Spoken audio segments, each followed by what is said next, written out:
Here we go. Let's play some Shadowrun because I want to.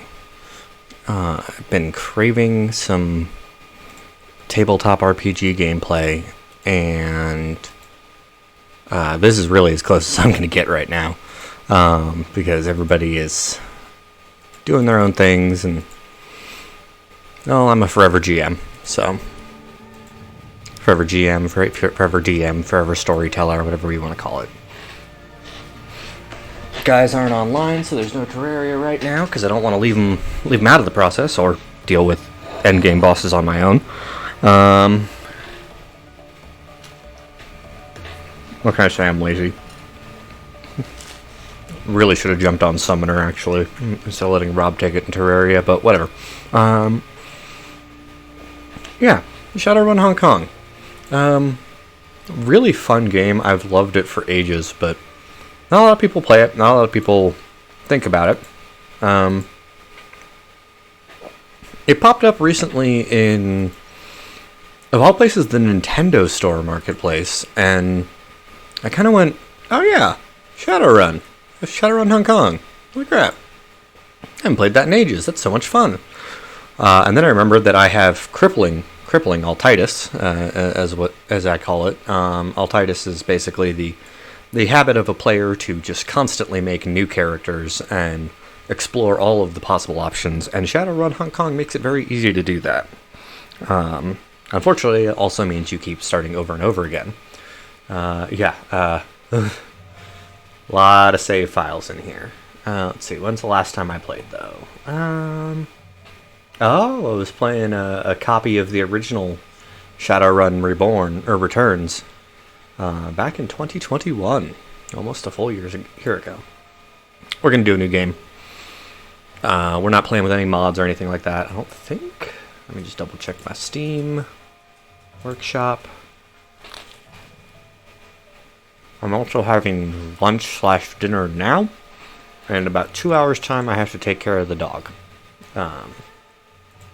Yeah, I'm not mucking around with any mods or anything like that on this. I recognize that, for the Shadowrun fans out there, the people who love the Shadowrun Hong Kong game,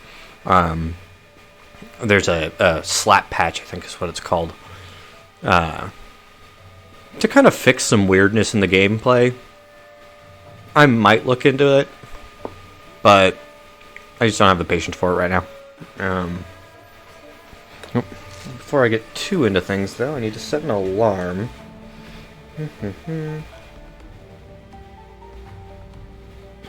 Make sure that I don't forget to feed my pets at the appropriate time, because I am flying solo this weekend. So in about an hour and a half I'll have to feed them, but that's fine. We'll just go to a little break. I'll take a minute, use the restroom, do all that fun stuff, and then take care of the assorted critters and creatures that live in my home. As needed. I have to check and see if Spike needs food. Spike is a lizard. He's cute in his own way. And yeah, hopping onto the game did not provoke any of the guys to hop onto the Discord, so. Alright, let's start a new game. Oh, we are not touching the bonus, because the bonus is requires a final save from the main campaign. Ain't doing that. I've gotten a decent amount into the game, so there's a little meta knowledge that I have. I'm gonna play not as if I'm going in blind, but I'm not going into this with the mindset of I have to do a perfect run. I'm gonna do this with a have fun run. I usually I try to be a gentleman at least when I play my RPG characters. Now let's see, we got our humans, which in Shadowrun all start with +3 karma. Karma is basically experience, and you can spend it to buy and upgrade your capabilities. And they have max stats across the board at 9, which is not bad. It's not great, but it's not bad. Humans are the all-rounders in Shadowrun. If you don't know your Shadowrun lore, basically, yeah, the Awakening of 2012. There we go. Humans were the only race on Earth until the Awakening in 2012. Now they find themselves the definition of average or even normal, they are still the most populous race in the world and thus control many of the most powerful, moneyed, and important positions in society. Basically, in 2012, something happened that brought magic back, and it brought back all of the races that we know of in fantasy, but it brought it back in a way that basically everybody kind of mutated, and as they hit puberty, you kind of find out where you're going to be, kind of thing. Go orcs. Let's see, where's my orcs? There we go. Orcs. Also, hey, how you doing, Wraiths? Sorry, I'm not playing the usual, but, you know, as I was saying earlier, I don't want to leave the guys behind. So orcs are the fastest breeding race and are now second only to humans in the world population. Their size leads to an intimidating silhouette and a body that can take more physical damage than average. Orcs have pointed ears and intimidating teeth or tusks. So they all get +1 body. They're all beefy. You know, beefy boys, strong. Max stats of 14 body, which is just holy crap. The only thing that beats them out are the trolls, I believe. Yeah, body 17. Fighting and winning, yep. Max of 9 quickness, 12 strength, 8 charisma, 8 intelligence, and 9 willpower. So they're not that far behind humans. They're not, you know, stupid in any respect. But they are... Their cap is lower, which kind of is like, eh. If we're going orc, we're going to beat the crap out of things, obviously. That body makes us a tank. So we could go street samurai. You know, key attribute of body, strength, and quickness. Good for close range, long range combat. Orcs, what's our cap on quickness? 9? That's okay. You can play melee in a game in this game world with guns and everything because there's ways to just become a tank. Could go mage. Need high willpower in the end, but yeah, willpower 9 ain't bad. Decker, that reduced intelligence could hurt us in the end. Hacking is nice, and having a beefy Decker is kind of funny in my own mind. It's a nice little subversion. Plus, you get to actually feel a little bit more useful in combat.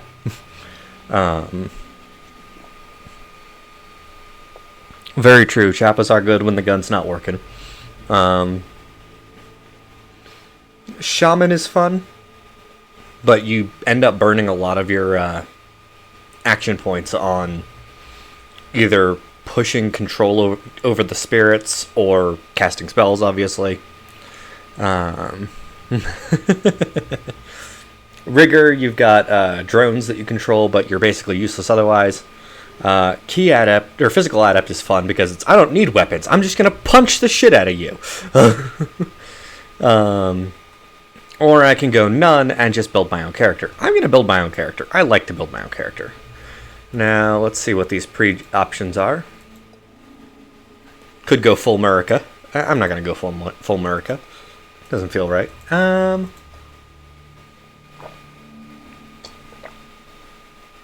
this guy's looking downright orky.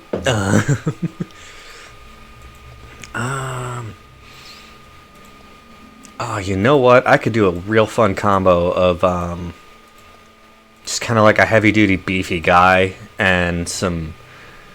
I can't remember if thrown weapons are under strength or quickness, but there's nice heavy-duty beefy guy with some cybernetics and then just chucking grenades everywhere.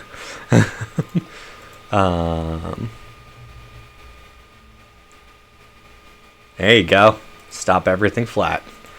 You know what? I'll just go with the blank face. You know, I'm disable the auto. We're gonna go full custom. You know, there's the nice green we're looking for. That's interesting hairstyle. I know orcs and the 40k orcs are all bald, but oh no, we're not doing emo kid. There's bald. We could just go full on downright orky though. Yeah, the beard isn't that important. Though that does amuse me, and I think we can get a very green beard as well. You know what? Let's see if we can find a nice green hairstyle. Make us feel right orky. Here we go. I just kind of tied back. That'll work for me. Okay. So I got a free point a body, and everything's going to start at 1. Unarmed, melee, close combat. Yeah, throwing weapons is under strength. Oh no, but does that cover grenades? I don't remember if that covers grenades. Throwing weapons, make opponent. They got dead big shooty guns that kill tons of boys, but if you can get near them, you got a chance. Oh man. Throw blades as well as target areas with hand grenades. Perfect. Increasing the skill unlock special abilities for hand grenades and stuff. So yeah, we could go just beef it out. I like to make sure I have at least 3 in everything, just so I'm not, crippled in any respect. Can kind of branch out. Get an etiquette. I like having runner etiquette. Hit him hard, hit him low, give him plenty of DACA. That's going to be quickness, though, if I want to go full DACA, because that's where all the guns are, full on. The rifle's down here under quickness. Well, I mean, if I want to be accurate. Let's be honest. So yeah, we still got 27 points left. Let's put a couple more points in the body so we can go full out on those cybernetics. That's downright orky. Hand razor, such as spur, cyber weapon, and twin slash for hand razors. Get some extra essence so I don't have to worry about it. No, I'm not going to go full monstrously cybernetic yet, because we want something resembling ranged capabilities from these grenades.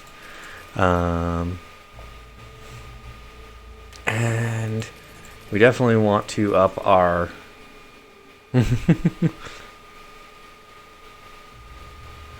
let's see. Scoring, use punching at kicks to attack, increasing the skill and unlock special abilities. Now the question is, and I don't remember if cyberware counts for. I don't need 5 at the start. What am I doing? It counts as. Increases chance for using melee weapons to attack.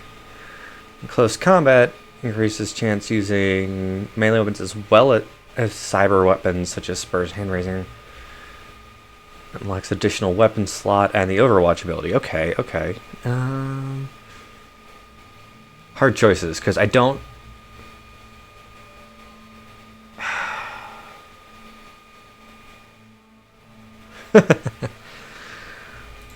I gotta find out real quick. I gotta do a quick search on the Shadowrun wiki.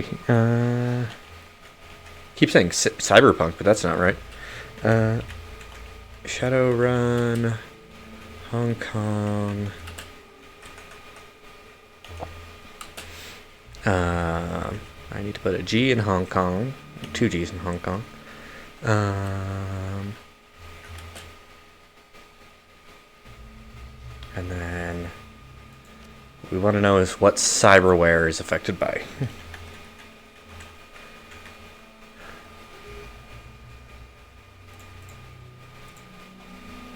Yeah, of course, first word is cyberware build.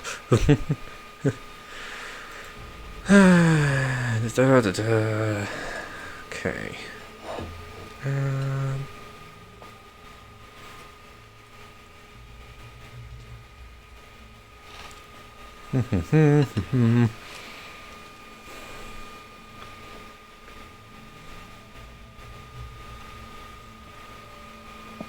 Yeah, the issue is it's, an old enough game that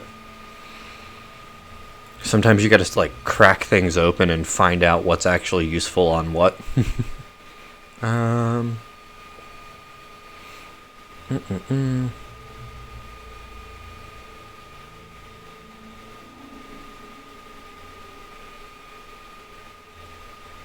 Let's see.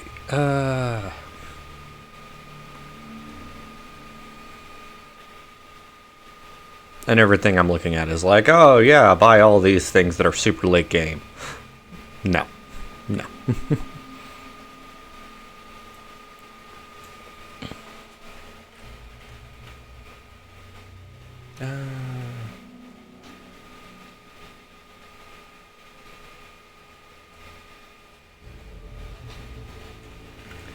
Let's see, what affects cyberware?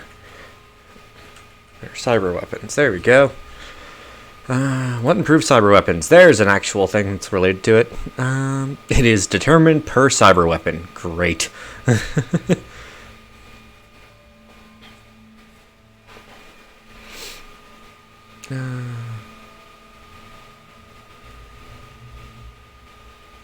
So strength damage. Strength affects actual damage. Close combat helps. Cyberware affinity helps. Damage. Criticals unarmed. Okay. Okay, that's interesting. All right.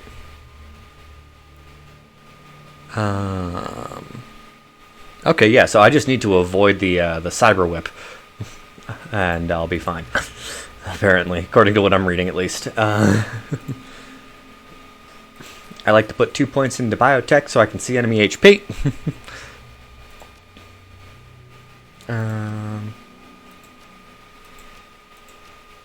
Oh boy, that's a nice little essay you wrote there, man.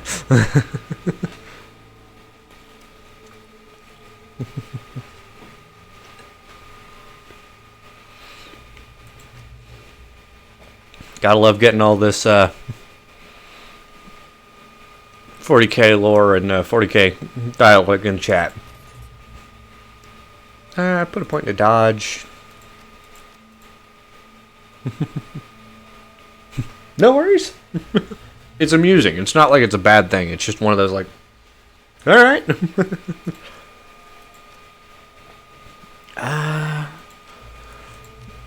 You know what? I will put... Does Killing Hands stack, though? I don't remember. I'll put a point into keycasting for Killing Hands, though. Hopefully it'll stack. Make opponent to calculate chance to hit with keycasting attacks, increasing the skill, knocks additional add-up attacks.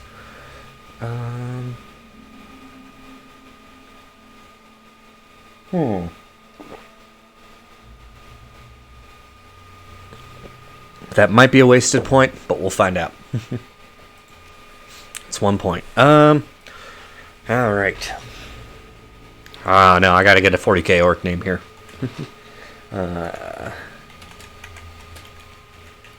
If I had Rob in the call right now, I could just be like, hey, give me some names. Well, let's run a quick, there we go, unofficial orc name generator. So we go, first name is Margak, last name is Cruel Tusk, and street name, it's gotta be something short and sweet. I'm kind of loving having the street name be Marge, though. that tracks for me. I like that. Alright, I'm gonna shut up for the cinematic. Actually, I'm gonna mute myself for the cinematic and eat some of my pizza.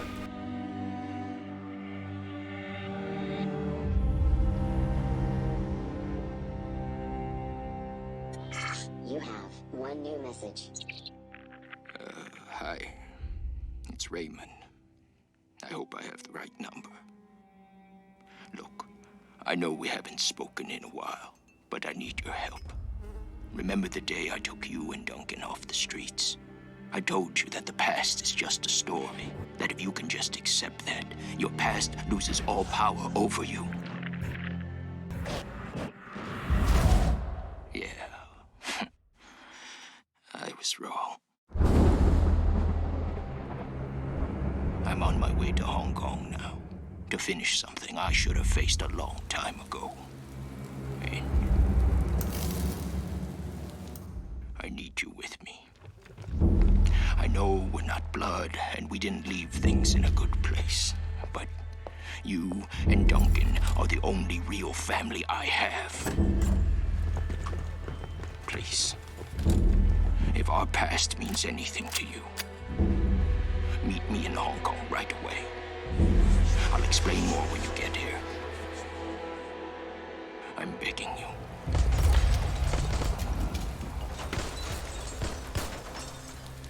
I'm almost out of time.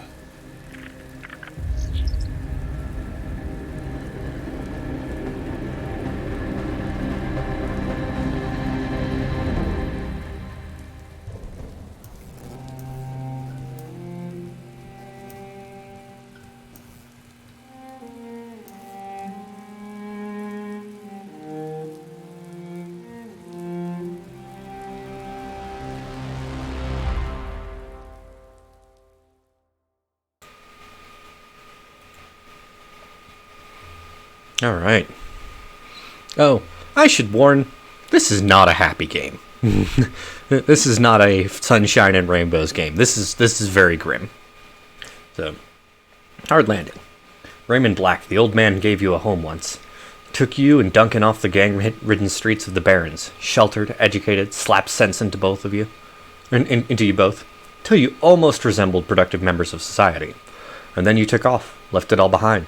Landed behind bars for a time, tried to start new life after that.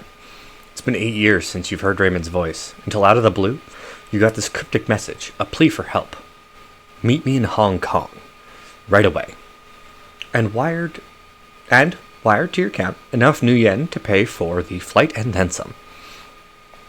The descent is rough. A squall comes out of nowhere, sending a solid sheet of rain punching through the suborbital transport. Excuse me. With a ragged shudder, the plane finally skids to a halt at the edge of the Cheklapkok tarmac. Probably butchered that completely. That's probably something different in Chinese. An hour and an interminable number of emotionless security checkpoints later, you hail a water taxi to Victoria Harbor. Hong Kong looms ahead, pulsing with energy. Yeah, this is not going to be a fun story. This is a story of revenge, a story of, well, it's going to be fun, but it's not going to be happy. So yeah, actually, Grimdark of the 40th Millennium, not too far off. Luckily, also, if you don't know your Shadowrun, this game is very happy to tell you about everything. Alright, so there I am. You step from the churning of the water taxi to the ponderous rocking of the docks, your stomach lurching at the transition. As soon as you're clear, the captain nods once and steers the small craft back into the harbor. The man never said a word, just handed you a worn brown duffel bag when you stepped on board, filled with gear, some stiff new body armor, and a note. Better safe than sorry, D. D being, I believe, Duncan. So, above, smog-thick clouds hang low in the sky, reflecting the lights of the city in a nauseating swirl. The wind changes direction more than once, creating a heady stew of aromas, diesel, sea salt, street food, and filth. It's all you can do to keep your in-flight meal where it belongs. 2 figures stand waiting in the dim light of the pier. The first is an orc. So, hey, my brother. Lean with in-your-face muscles and a jaw made to break fists. The second is an elf, one hand resting casually against her hip. Raymond Black is nowhere to be seen. Raymond Black being your adoptive father, so keep that in mind. Duncan. Well, don't you look like shit? Duncan Wu, the closest thing you have to a brother. You haven't seen the man in 8 years. Still as charming as ever. He grins. Green's not really your color, Margak. Doesn't go with the nice new armor I got you. As you open your mouth to respond, something shifts alarmingly in your stomach. A liquid bubbling sensation. So here's the fun of, and why I usually go with at least 3 across the board, is 3's good for most of the low-end checks. But body 3, tough it out. Don't know what you're talking about. Must have been the harbor lights messing with you. Except I am green. And there's a bunch of options here for if you don't have the body for it. So, must be. Because you've still got some of your old fortitude at least. He laughs. Considering how much synthahol we used to put down, I'd be surprised if you couldn't handle a little chop. Anyway, we gotta go find Raymond. Where is the old man? He never showed up. He's still got some of that baritone rasp. Had it since he was 12. Wu developed early. Alright. So a couple different options here. I would like to be friendly with Wu. He's, basically our brother, though we haven't seen each other in 8 years, and part of that problem is because we've been in prison, apparently. I'm going to go with the last one. No sense standing around then. Where's the meeting place? Not far, just on the other side of the pier here. He jabs a thumb behind him. A woman standing beside him breaks in. We should get going, Duncan. Head back to the meeting point in case your dad shows up. Copy that, Sarge. They're wearing Lone Star body armor. Looks like Duncan Wu's gone private police. Not gonna go down the teasing route. Doesn't feel right. Sarge, that kind of implies that I don't know what's going on. While this is more of an open-ended, like, hey, you his partner? Carter. Unfortunately, yes. Although partner's not the right word for it exactly. I like superior officer better. She grins. I let him carry my coffee for me, write my parking tickets, that kind of thing. The woman taps her chest with an armored finger. Carter. I figured I could use some backup. Didn't know what Ray had gotten himself into, and wasn't sure you were going to show up. It's a tossed-off remark, but there's an undercurrent of resentment in it. So... Question is, how chummy do I want to be? How buddy-buddy? Or do I want to be kind of sarcastic? I don't want to be sarcastic. That's not right. This is kind of not the time to be confrontational right when you bump into someone for the first time in 8 years. So, I'm just going to go with, of course I showed up. Like, you can assume I'm going to show up. Yeah, well, I wasn't so sure, you know? He shakes his head. Hey, look, I'm glad you're here, Margek. Seriously. But I'm going to need some time to get used to having you around again. Been a while since I heard from you, Know what I mean? Memories of sleepless nights in lockup flash by, wondering if you'd see Duncan or Raymond again, wondering if you even wanted to. And then, stepping out into the daylight, suddenly free. The fallout of some obscure corporate restructuring, a few hundred new yen worth of apology from your former jailers, and a decision to start a new life, to leave the past behind, all of it, until now.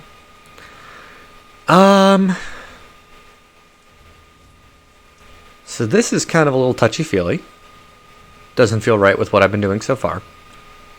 And really leaves almost provocation to it.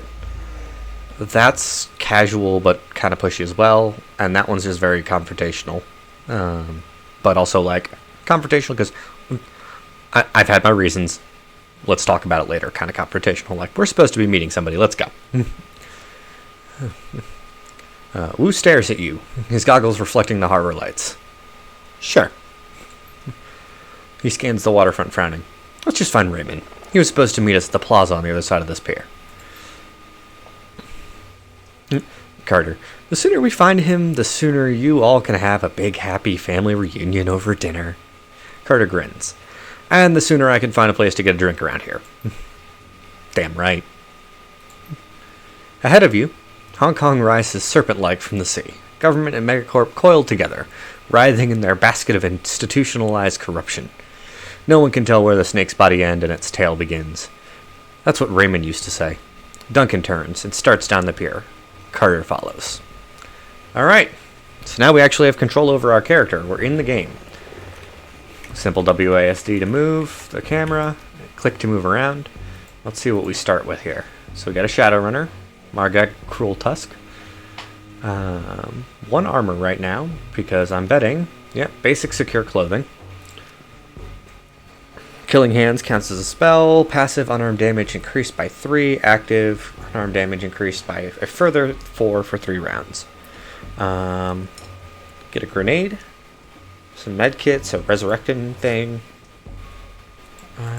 Trade. So I can't take the shit from my allies' inventories yet. And my cyberware. I have my Ares hand razors because I took a couple levels of cyberware capability. So uses close combat skill for accuracy and cyber affinity for critical damage. Damages strength plus 3, causes 2 bleeding damage, may do AP damage, pierces up to 1 armor. Nice. See, I think this is technically wasted right now, but if I go to the karma spending screen, which is the same as the starting screen, things like magic resistance and I don't think Manifest will be useful, but stride, that kind of stuff, that will be useful. This kind of stuff where it's like down the road, that kind of stuff will be useful alongside it, even if I'm limited, because I'm gonna have my essence go all to shit once I start getting cyberware. Yeah, point, click, makes you run around. Something to investigate up here. It's been a while since I played this, but it's all coming back real quick. Fresh construction is expanding the harbor out into the water. Corporate interests can afford to create new streets.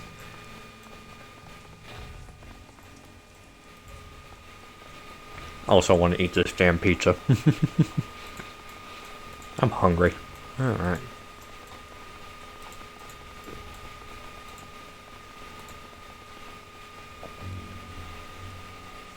That's what I get for taking a big bite. The guard shack at the end of the pier is dark and empty. Duncan gives the gate a push, but it doesn't budge. Huh. Well, that was open earlier. Give him a voice, why not? Duncan frowns. Looks pretty solid. I mean, that's definitely a very friendly childhood friendship, but there's something in the background going on here. I don't want to go down that road just yet. We can't dive back into everything's the same yet. That feels off. And he even told us, I need to get used to you being around still. So, yeah, just be honest. I guess we need to find a way. Guess so. Strange that there's no one here, though, isn't it? Carter shrugs. Who knows? It's Hong Kong. Not exactly sure how things work around here. Come on, rookie. We can cut through the construction site. I hate it when you call me that. Poor Duncan. She's gonna rib him enough for us. So, alright. Cut through the construction site. Why do I keep putting food in my mouth every time I click on something? I'm hungry, that's why.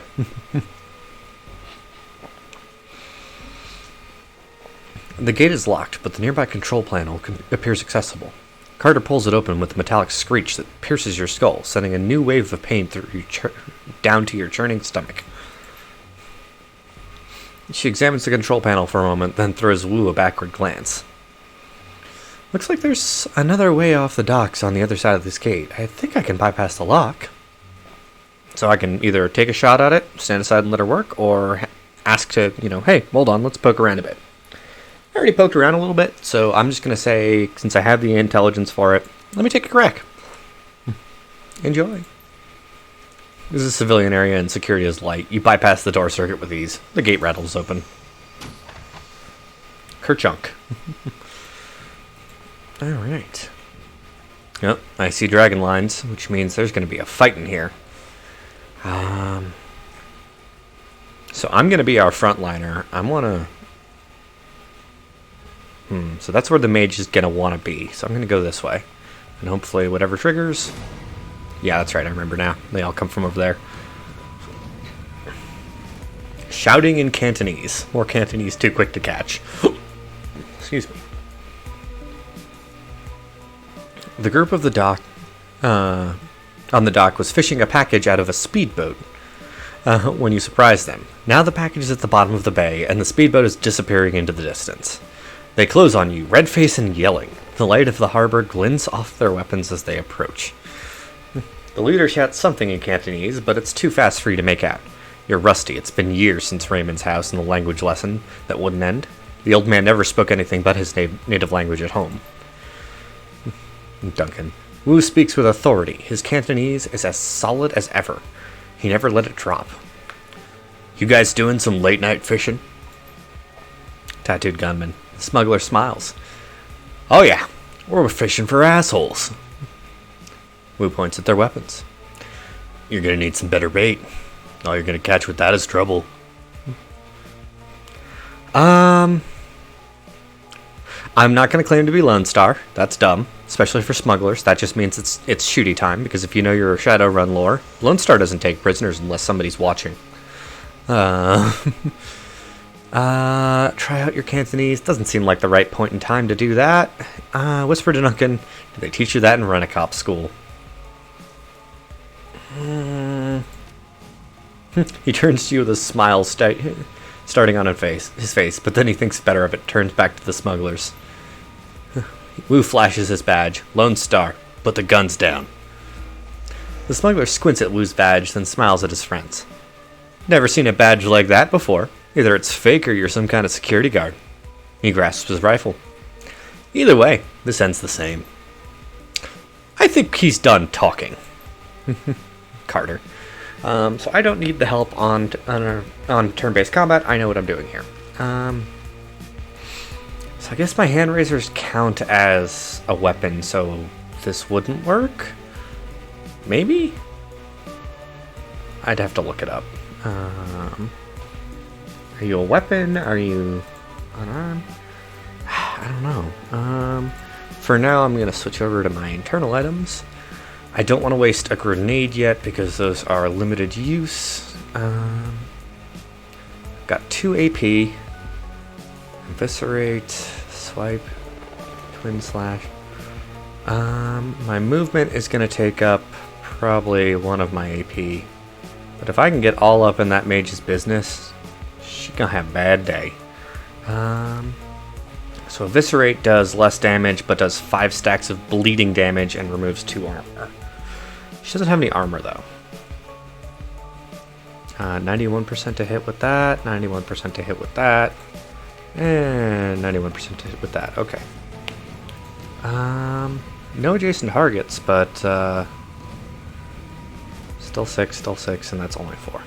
I kind of want to get her out of the fight quick. So I want to put the bleed on her. Let's put the bleed on her. Charge in, get that bleed going, or miss. But you know what? That'll protect me from grenades.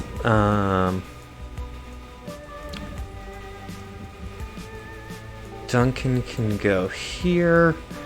He can't do his burst fire, but he can do an aimed shot. Enforcer, and you can't target him. I'm kind of in the way on that one. Let's hit that one. A solid 7 damage.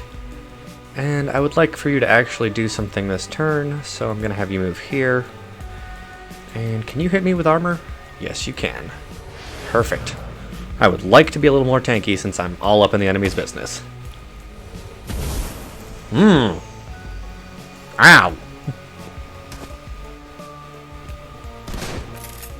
Ow.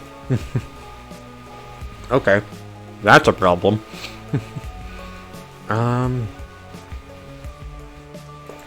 Let's get you out of the equation as fast as possible.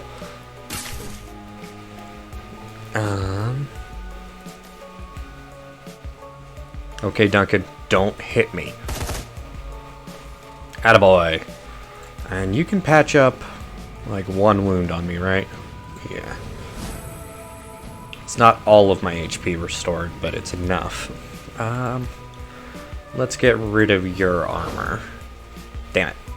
She missed. Okay. Ha! Fucker. Waste your turn getting rid of my armor. Okay. I wish I had something like a whirlwind attack. You know what? I'm gonna patch myself up. Because me dying now is not a good thing. Get her out of the picture. Ooh, that's an achievement. Walking weapon? Okay. I guess I need to get more kills with my, my claws. Do some damage to that tattooed gunman. There we go. Can you armor me up again? Yes, you can. And let's make me a little more accurate as well. Ow. That sucks. Take out my,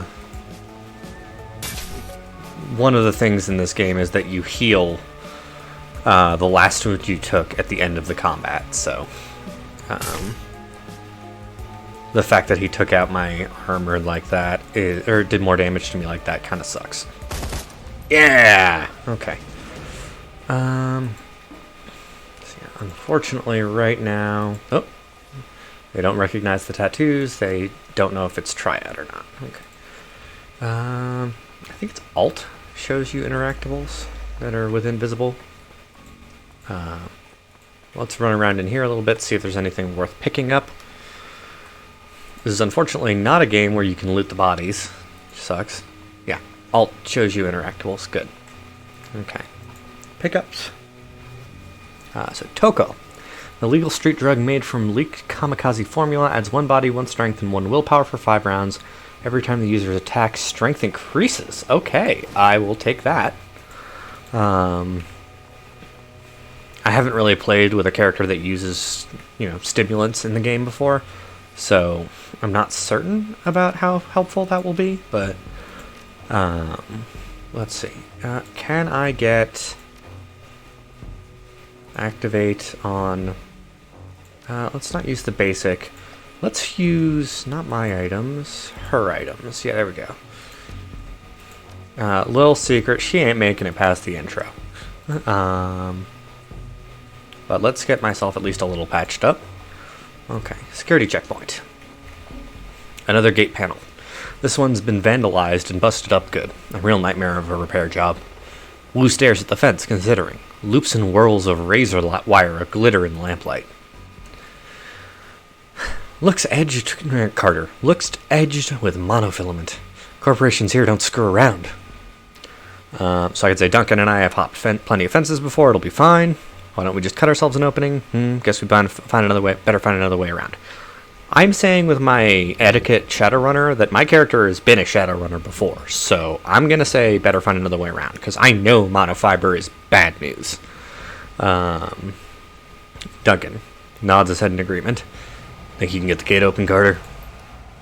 She winks at him. What do you think? She eyeballs the job. It'll take me a few minutes, though. Frowning, she leans in to get a closer look at the mangled fuse box. A few seconds later, she starts pulling wires and yanking fuses, a look of intense concentration on her face. So I could say she's competent, pay her a compliment, or say I thought she was a mage, because she just cast a whole bunch of spells. One moment.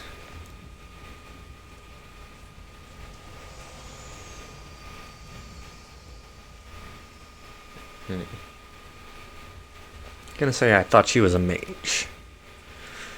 In Cantonese, Margak. He sounds like Raymond when he does that. In Cantonese. I thought she was a mage. She is. Carter likes to know how things work. She used to be on the bomb squad. He continues in Cantonese. We speak only in Cantonese from now on, just like we did when we lived at Raymond's. Those endless drills are about to pay off. I'm going to say, it's coming back, won't be a problem. He nods once, satisfied, then turns his back and scans the horizon. At least you could still handle yourself in a fight. So you're Lone Star now, huh? His back's still to you. That's right. Aren't you wondering what I've been up to for the last 8 years? Still giving you his back. Nope. The silence between you gets louder, heavier. It's broken by a sudden wailing screech. Wu's hand goes to his holster. The screech is replaced by the sound of grinding wheels. Glancing over at the console, you see Carter grinning back at you. Got it. Chunk. Open. Alright, so this is, I think, our first optional fight. I just skipped it, but you can... It's a very verbose description of the fact that these are drug dealers. Tattooed smuggler. Where's everyone else? Where's the damn shipment? Haven't seen them yet. We just got here. Tattooed smuggler. The voice becomes irritated. Long way is probably waiting for us so we can haul it out of the boat for him. That lazy bastard. Let's just hang out here. Let him find us. Carter keeps her voice low. Looks like we're on a stroll through Smuggler Central. Duncan. These gangsters don't know we're here. We could probably just slip past. Carter. Or we could clip them. They're already looking for us. Might be better to take them out now while we've got the element of surprise on our side. So, while unaware, hostiles are on screen, press the unholster button to enter turn-based combat mode. So basically it forces you into combat mode. So, let's see. How's my health doing again? How close did that get me? 32 out of 40, so I'm 8 down, which doesn't seem too bad until you consider that the last combat one enemy hit me with 16 or 15 damage in one hit. Can I cast a spell outside of combat? No. Carter, since you're always going to be far away from me, heal me. Because I'm going to be tanking every hit.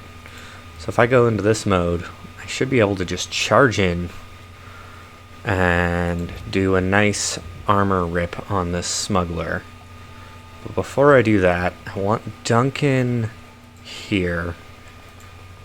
And I want Carter somewhere where I can get her some decent cover at least. Yeah, those are not full cover there. So we'll get her... That'll have to do. I'm going to be drawing fire anyway, so that'll be fine. So he's got 30 HP. Street Mage could be a problem, but I can't reach him. So let's hit that Tattooed Smuggler head on. Alright. Yeah! Armor broken, 4 damage, and he's got a bleed on him. Ow. Yeah, see, starting the fight, they hit me hard.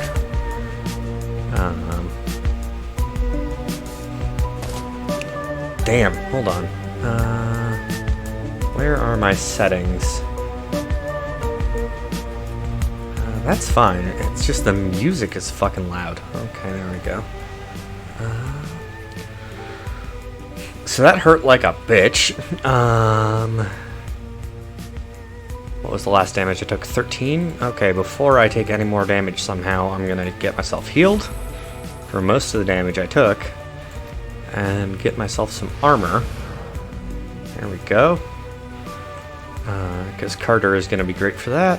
And then this straight mage made a massive mistake coming into my face. 2 slices. And he is at minus 2 HP per round for 2 rounds. You hit like a dump truck, though. But he's out in the open. If I can get rid of him now...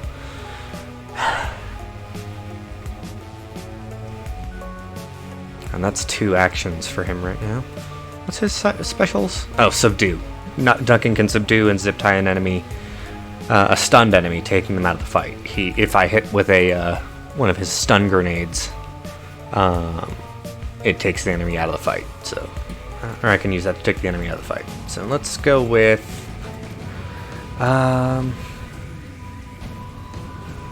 see, damage 9. What was the difference between these two? That uses 5 bullets.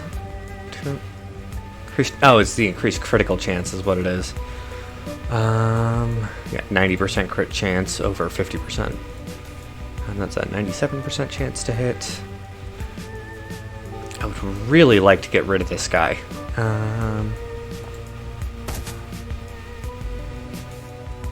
Pop him again. Yeah, that way hopefully his hemorrhaging will kill him this round. Oh, wasted action on breaking my armor, thank you. And still coming after me, huh? Yeah, he's down, awesome. Alright. Mr. Street Mage, you about to have a bad time. Yeah. I mean, it's not wasting it if I do it, but it's not worth doing. Oh, a miss, and there we go. Nice crit. Let's take out the street soldier, and we're done. Get these drugs off of here. I think it's drugs. Oh no, medkit. I will take it. Let's see.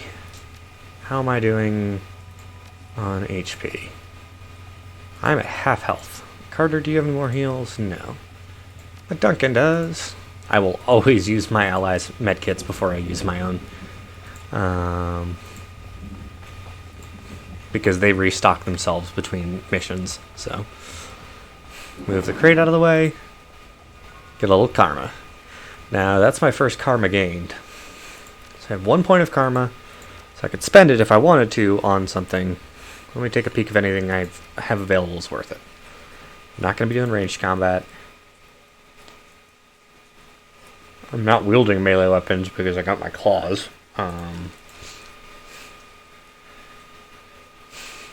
Upping my biotech would be nice because it's more HP healed, but...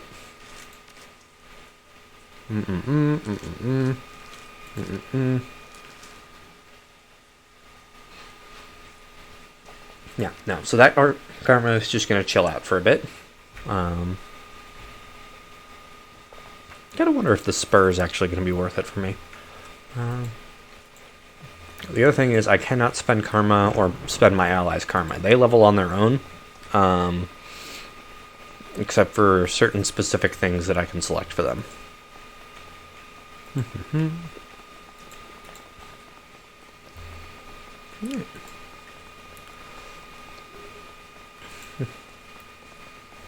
So we've managed to sneak through and get around. There's a troll.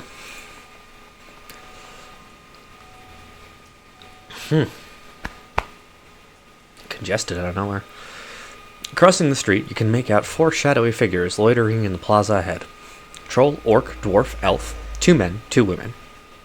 They're different from the smugglers on the dock. Alert, poised, professional. You can see they've made a token attempt to conceal their weapons.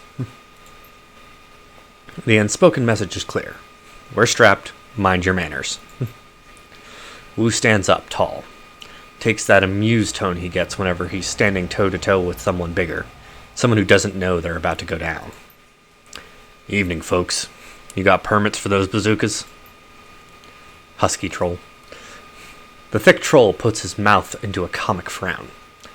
Permits? Give me a moment. He makes a show of patting his pockets. Nope. Guess not. Must have dropped mine in a dumpster along with the last idiot who stepped to us. Wu coolly surveys the scene, nods in a friendly fashion. Is that right? Well then. You can almost feel Wu's cop training kick in. It's like watching a drone execute a command routine. He reaches for his rifle, brings it up quick, but it's too late. By the time it hits shoulder level, an assortment of nasty-looking ordnance is already trained on his head. Carter backs him up. She whips her arms forward, fists blazing with magical fire. Her eyes sweep in the scene, darting from one figure to another. All right, everyone just be cool. The thick troll's voice is casual, amused. He shakes his gun in Wu's face. Little late for that, isn't it? I'm gonna go with how about no one does anything stupid. We just want to talk. Because it's never too late to be cool. A little too casual for this situation. And that's raising my weapon. Putting my hands in my pockets, that could be going for a weapon. Draw a weapon and remain silent, that's hostile. So, yeah, let's just not be stupid. And the thick troll smiles big. Oh, I can see that. Your buddies are totally chill. Something we can do for you, officer. Wu's jaw tightens, but his tone stays cool and controlled. I'm looking for an old man, Raymond Black. We were supposed to meet him here. You know him? The troll nods his enormous head. Wu's voice gets an edge. You can see the vein in his temple start to pulse. Where is he? Carter sees it too. Keeps her voice neutral. Easy, Duncan. The troll maintains amused eye contact, but his weapon stays trained on Wu. That's right. Easy, Duncan. Your friend Raymond never showed. We've been waiting for the better part of an hour. I think everybody can put their guns down now. Duncan. His voice is steady, but it's clear he's coiled. I don't think so. Not till I get some answers. Like? He mutters through gritted teeth. Why a group of heavily armed assholes are meeting a little old man in a construction site at midnight? Young orc. The orc girl chimes in. Her tone is light. She's trying to defuse the situation.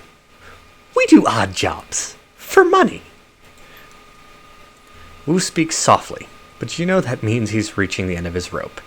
He cracks his neck. Pop, pop. What kind of jobs? Young orc. She gets a wry look in her eye. Her answer is flippant. Odd jobs. This and that. So, I'm going to go with, what did he want with you? The troll's yellow-brown tusks shift into a smile again.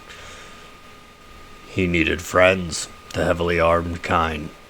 The old man hired us to take you all on a little excursion. Wu's brow furrows. Hired you. He takes a moment, looks them over. They're an odd assortment: a cybered-up troll, an orc girl with magical fetishes, a dwarf with a cyberdeck slung on her back, and a tall man standing behind them, inscrutable, all with guns trained on Wu. Understanding spreads across Wu's face. His jaw tightens. "You're Shadowrunners." The troll nods. "Mm-hmm." Wu's shoulders creep up. His stance tightens. "This is bullshit. Raymond would never hire Shadowrunners. They're criminals." The troll corrects him. "Mercenary operatives." The dwarf cuts in. Her voice is soft but strong. "Criminal mercenary operatives." Young orc. "So yeah, you were right. Your buddy Raymond was associating with a bunch of hardened criminals." The troll tosses Wu a sideways smile while staring down the barrel of his gun. "Sorry to burst your bubble, Lone Star. Guess you didn't know the old man as well as you thought, huh?" Wu tries to shake it off, but he's struggling to process the information. You can feel the heat coming off him. The runners sense it too, and they tense up tight. They're keyed on Duncan, and their guns are big. The looks on their faces make it clear.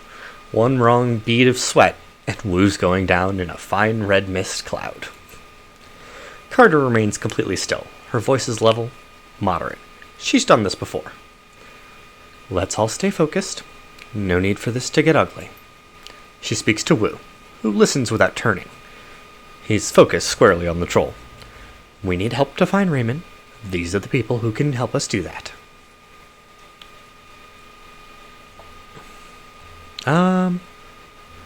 So, kind of getting the vibe that Wu is a little... He's not a loose cannon, but he's got the fuse going. You get the fuse down to a certain point, and it's going to go off.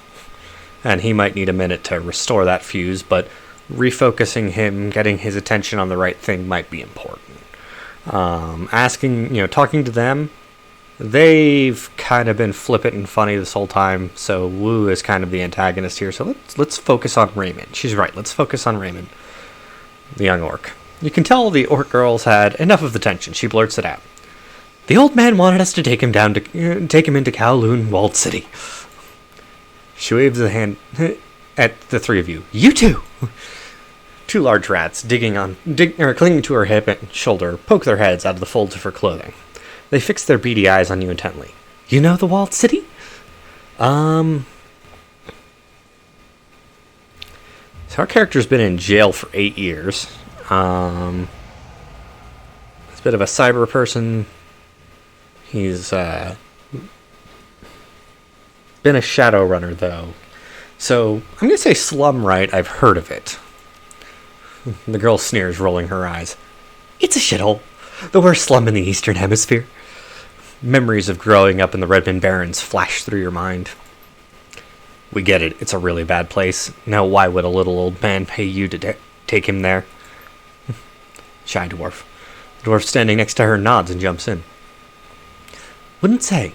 He mumbled a lot, too. Just kept rambling on and on about how he had to get in." Husky troll. "Under ordinary circumstances, I never would have accepted the gig. The Walled City's the last place I want to go. But the old man rolled up a truckload of new yen, and you gotta eat, right?" Wu risks a glance at you. His weapon remains trained on the Shadowrunners, but a flicker of uncertainty plays across his face. So I can attempt to continue ramping things down. I can say, so say we believe you, what now? Or we can continue interrogation. I kind of want to ramp down the violence at this moment because we're not in the best situation, and I'm the one in front of Wu, actually, if you look at the thing here. So, interesting story. Seems like a good time to ramp down the threat of violence, don't you think? Also, fellow Shadowrunner, The troll flashes you a smile that's all tusks and no warmth. "Okay, gang, I'll tell you what." He looks at his team as he slowly starts to lower his weapon. "We're all gonna put our guns down." And we've got dead people. "Snipers, take cover! Get down now! Carter!" The troll, the elf, and Carter have all gotten shot down, which is part of why I used up all of Carter's inventory, honestly. A little meta knowledge there, but you know. So we've got a sniper. I happen to know that the enemies are this way, just because I've played through this section so many times. And our objective is now to charge as far down the road as we can. The sound of high caliber rifle shots hangs in the air, and the red dots of lasers sweep the area. Carter, the troll, and the silent elf lie dead in widening pools of blood, their heads broken open like melons dropped from a 4-story building. The young orc girl screams from cover, "Nightjar! Nightjar, come on, big man, talk to me. Got shot." No. She turns to the dwarf, her eyes wild with fear. "Oh shit, this isn't good." A voice blares out from a loudspeaker. "This is the police. Lay down your weapons, put your hands behind your head, and come out where we can see you." "Duncan Wu, Margak Cruel Tusk, come out where we can see you. You have 3 seconds. Duncan crouches behind cover, his gaze locked on Carter's corpse. His voice comes out in a hoarse roar. "Stand down, damn it! I'm law enforcement! Lodestar! Lodestar!" He's driven deeper into cover by a hail of gunfire. The dwarf shakes her head at him. Her voice is flat. "Save your breath. They won't listen." "Use your eyes. These bastards aren't here to make arrests." The sniper shot hits the wall next to her head, covering her in an explosion of plaster. "Stay down, Duncan. Are you hurt?" "Everyone pipe down. Just give me a minute." The rat girl stares at the ground intently, as if listening. Then her brow furrows, her eyes go beady, and her nose wrinkles up. She begins to sway back and forth, her lips moving soundlessly. She snaps out of her trance. "Okay, I've got a way out. It's at the end of the street. Everyone come with me." "Everyone?" The shy dwarf. "Everyone? We don't need the rent-a-cops, Gobbit. We're the only ones." The little orc whips her head towards her friend. "Their extra firepower is! I got us an exit, but we've got to get past the heat, and we can't shoot our way out of this on our own. Nothing else. They can soak up a few rounds for us." She turns to you, her pupils pinpricks of intensity. "Just stick to cover and keep close. There's a door down the street that leads to a back alley. That's our exit point. You fall behind, you get left behind." So yeah. Objective, get out of here. Stay in cover. Oh, somebody's talking to me. Oh, my buddy from work. Just let him know what I'm streaming.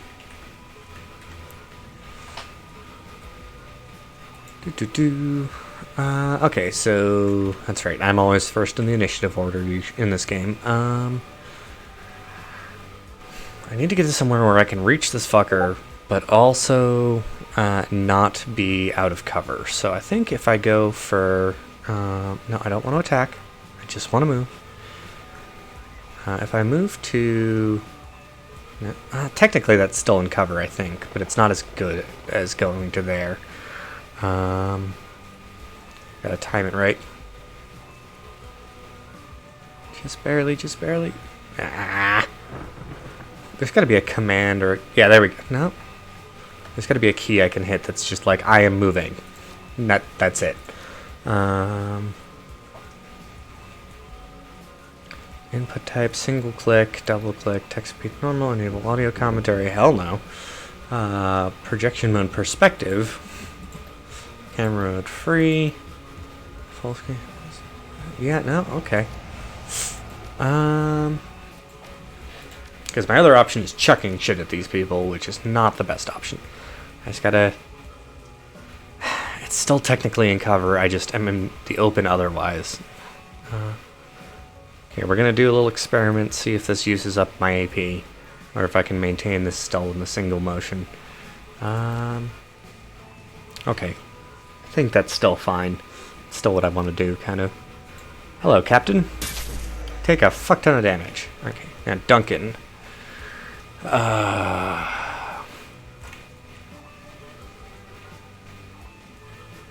Gotta move him up. Definitely. Keep him in some kind of cover at least. And we're gonna go high accuracy fire. Do as much damage as I can. Gobbit. Gobbit, gobbit, gobbit.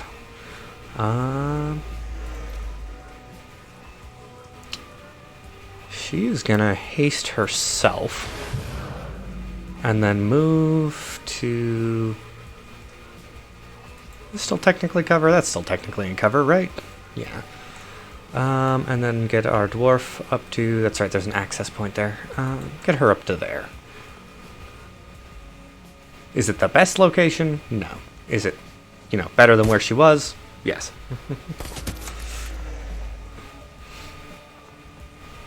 Oh, that's right, they have enemies that come from the back, too. Now... Yeah, those dreads take fire at me. That's right. So I could either keep charging, or try and get to the HP KF guard. I'm going to keep charging up. To... You know what? I can make it this far. I might as well make it that far. That'll make them kind of scamper a little bit. I want you to fucking own this guy. There we go. Nice chunk of his health gone. Gobbit. Move to this location. And summon the spirit there.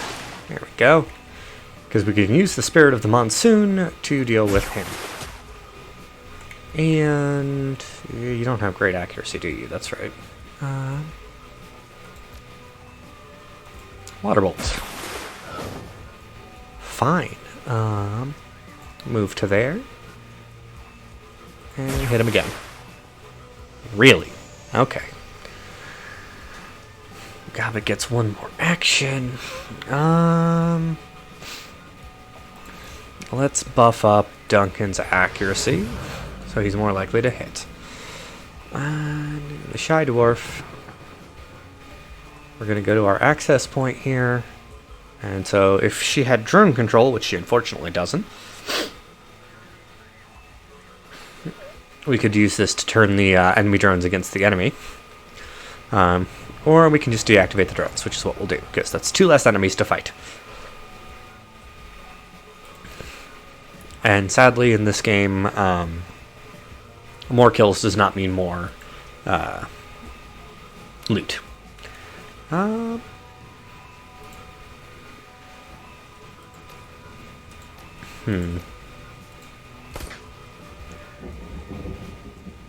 She's not the best shot.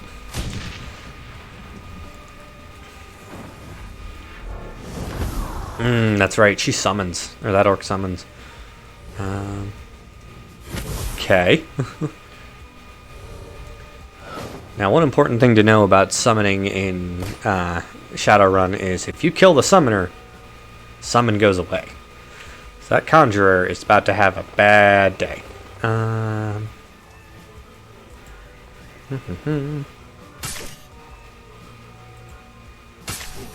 Take a huge chunk out of her HP.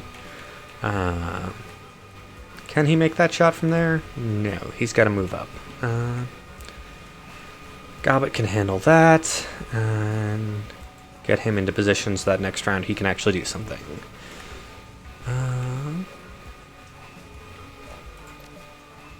Is he already buffed on accuracy? Yeah, okay.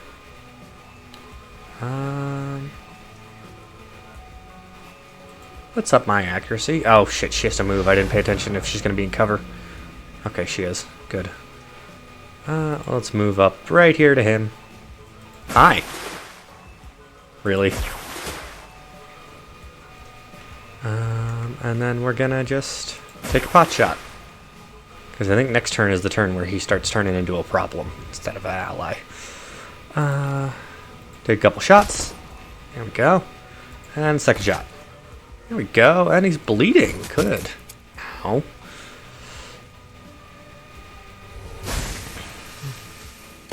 Ow. Okay. So, that hurt. But not a lot. Let's get her hemorrhaging. And then... Does this hit him as well? Let's see. Oh, it does, but it doesn't. So how much bleed is on her? Both of them. Sweet. we still want to just take her out as fast as possible, because that unsummons that. How are we doing on heals? That would be... oh, only 1 HP healing.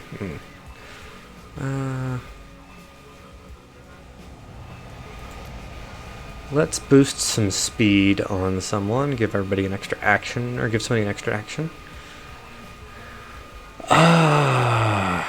But boost herself, honestly. Heal Duncan. And then the Shy Dwarf can just pop another round on that guy, hopefully. There we go. Ow. Okay. I need to patch myself up. As much as I don't want to waste it. I need to patch myself up. And then... Twin Slash doesn't... I don't want to put that on a cooldown yet. Fissure off. Yes! Okay, awesome. And we don't actually have to kill everything, but it's helpful to do so.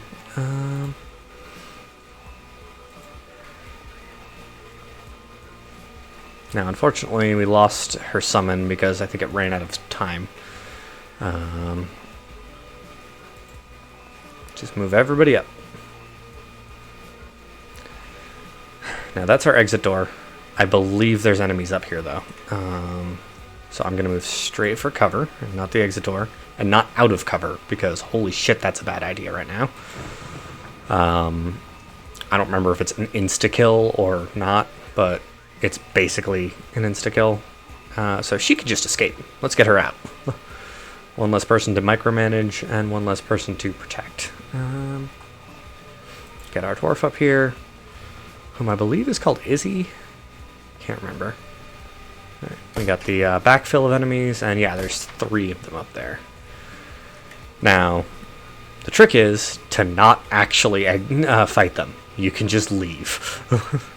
So let's move there. And then is the dwarf... or no, that's me. Oops. Oh, there goes the tank. Bye!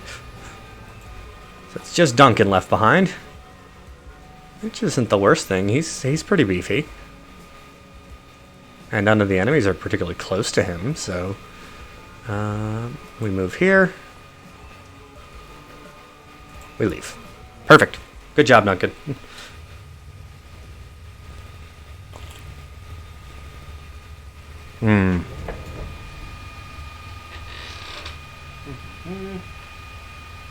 Alright.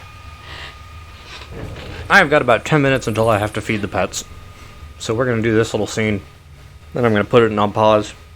Put my, I'll be right back up. And, yeah.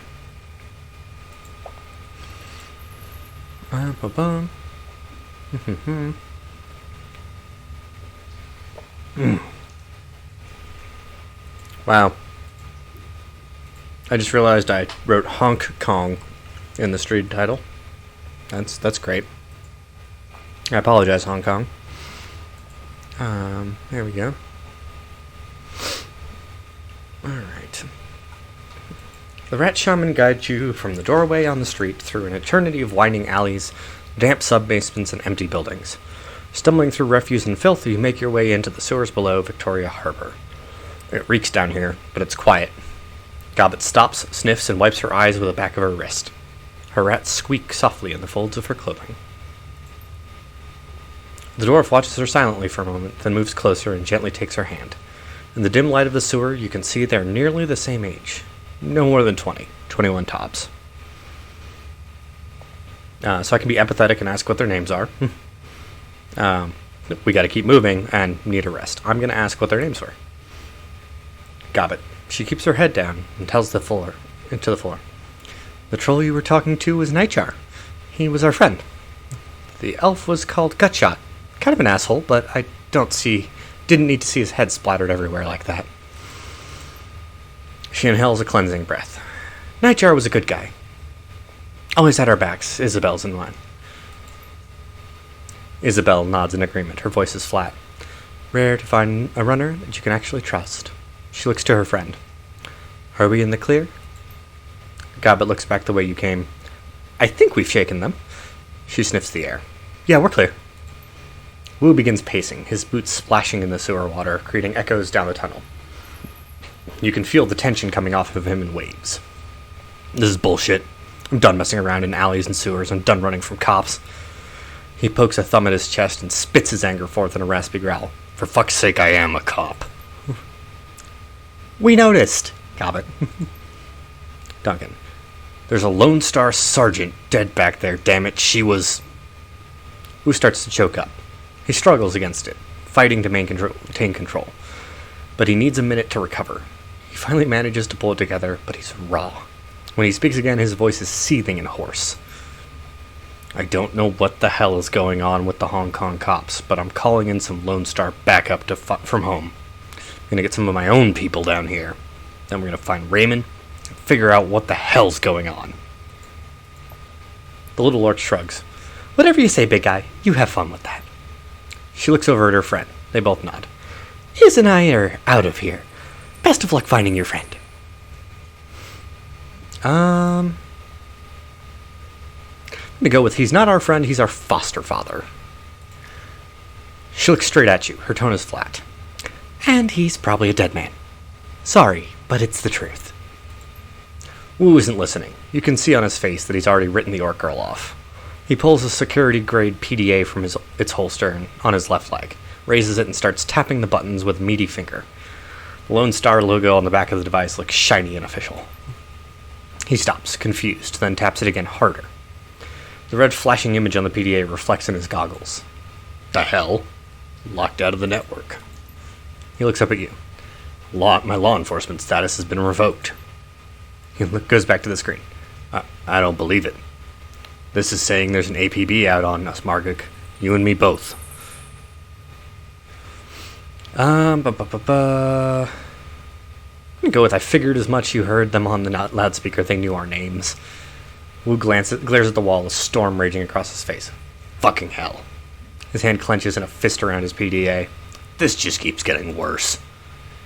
He leans forward as if to punch the wall, his knuckles rasping against it softly, a pantomime of barely constrained rage. Suddenly he turns and slings his PDA at the far wall. It hits hard, bounces back, and clatters to the ground at his feet. He looks down at it, spent. The orc girl mouths an okay to herself, eyebrows raised. And on that note, I think it is time for us to say goodbye. Come on, Isabel, let's... She's cut off by a sudden smashing noise as her friend's boot comes crashing down on the PDA at Wu's feet. The dwarf looks down at her work, unsatisfied, and brings her boot down again, and again, and again, until there's nothing left but a snarl of plastic housing, broken glass, and circuit board. She looks up at Wu, her chest heaving, and points at the pile of scrap she's created. Police issued. They can trace you through that. She turns to you, hand out. Yours too. It's on the network. Hand her your PDA. Well, there go all my free upgrade points. That's a little too much levity for me. Smash it yourself. We bury our own. You crush the PDA into shards under your foot while Isabel looks on blankly. Good. She looks over at Gobbet, sighs, then reaches into her jacket pocket, pulling out 2 new PDAs. She hands them to you and Duncan. Burners. I suppose it's the least we can do after you help back there. I'm gonna go with thanks now what? Like, no, joking is not the right thing here. Gobbet. Now we get out of this sewer and we head our separate ways. Right, Is? Isabel isn't listening. She's staring open-mouthed at her own PDA, its bluish glow illuminating her horrified expression. Gobbet, we gotta go right now. Isabel's voice is monotone but emphatic. She holds up her PDA to show her friend. They're after us too. Her screen displays a local newscast. Your own face stares back at you from the upper left corner of the screen. Ah, newscaster. I don't know if I have the game audio up high enough that you can hear the news music. And in breaking news, just under an hour ago, Hong Kong port authorities were involved in a firefight with members of a terrorist cell linked to the mainland city-state of Henan. The battle left 3 terrorists dead, along with an unconfirmed number of Hong Kong police officers. Your image winks out, replaced by a scowling image of Duncan Wu, a mugshot from a long time ago, before Raymond. Our sources report that the Seattle natives, Duncan Wu and Margat Crueltusk, along with their Hong Kong-based accomplices, are still at large. They are well armed and should be considered extremely dangerous. Low-res photographs of Gobbet and Isabel pop up on screen, replacing Duncan Wu. The color drains out of Gobbet's face. Oh shit. Kowloon officials report that the terrorist cell known as the White Star maintains ties to the state of Henan, and it's purported to be receiving weapons and funding from anti-corporate groups in the UCAS city-state of Seattle. Port authorities are standing on high alert, and the Hong Kong Police Force's Special Duties Unit has been engaged to deal with the threat. We go live now to Chief Inspector Crate of the Special Duties Unit, who will be making a statement. Behind the newscaster, a video window displays the location of your firefight at Victoria Harbor. The camera pans to the Chief Inspector Crate. She is surrounded by a swarm of news reporters, but appears unfazed by the attention. She speaks with supreme confidence. We have yet to ascertain the motive for tonight's attack, but it was clearly a well-planned and coordinated effort. Crate sounds smooth, more like a corporate mouthpiece than a cop. We have already issued an all-points bulletin along with a kill or capture order for the 4 remaining terrorists, and I have instructed the Special Duties Unit to make this manhunt a top priority. She looks directly into the camera. If you should see one or more of these individuals, do not attempt to engage with them. Instead, tap in the HKPF flash code at the bottom of the screen. If you are on an authorized network and take a picture, our system will automatically identify them in your data stream. The Decker switches off the newscast, clips her PDA onto her belt. For a moment, there's no sound but the roar of sewer water rushing through the pipes. Gobbet bends over, her hands on her knees, sucking wind. Her rats scurry for a new position. I thought we were fucked before. Wu's voice is eerily calm. But now we are well and truly fucked. I'm gonna go with doesn't look good, does it? His mouth tightens. Not at all. He begins stalking back and forth, a panther in a cage. They've labeled us terrorists and there's an APB out on us.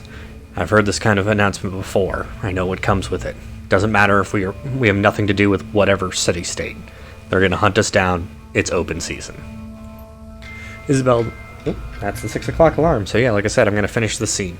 Isabel nudges the remains of Wu's PDA with her booted toe. And the 2 of us will be hunted down right alongside you. Gotta remember to make her monotone. Gobbet wide-eyes the exits tight as a spring. You can hear the shallow panting as she leans towards one, then the other. We gotta go deep, hit the mainland for a while until we can figure this out, find a hole to crawl into. Gobbet looks down at Isabel, wipes her mouth, and points at you and Duncan. We've got to get rid of them, or we've got to get them off the grid too. Way off. The dwarf looks up at Duncan, her large eyes narrow. Hey, Lone Star, you've got a security license, right? That means you've got a sin, too. Wu's brow furrows. Of course I have a sin. Wouldn't be able to get paid otherwise. When criminals and lowlifes go sinless. She runs her hands along her cyberdeck, thinking. That means you can be traced. Both of you. You get spotted by a drone or security camera, get ID'd by a retinal scanner, or try to use your cred stick or password, and the HKPF will know just where to find you. Wu crosses his arms across his chest. I know how a system identification number works, Renner. So I've got a special option because I took Etiquette's Shadowrunner. I'm going to say we're going to have to burn our sins if we're going to survive this. The 2 women nod. You got that right, Seattle. From Gobbet. Gobbet pulls at her dreadlocks. We're just as screwed as you are. Me and Iz. We were listed as your accomplices. And we can't afford to get you caught. You'll lead them to us, one way or another. DNA samples. Things we've told you. Astral residue. I don't know. Cop stuff. The little Decker looks from you to Wu. Her eyes narrowed, sizing you up. You can see her make a silent decision before she speaks. Her voice is flat, resigned. We need to get your sins burned. Delete you from the record books. All of them. All of them. Duncan. Whoa, wait a minute. You want us to just erase our identities? Wu rubs his hand across his scalp. Beyond the fact that it's insane, will that even work? If we burn our sins, go off grid like that, won't they be able to won't they just redouble their efforts to find us? Isabel. Condescension seeps into Isabel's dry tone. Imagine playing a game of hide and seek with a siren strapped to your head. Would you rather try and hide with the siren, or with the siren conspicuously absent? Yeah, let's just get on with it. What do we have to do? Gobbet's voice drops. We have to ask for help. There's only one person we know who has that kind of pull it takes to burn a sin and hide us from the cops. Kindly Chang. I'm gonna go with, let me guess, Kindly Chang is some sort of underworld hard ass. Gobbet. Like a walnut. She's what's known as a straw sandal, a kind of middle manager for the Yellow Lotus Syndicate. They're triad. Kindly Chang controls all of the illegal activity in our neighborhood. Smuggling, bootlegging, counterfeiting. Let's go with middle manager. Is the Yellow Lotus a syndicate or a retail outlet? No. Not gonna do no way. We're already in deep enough. Because that's... but also... I gotta go with the middle one. We don't want to deal with Kindly Chang any more than you do. But I don't see that choice. What choice we have. We need protection, and we need to get our sins burned before we're all red smears on the sidewalk. Isabel's voice is hollow and flat. Taking favors from a woman like Kindly Chang is a good way to get yourself into indentured servitude. You don't want to owe favors to a woman like that. Her eyes get big, round. Ideally, you don't want to deal with her at all. That was Nightjar's job. I'm gonna say with Nightmare's job, you mean you work with her. What did we just tell you, Isabel? She's got her fingers in everything, including brokering shadow runs for the corpse. Kindly Chang is our fixer. Gobbet tries to make her voice light, confident. Just stay on her good side and you'll have nothing to worry about. Now let's get this done before one of you trips the APB and brings all hell down on us. Alright. So yeah, that's where I'm going to pause things for the moment. Like I said, I got to take a little break. Got to take care of my pets. Got to put a save in here, though. Great, new save. Save. Here we go. Just because, you know, what might happen. So yeah, save. Yeah, I'll put it on. I'll be right back. And... well, the audio from Shadowrun's still coming through, but that's not very entertaining. So let's get some backing track going. Connect to the Spotify API. Yes, da-da-da-da-da. Making me jump through every fucking hoop in existence. Backing track. There we go. Drop volume on Spotify. Okay, is that coming through?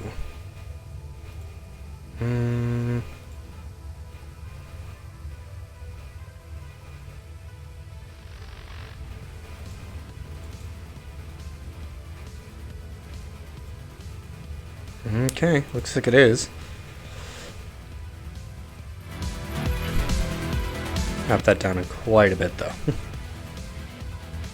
Alright, I'll be right back. Maybe 15-20 minutes just because I gotta take care of the pets. Oh, I just realized. For some reason, the song credit box is like 90% of the way off the screen, the top left. Let's transition that back over. Alright.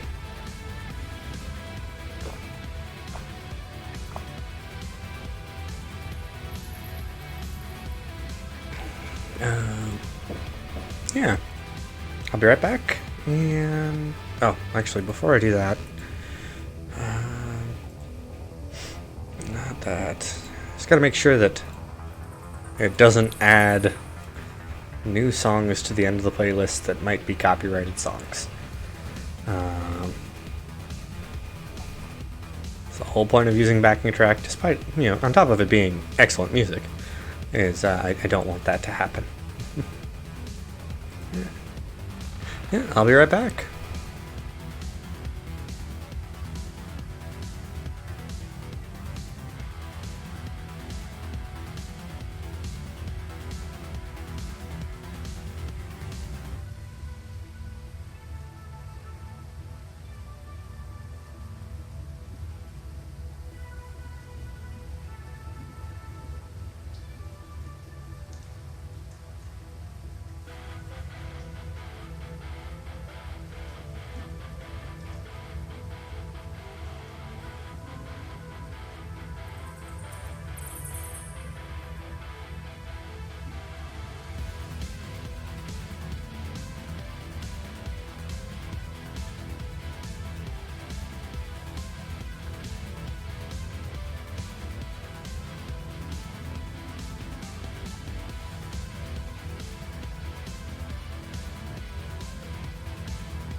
I return. Took a little longer than planned. Mostly because my intestines decided to hate me. But, yeah, I'm back. Let's get back into it. Alright. Oh, there's a spot in my glasses. I can't see.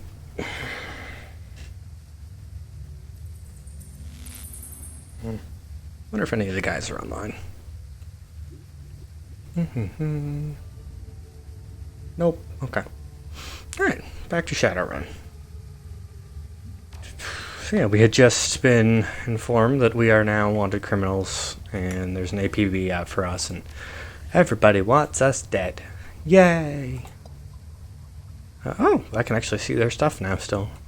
Gobbet and good old Shy Dwarf, who's actually Isabel.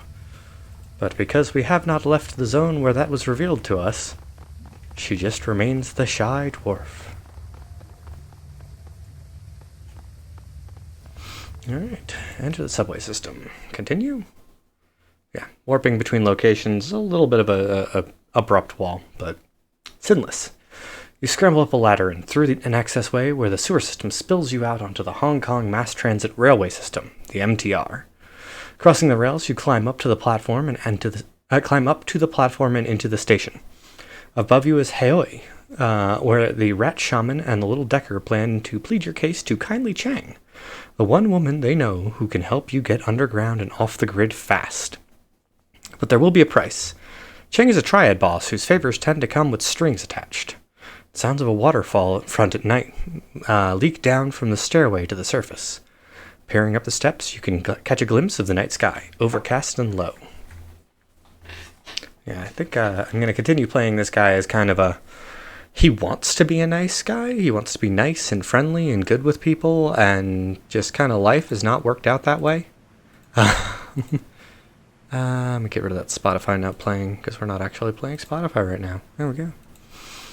The sewers deposit you into a series of mechanical access ways that eventually link to a system of railway tunnels. Gobbet leads you through... Sorry, heard something.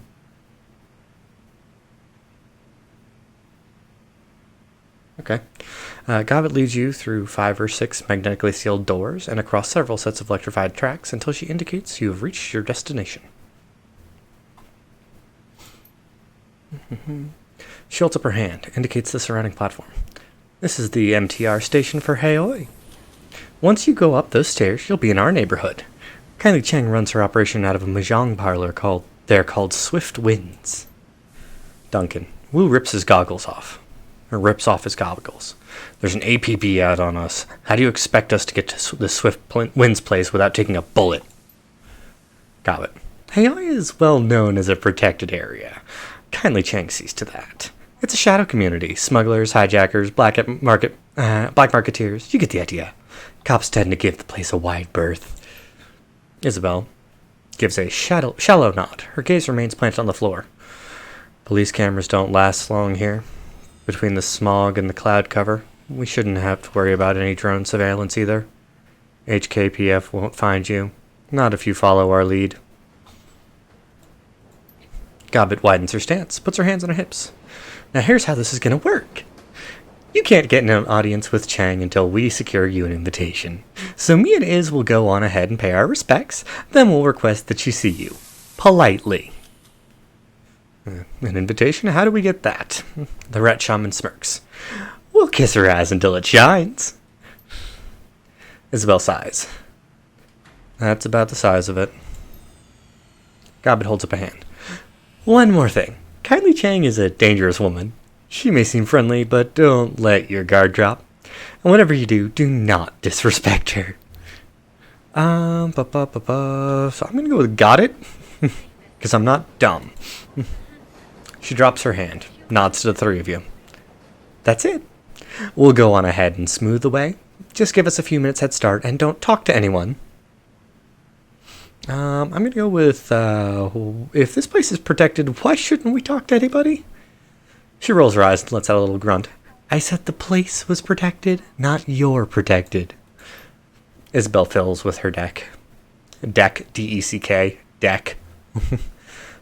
No one knows you're here, and outsiders aren't welcome in Haley. Cobbett eyes Wu up and down. Plus your friend here radiates cop. Cops are even less welcome than outsiders. Then she looks your way. And you're not exactly ordinary, are you? Either are you? I will say I am what I am. She smiles for the first time. Yeah, that's what I'm worried about. If people see us strolling through town together with no prior explanation, we might not make it to the mahjong parlor at all. I'm gonna say I get it. Her eyes narrow and she nods approvingly. That's good. You catch on real quick. We need your sins burned as badly as you do, and we need to figure out a way out of this shit, or we're all dead. Isabel quickly turns away. See you at the mahjong parlor. Alright, just me and Duncan now. The Shadowrunner's footsteps quickly fall away, and then you're alone with Wu. He grunts something unintelligible and begins panther stalking back and forth again. Boot prints of sewer water and muck marking his path on the subway platform behind him. Minutes pass. Wu stops his pacing and runs both hands over his face, groaning a sound of anxiety and disgust. It dissipates, and he stands there silently, his hands covering his face and his shoulders shaking with emotion. Then he begins to laugh. It's a laugh that comes from down deep, from a place where fear and frustration and impotence swirl. But the barrier holds. Wu focuses, taking control of his breathing. His laughter begins to slow. He becomes himself again. Duncan. Oh my god, Margak. An aftershock of laughter shudders through him. Are you fucking kidding me? What the hell are we doing here? How did we get into this? He drops his hands and turns to you, shaking his head in disbelief. I think I'm gonna lose it.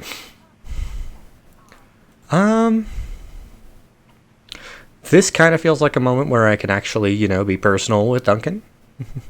And like, hey, we're brothers kind of thing. So I'm gonna, go ahead, we're alone. Wu walks to the wall of the subway station silently. He stands there a moment, lost in thought.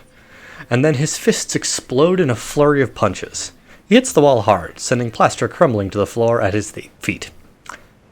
Yeah, now I'm remembering this character, and I'm remembering who he is. And the people I know in real life who are like him.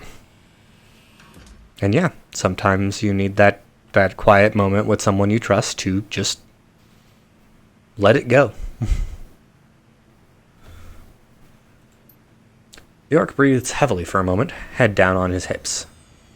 Head down, hands on his hips, spent. Carter is dead, Margak. They fucking ended her. He puts a hand on his forehead. I don't know what I'm going to do now. I'm going to say sounds like she was more than just your partner, because just focus on finding Raymond is not the right answer. He's looking for empathy, even if he doesn't realize it. This is pulling off of our past experiences, but I haven't talked to him in 8 years, so yeah, sounds like she was more than just your partner. He turns to you with a blank face. More than just a partner, of course she was. Then he gets it, and his hackles rise. She was my training officer, you idiot, my mentor. I'm gonna go, I didn't mean anything by it. Wu waves you off with a gnarled hand. Carter was my partner. She had my back. Do you know how important that is? What it means to lose that? When you're out there in the streets facing down a food riot, you need to know someone's looking out for you. That you're standing next to someone you can depend on. That was Carter. Of course people are talking to me now. Oh, that's important actually.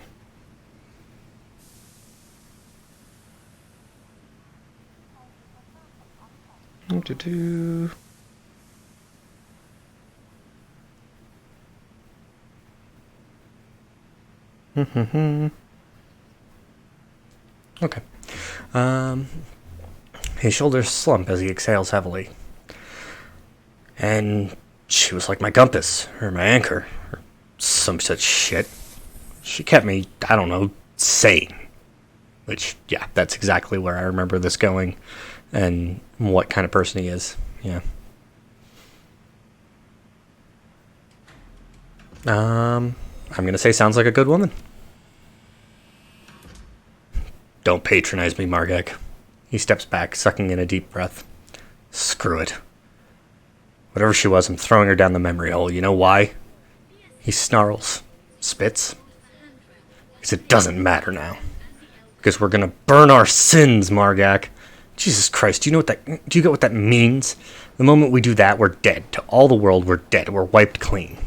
He counts off on his fingers. Raymond, the house we grew up in, my career, Carter, all gone. No home, no memory, no identity, nothing. He waves his hand, brushes it all away. We will be nobody.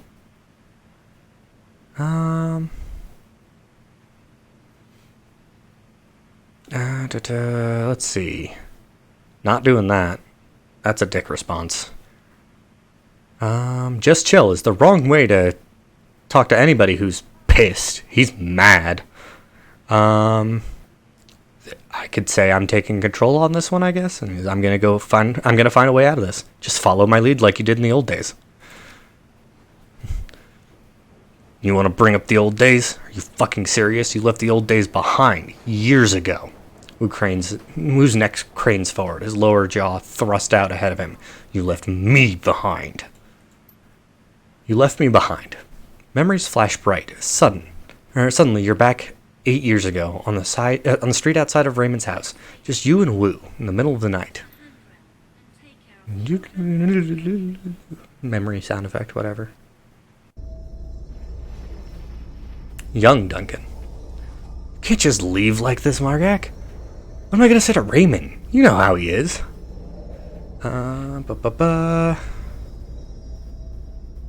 Yeah, I know how he is. Inflexible. Exactly.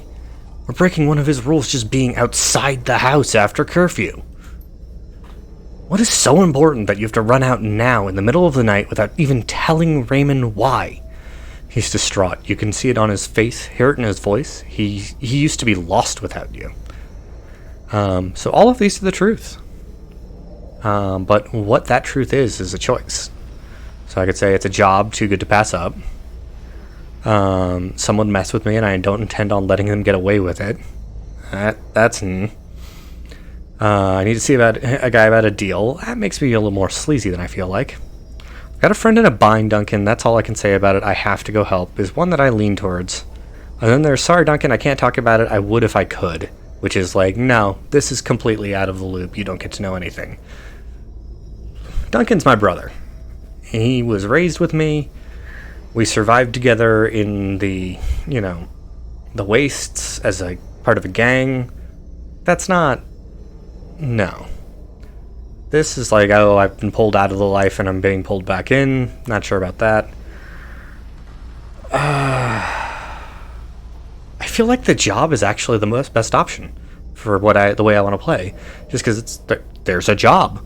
I need to attend to this. Like, I've got an offer. I can't pass it up. I have to do it. Damn the consequences, kind of thing. So it's a job. Too good to pass up. Come on, Duncan. We could use you. You're good in a fight. His eyes widen. A job that's too good to pass up? I thought we left that shit behind, Margak. Look, whatever's going on, I can tell you one thing. Raymond will not approve. Okay, so... yeah, I know. Why do you think I'm sneaking out? Be back before the weekend. Doesn't approve about anything other than the life of a wage slave. It's a little more rebellion than I'm looking for. But this, I'll take the responsibility. I'll deal with it when I get back. That's how I'm feeling on this. Like, 2-3 days tops. I'll take care of it. This is on me. If you're not coming, I will take it. You don't have to deal with it. Remember the look on Duncan's face as you walked away. The events that followed were a blur, one that you don't care to remember. 3 days later, you were behind bars in a private corporate prison. No interrogation, no charges, no appeal.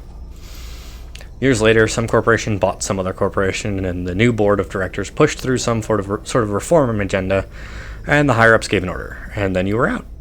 with a few hundred new yen to your name and one scary as hell non-disclosure agreement ensuring your silence. Not that it mattered to you anymore. You were starting fresh, determined. Phil Raymond tracked you down, left you that voicemail, brought you to Hong Kong, and back together with Duncan Wu. So yeah, that's our backstory. You realize that Wu has been staring at you. Duncan. Now let's hear it. Where the hell have you been all this time? Why didn't you contact me? At least to tell me you were alive. So yeah, he's been berating me. And, there's a point of, de-escalation, and there's a point of standing up for yourself. I've been locked up for 8 years and suddenly dragged back into all this family drama. At this point, I think I would snap back at him, just like, the fuck, dude?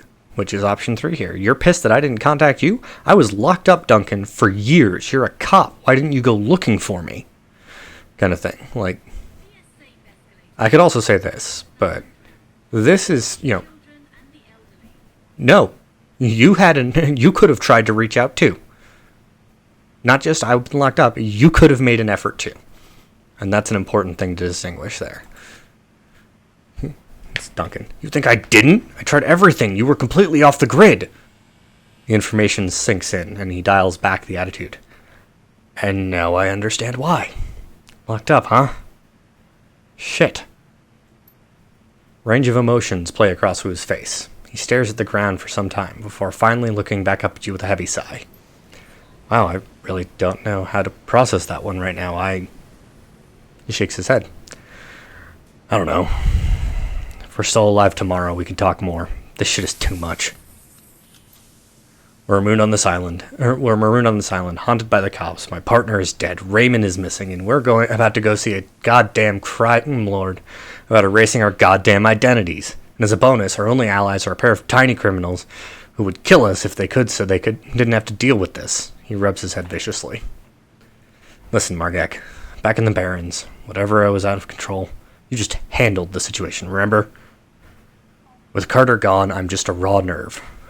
I'm afraid I'm gonna slip back and people are gonna start getting hurt again. I'm gonna say I got your back. Because again, now he's actually looking for empathy. He's not just lashing out. I got your back, man. He stares at you hard, like he's trying to see something inside of your head. His voice comes out flat. We'll see. Just don't press it. Need time to get used to you. Let's go meet that triad woman and get our damn sins burned. I want to rip off the bandage as fast as I can. So yeah. Backstory. I did get karma for coming out of the sewers. I remembered correctly. Yeah, now I can actually spend some karma. Now I got the amount that I actually need. So I could up my cyberware affinity, which will get another, up my 2-hit, give me compound attack for hand razors. I do technically have access to the spurs. I don't remember what the spurs, 2-hit is. What it uses. And I kind of want to know, what is it? Razors and spurs use strength, close combat, and cyberware affinity, damage strength. It's the shock hand that uses unarmed, and the monofilament whip that is just like,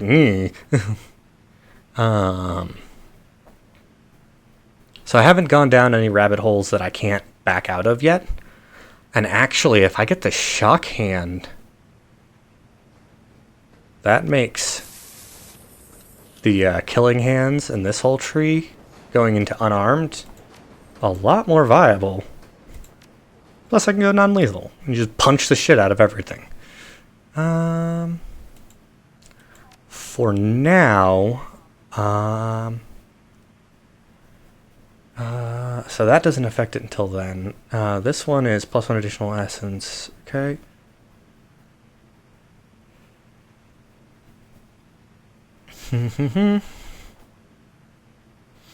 Okay.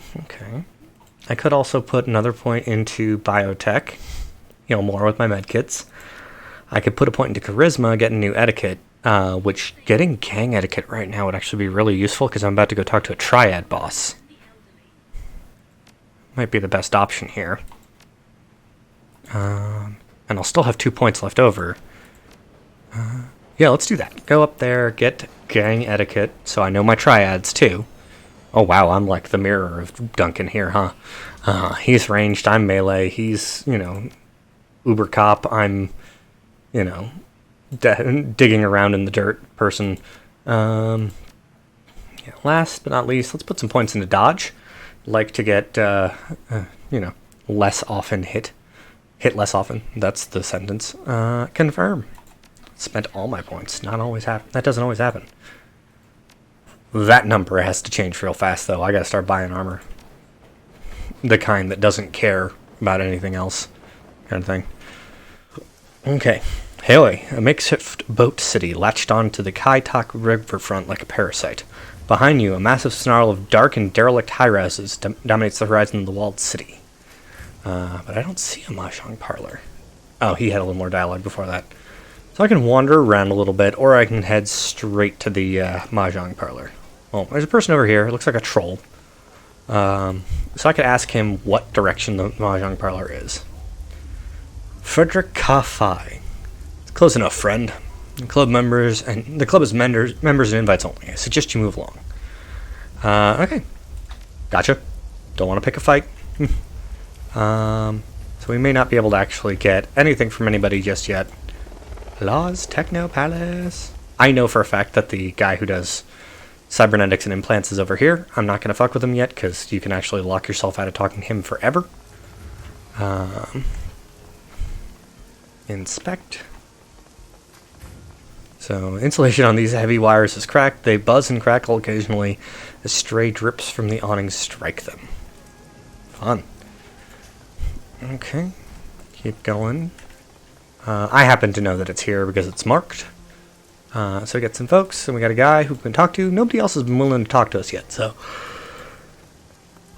Hello, smuggler. Just off the dock, you spot a sea-worn man with a smile that's almost too wide for his head. His teeth shine against the thick black bush of his beard.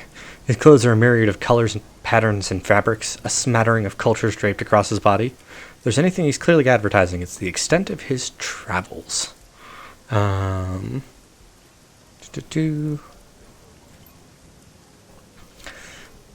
see something you like? His voice is coarse, like steel wool on your eardrums. Come and get it. 'Cause now's your last chance, everything is on sale. Won't find these prices like these anywhere else, my friend. Yeah, so I can go and kind of dig a little bit more. You from around here? No, not I. Not here.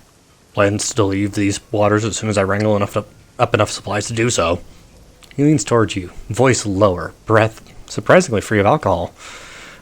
Everything's happening here. Locals call them dreams. I call them evil. I don't want no more of that. What did you dream about? Doesn't matter.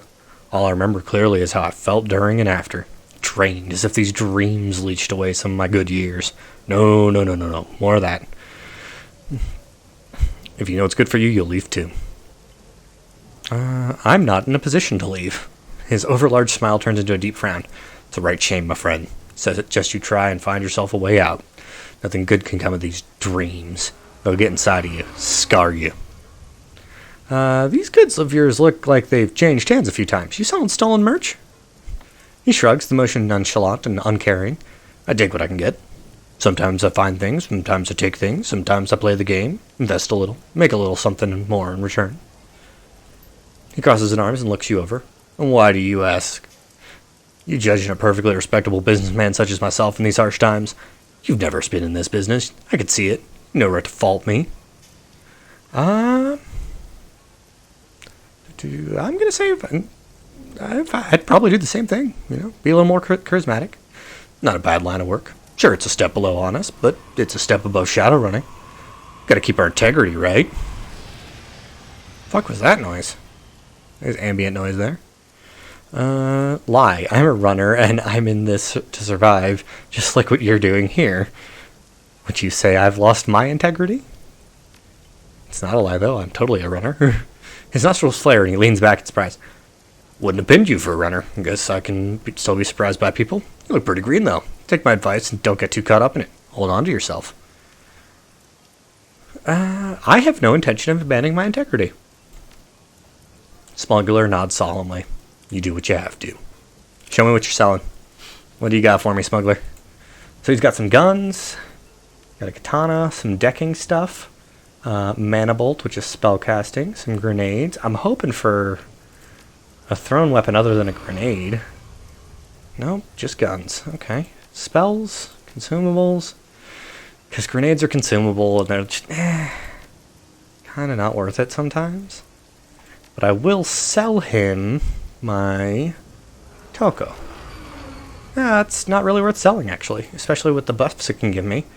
I will buy these medkits off him, though, because having more medkits is useful.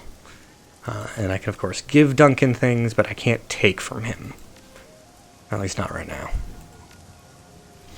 But that's all I'm going to buy from him right now. I don't need guns or anything. Well, do I? What's Duncan packing? What heat's he got? Loading. Nothing, because we're in town. Okay. And the game's going, we don't want you to exploit anything. Hey, big guy. And the Mahjong parlor. There we go. The Swift Wind's Mahjong parlor, filled with the stink of cigarette smoke, the incessant click-clack of Mahjong tiles, and the grim faces of hardened gamblers. So there is Kindly Chang and the girls. So, come in. We have a lot to talk about. I don't know. She's like a heavy smoker and drinker, isn't she? You can feel every eye in the room as you cross the Mahjong parlor to the old middle-aged woman sitting patiently at its end.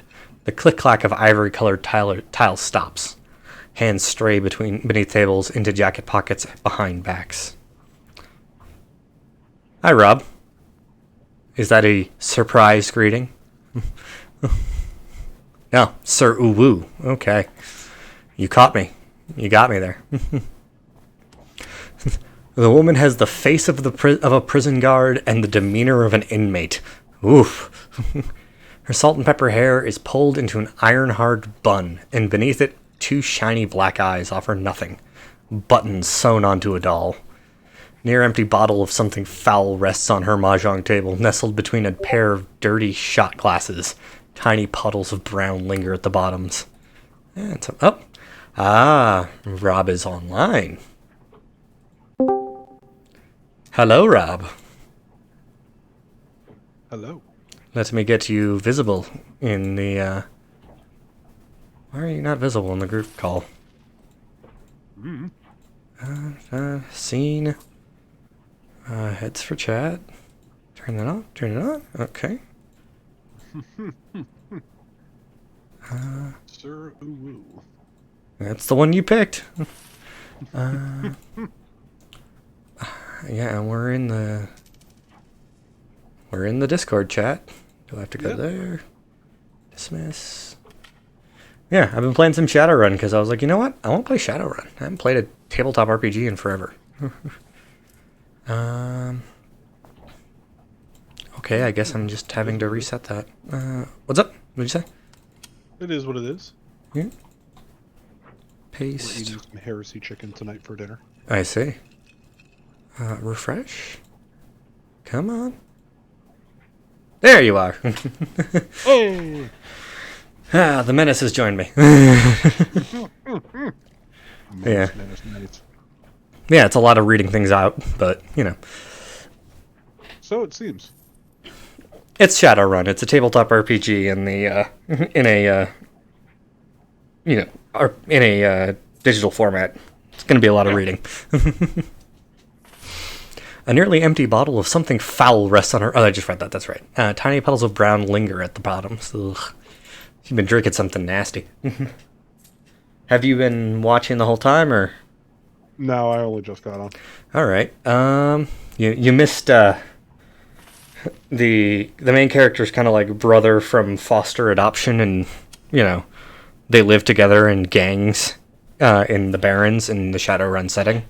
You know, he just kind of revealed canonically and in gameplay of he got anger issues. He got he's one of those characters that is I am a short fuse and I need my comfort person to keep me focused and not exploding. And apparently the main character, before they disappeared from his life for 8 years, was that comfort person until they disappeared. And he got replaced by his partner in Lone Star, the for-hire police group. And she just got her head popped open by a sniper. Wow. 20 minutes after you finally meet up again for the first time in 8 years. Wow. Yeah. So it's kind of that moment of you two do the address the panic situation. Oh god, oh god, oh god, do everything we can to survive. And then it becomes, okay, we've got a moment to breathe while we wait for our allies, Isabel and Gobbet, to go, get us an invitation to talk to this Yakuza person, or this Triad person, in this case. Yeah, go ahead, let it out now. Now's a good time. Yeah. Yeah, go ahead, explode. He explodes, and it's where the fuck have you been? Kind of conversation. Which turns into, why the fuck didn't you try to find me, fucker? So, yeah, that was a fun conversation. But yeah. I let Wraith convince me to play an orc, so I'm playing heavy cybernetics orc that is teetering on that line of, I will destroy you, and I'm trying to be a good person. Because, yeah, you can totally play this game, just destroy everything, be full orky. But that's not how I like to play games. So, Gobbet and Isabel stand on the other side of the table, heads lowered, shoulders slumped, hands clasped. They risk a frightened glance at you as you approach. Kindly Cheng's voice is nasal and rusty mean. Oh, fuck, how do I do that voice? My little pair of fuck-ups here told me about what happened at the docks. Going a little Italian, but How dare you? You know what I mean. She dips a pinky into a shot glass, brings it to her mouth, removes it with a sharp smack. Ugh. How two of my best runners had their heads put out. How you need protection. I'm not doing that voice for her. She's got way too much dialogue in the start of this game for me to do that voice forever. And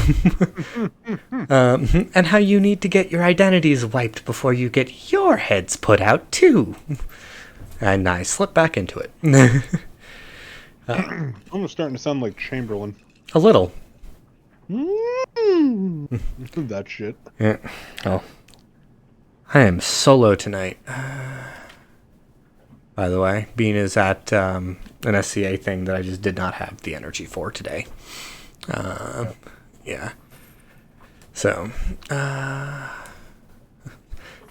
Kang Chang potentially leading the heat to my front door, placing me and everyone in my employ in danger. She fingers the rim of her glass. Great phrasing. So wise. So very, very wise. The young shaman Gobbet's eyes never leave the floor. We're sorry, Auntie. We thought... Her black eyes flash. You mustn't speak until you're spoken to, Gobbet, dear. You know this character. Her smile turns mean. And since you are one short hair away from being dumped in the river chained to Isabel's corpse, I suggest you let your new friends here do the talking for a while. Does that make sense to you, dear? Her treacle voice is back, sweet, nasal, and grinding. Dark circles ring Gobbet's armpits. Yes, Auntie. That's a phrase. But it's a very specific phrase. You know what just happened, oh shit, kind of response. Not I've pissed myself, but I don't need to push this any further, got it. Cheng inclines her head gently. Very good. You learn so quickly. Okay, so I can either remain silent or say Gobbet kept a cool head in a tense situation. She's the one who led us out of the police ambush. I'm gonna keep my fucking mouth shut. You know? Like, I know what's coming, but my character doesn't. Kindly Cheng pours another drink. Her cheeks are rosy, already flushed. Now, my darlings, I understand from little rat shit here that you came from Seattle to meet with my client, Mr. Black. Raymond Black being your foster father. Wu's jaw tightens at the word client. Wu being your foster brother, and also friend while you were street urchins in horrific hellscape barrens. Kindly Cheng. But before you could find him, the HKPF started splattering gray matter everywhere, and everything went to shit. And now you need your sins, so I think it's like serial identification number, something like that.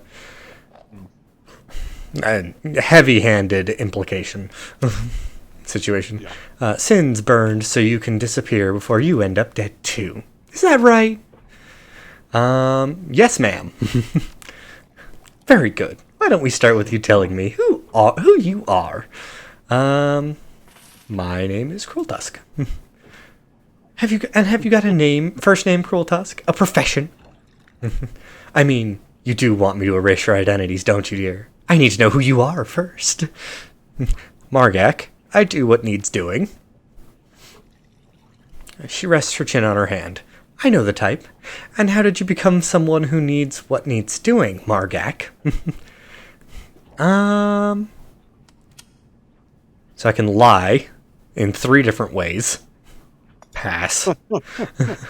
Because she's about to go erase my identities, which means she's gonna see my identity. So she'll know and can call me on that later. So I'm not fucking doing that. I'm gonna say I picked it up young and I've been in the cooler for a few. Because that's what happened. Wu's brow furrows and he shakes his head. Still can't believe it. Why? You only went on the straight and narrow, Wu, and I disappeared. The fuck is going on? Kindly Cheng whips her head towards Wu, a nasty retort already on her lips. But then she stops, sticks out her lower lip as she sizes him up. She turns to her lieutenant sitting behind her, nodding her approval. Forgot about this. Looks like the gun show's in town. What's your name, gun show? Duncan is in, like, a tank top and security armor that shows his arms. He is an orc, and he is ripped. Oddly enough, my name is, in fact, Gun Show. It's Duncan, but... Wu's focus remains straight ahead. Duncan Wu, I'm a cop, Lone Star.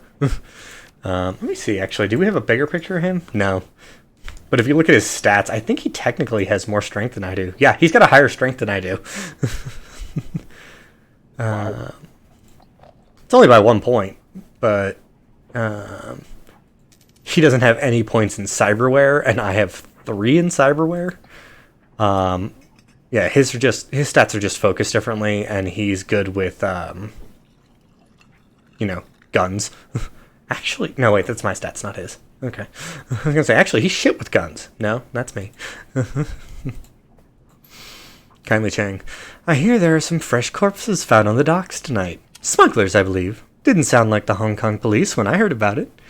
You're doing Duncan Wu? Wu's eyes remain fixed on a spot on the wall behind her. He smolders. I identified myself as Lone Star, but they wouldn't stand down. They had weapons. It was self-defense.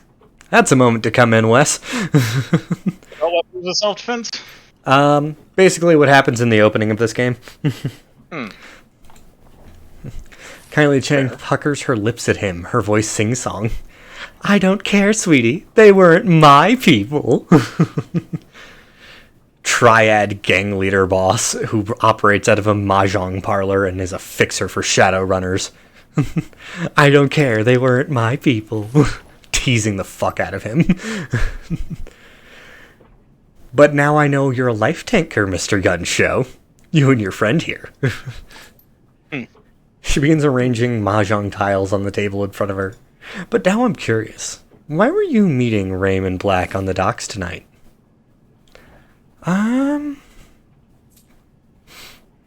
How honest do I want to be? Because I know, again, that she can look me up. She's going to have to look me up to wipe my identity. And do I want to trust her enough to think that she's going to not, keep a copy of it and read it kind of thing? No. No, I don't. I'll be honest, Raven Black is our foster father. That makes her pause.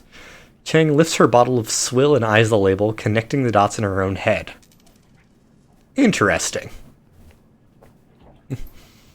Look of disgust passed over her face. Sorry, kids, but he was looking like shit when I saw him. Eyes half open, dark circles around them, dragging his feet the whole bit. She tisks her mouth in displeasure. Your foster daddy was in a bad place. My options are, do you think it was drugs? Tell us everything you know about him, and sounds like he wasn't sleeping. Middle one's not a good idea.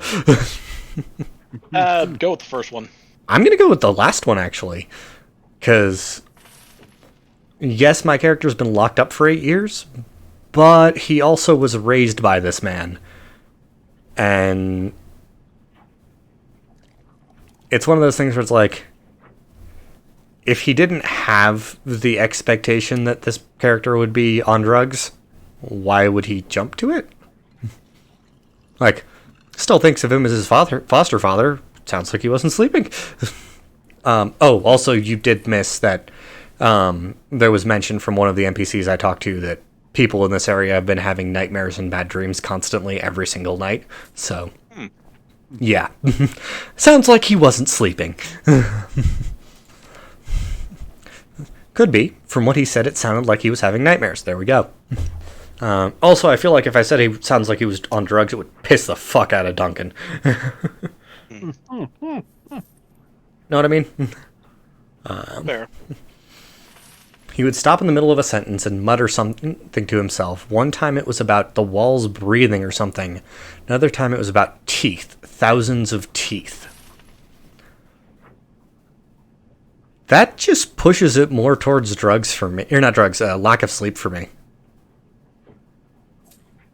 Like, previous employment, I've had to deal with meth heads and people on, like, crazy drugs. And maybe while they're actively high, they might go like that. But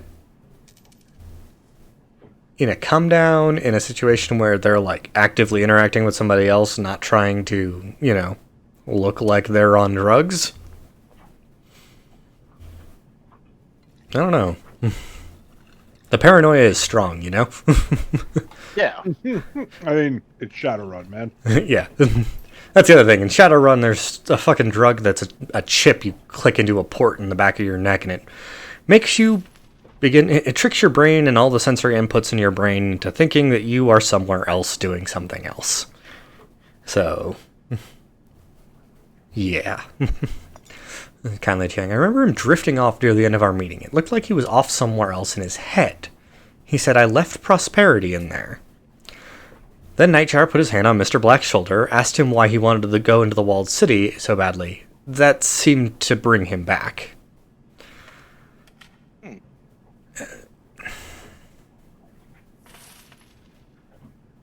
Okay. When your old man opened his eyes, they were full of tears. Then he muttered something else I couldn't make out. She pours herself another shot, tosses it back, and rubs her belly. Your daddy got really irritating after a while. So I've got, what do you think it means? I can imagine, or how do you leave prosperity? Do you think prosperity could be a person? I'm not going to go with I can imagine. That's heartless. I'm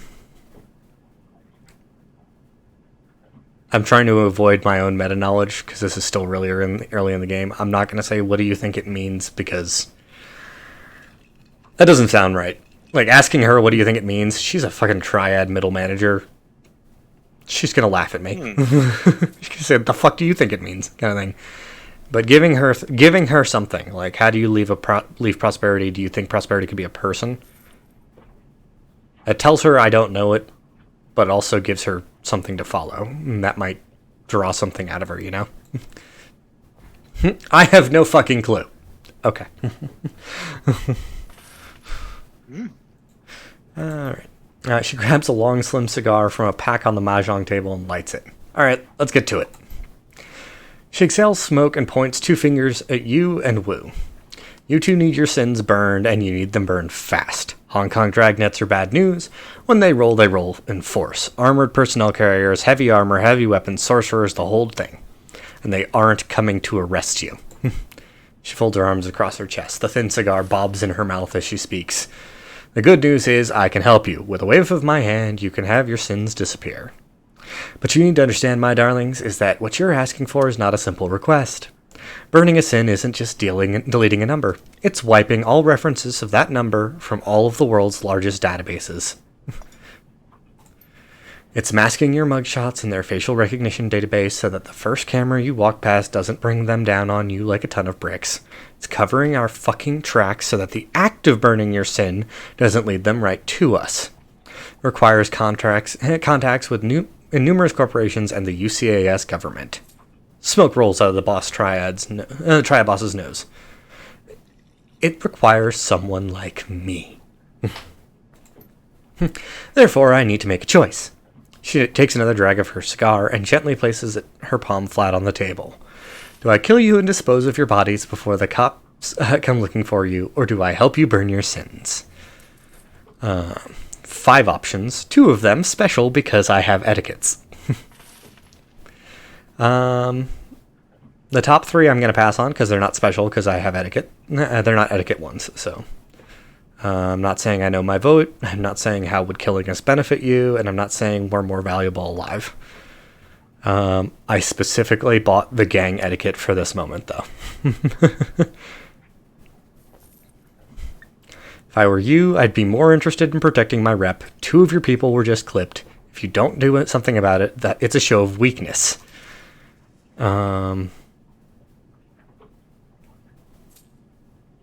The other one, Shadowrunner, is you may want to think of your rep as a fixer. 2 of your runners were taken down by the cops, and you have no idea why. Between those 2, I'm actually leaning towards gang. I've been nice, I've been quiet, I've been polite up till now. Now she's asking me to express my thoughts. Don't do something stupid. If you don't do something about what fuck up happened, it's a show of weakness. You don't want that. Helping us is fixing that, so. Chang rests her chin on her hand again and smiles at you coldly. So clever. So clever. Her chin stays on her hand, but her eyes look past you, surveying the Yellow Lotus soldiers in the room. Yes, I have been placed in a delicate situation, haven't I? Regardless, that's the situation whether you're alive or you're sucking dirt. She stares at you for a long moment. Chin still on hand, thinking. Taps her ash on the floor without taking her eyes on you. A low, reluctant growl rumbles somewhere deep in her throat. You live. You're clever, and I like that. I'll put your sins to the torch. However, I'll need to call in some valuable favors within my network to do it. Those favors do not come cheap. You will owe me. All right. What do you want us to do? I'm not saying auntie, and I'm not saying that I can't say I'm surprised. That's dumb. I want you to deliver a message from me to a business associate in the walled city. The Yellow Lotus has a strong presence inside Margak. Isabel can tell you all about it, can't you, dear? Isabel grew up in the walled city. Isabel's eyes remain lowered. They collect taxes from corporations, extort protection money from shopkeepers, run drugs, guns, people. They hurt people. Kindly Chang, we do all those things, yes. But to be fair, we also operate the walled city's black market. You might not be alive today if it weren't for the lifeline that we provide. Isabel clams up tight. Cheng picks up a mahjong tile, turns it with her fingers. There's a red pole, sort of enforcer, yes? On the inside. His name is Strangler Bao. It's a fun name. Bao is a strong man, a good soldier, but he has forgotten his place. I need you to remind him. How are we supposed to do that? I am not going to offer to kill him.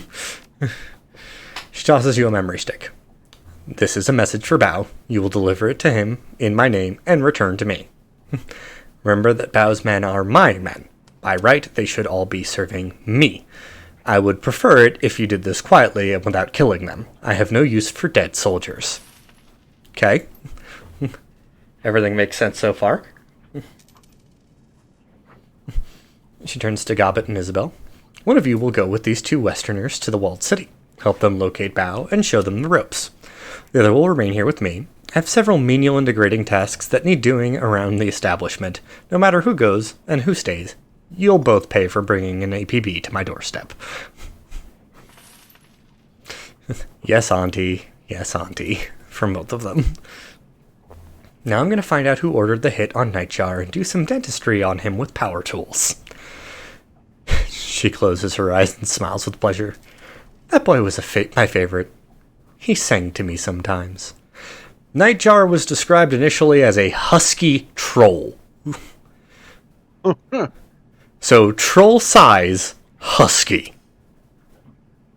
Big man. A big old boy. Makes the mountain look small. She opens her eyes again and sneers. The other one, I don't care about. Gutshot was an asshole. Okay. Turns away and waves you off with the back of her hand. That will be all, my darlings. Return to me when you are done. She likes clever. She likes me pushing. She likes that I'm smart about things. I'm going to say one last question. One last question, Auntie, because I'm not going to say thanks for the favor. It's not a favor. I'm doing a job for her. Deal works, sort of. Leave is fine. But one last question. Before I go, one last thing, ma'am. Kind of thing. She keeps her back to you, but you can tell she's making eye contact with her lieutenant. Why not? Apparently I'm feeling generous today.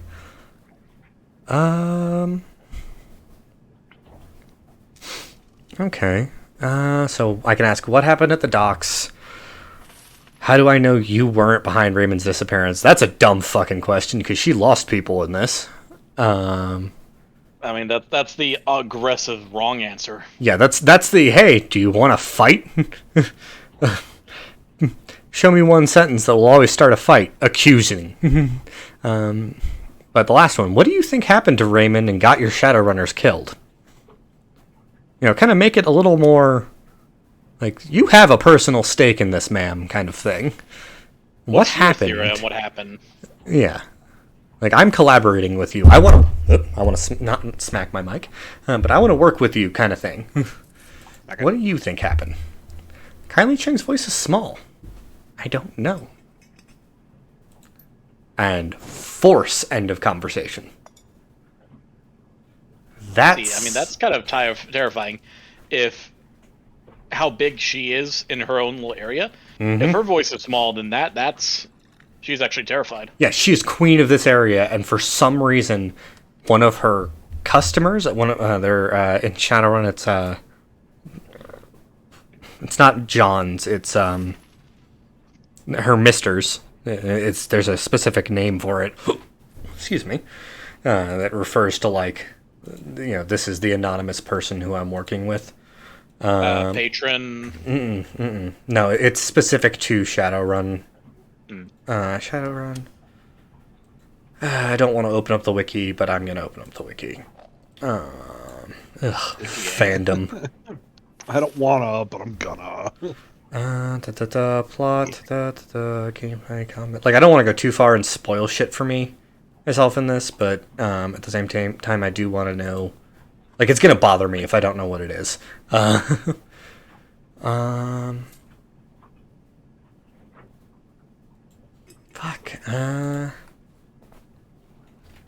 If I search Fixer.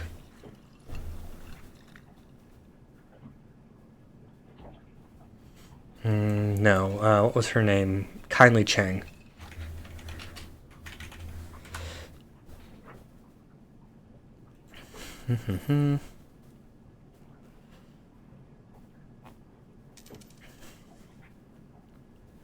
Can you give me the characters? What's the quest I'm at? Hold on. Maybe this is here. Ta-da.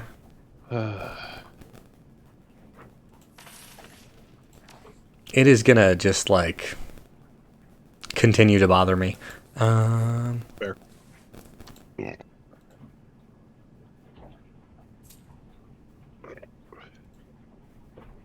Shadowrun Wiki. Characters. There we go. Duncan. None of this is helping me. Because these are all hub characters. Missions characters. Starting mission, Act 1, hard landing. Sure. Carter, intelligence. We're gonna have to wait until it comes up because I don't want to dig too far and, Dig further. Yes. spoil shit for myself, honestly. Though, actually, hold on. I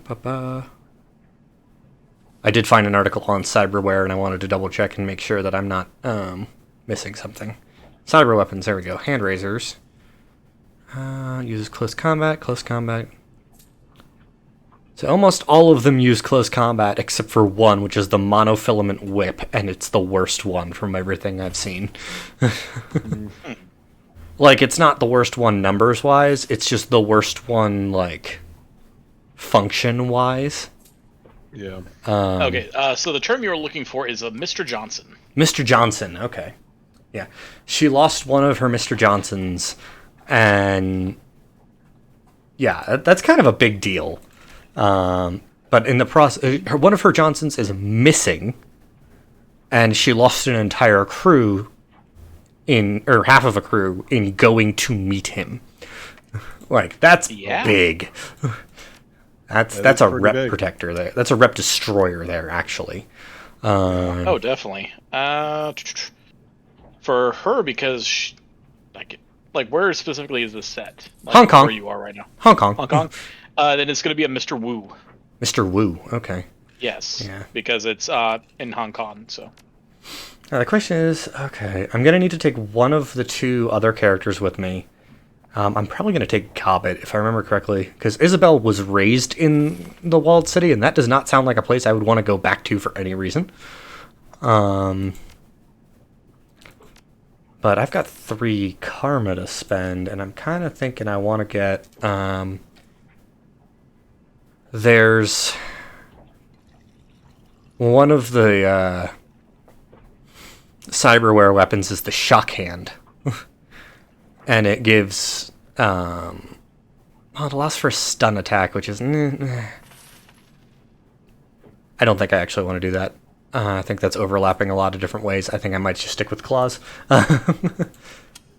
Because I've got this, key casting killing hands, which doesn't really do much for me right now, because I'm not doing unarmed strikes. Because technically the claws are a weapon. I just don't know if the shock hand counts as an unarmed strike, I getcha. Give me a moment, I can look. Yeah. But it's specifically in Shadowrun Hong Kong. I know it uses unarmed for critical chance, and killing hands adds damage to... yeah, unarmed damage is increased by 3, active unarmed damage is increased by a further 4. Which is also weird phrasing, but... yes, apparently Shockhand is amazing for unarmed adepts. Oh, okay. Because then I can go down... I won't need to put any more points into Cyberware Affinity. I won't need to. I've gotten to the point where I get the bonus Affinity. But I can later on to up my 2-hit kind of thing for all cyber weapons. Yeah. So you looking at another source here, it says it uses close combat skill for accuracy and unarmed for crit strike chance. Yeah, but the thing is chance. also like, okay, does it also count as unarmed for the purposes of killing hands? Because if it counts as unarmed for killing hands, that's broken as fuck.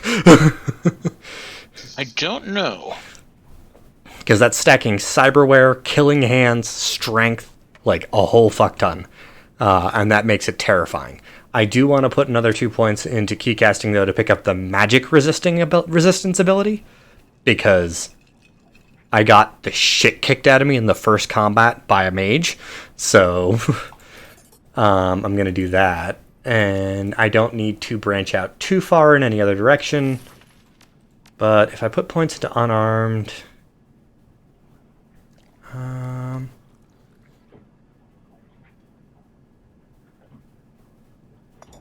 I have to wonder if it'll allow me to use these specials as well. Okay, so all the unarmed weapons that are, according to this, are the fist, spiked fist, punching dagger, cestus, blood calls to blood vampiric dagger. I don't know what that is. Sounds like a special dagger. Lastly, the shock glove. Shock glove or shock hand? Shock glove. Okay, that's an important distinction. Let me see if that's even... Like, it's not going to be acquirable yet, obviously. But it's just like, okay, what's an actual weapon? What counts as a weapon in this? Unarmed fist. Okay. Shock glove. An armored glove, damage strength +2, may do AP damage. Okay, so the shock glove and the shock fist are the same thing. It's just one of them's a cybernetic. And there you go. Effect-wise, at least. The question is whether or not to go for shock glove, though. Or shock fist, though. Again, still probably going to put a point into this. Here's the points to get the magic resistance, because holy shit. Yeah, I mean, at the end of the day, surviving something is going to be way better than... Yeah. Now, I unlocked that, but it didn't equip it. Which I might need to get it first. So, that sucks, but... Now I'm working for Kindly Chang, but just for this one mission at least. Or at least that's what it is story-wise. I know better personally, but yeah. Let's see. Don't spoil. I'm trying not to, man. Sounds like something a spoiler would say. I'm not going to buy any of these weapons. None of them are useful to me. And I know that Duncan gets a rifle automatically, so... can I attempt to get into the cybernetics guy's house at this point in time? No, I'm not going to risk it because you can get perma-locked out of that house. Or that room. That merchant. And seeing as how I'm cyberware focused, I don't want to do that. Yeah? I don't want to piss off my primary merchant. Triad guard. The thug taps his earpiece, gestures with his head. Auntie Cheng said you'd be coming. You can pass. Duncan. Right. Okay. So, like I said, I can pick one runner for the other runner for this team because my other person is going to be doing menial labor for Kindly Chang. I'm going to take Gobbet because her spirit summoning, ability to talk to spirits, all that kind of stuff. And also because I don't want to drag the dwarf Isabel into a place that is a source of trauma for her. You know? Don't be a douche, yeah. Yeah, kind of a dick move, yeah. A little bit. Also, Gobbet's sassy. We like Gobbet. Gobbet doesn't care. City of Darkness. Kowloon Walled City, the most densely populated spot on Earth. Nearly 40,000 people crammed into 7 acres of chaos, poverty, disease, and vice. A self-contained city that collects no taxes and provides no city services. Stagnant water sits in temporary wells. Trash lies piled on roofs or for controlled burns. Improvised structures lean dangerously over populated areas. It's the ideal breeding ground for all manner of illicit trade, drugs, gambling, black market trade, metahuman trafficking, and everything in between. The only law is triad law. And now you need to enter the septic system of a city, find a triad enforcer named Strangler Bao, and deliver a message from Kindly Chang.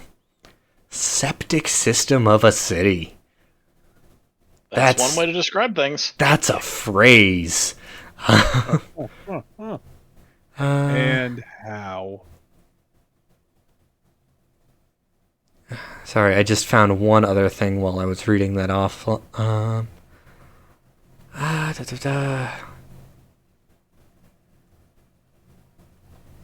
Oh, okay.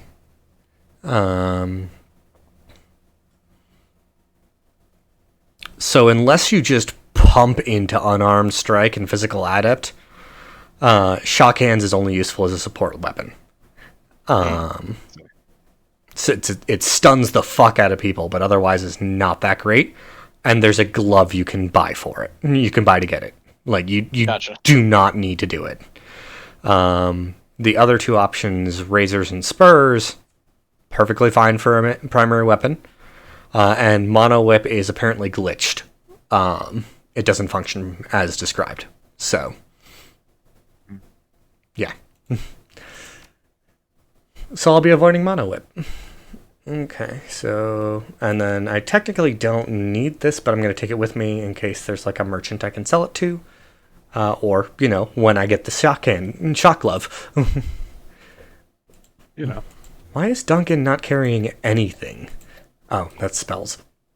Okay, he's got a grenade, 2 heal kits. Awesome. Everybody else has got guns, and then there's me. Alright. Now, what I need is a throwing knife of some kind. Because I've actually sunk quite a few points into thrown weapons. I didn't read that out loud. In the distance, the sounds of back alley activity add to the ambiance of your arrival. Breaking glass, the crackling hiss of garbage fire, faint screams of terror punctuated by the occasional gunshot, sex and business, and violence, and misery blended into one. Oh boy. Duncan. Fun. Wu winces at the stink, waves a hand in front of his face. Raymond said that prosperity is in the walled city, but I don't see it. Why the hell would he want to set one foot in this place? Got it. You got me. As I said, the walled city is the worst slum in the Eastern Hemisphere, maybe in the world. A rat pokes its head out of a fold in her clothing. It squeals softly. She reaches up a hand to comfort it. There's something wrong with this place. It isn't just a slum. It feels poisonous somehow, on an astral level. It churns my stomach to even come near it. Gobbet is a rat shaman. She has a unique shaman spirit. Interesting. And actually, because I've sunk some points into charisma, shaman wouldn't be a bad idea either, but that's spreading really thin at that point. Don't get mad about it. Duncan. Wu nods in agreement. Okay, you were right. This isn't the Barrens. It feels, I don't know, thicker. He goggles the place. Which way? Gobbet. The Lotus Den. That's what Bao calls his little corner of hell. I don't know where it is offhand, but I have a way of finding things. It's a flurry of motion at her hip, and a second pair of beady eyes appears. Gobbet shifts her hand from one rat to the other, stroking each in turn. Duncan. They probably aren't expecting anyone to come in force. We can kick the door, drop the guards, hand over the message, and get the hell out. Gobbet. Kindly doesn't want them dead. She wants them to remember where their loyalties lie. It's tough to remember much of anything when you've got a bullet in your head. See, if I had the shock fist, that would make that a lot easier. Gobbet. I mean, we could kill them, if you really wanted to. Technically, Bao is the only one who has to live, but I'd rather keep Auntie Chang happy than piss her off again. I'm gonna say that'll be up to them. Like, I can say group safety is my biggest concern and all that, but, like, I'm not going to say I'm purposely going to piss off Kindly Chang. And it's one of those things where it's like, if it happens, it happens, but no, that'll be up to them. Gobbet. If they don't try and kill us, we don't dust them. Got it. Duncan. Let's do this. Or let's get this done. Alright. And yeah, still only one karma. what you get karma for is a little weird sometimes.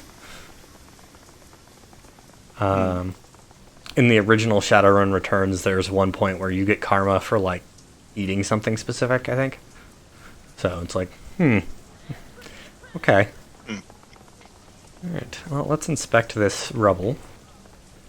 A putrid stench emanates from the remains of this building. You can see nothing that would cause it. Okay. Hello, merchant. A bedraggled woman looks up from her sewing at the sound of your approach. Clothing, clothing! I have good quality clothing for sale! Ever heard anyone say prosperity is in the walled city? She cocks her head like a dog listening to a noise that she can't understand. Prosperity? She sounds it out to herself. I don't know what that means. Okay. What's the news here? Anything interesting? Interesting. Here? No. Nothing changes here. Nothing changes. She settles her weight with an audible harumph. Strangler Bao is the big man now. He's very important, very impatient. You know Bao? We'd love to meet him. Well, he requested a suit, and it took only 1 day, longer than expected. The bastard refused to accept it. She spits. You see your friend Bao, you tell him that he still owes me for my time. I don't sew for nothing. You can eat air. Duncan, we'll get right on that. She nods sagely. You see that you do. Now, what else do you want? Later, lady. We're good.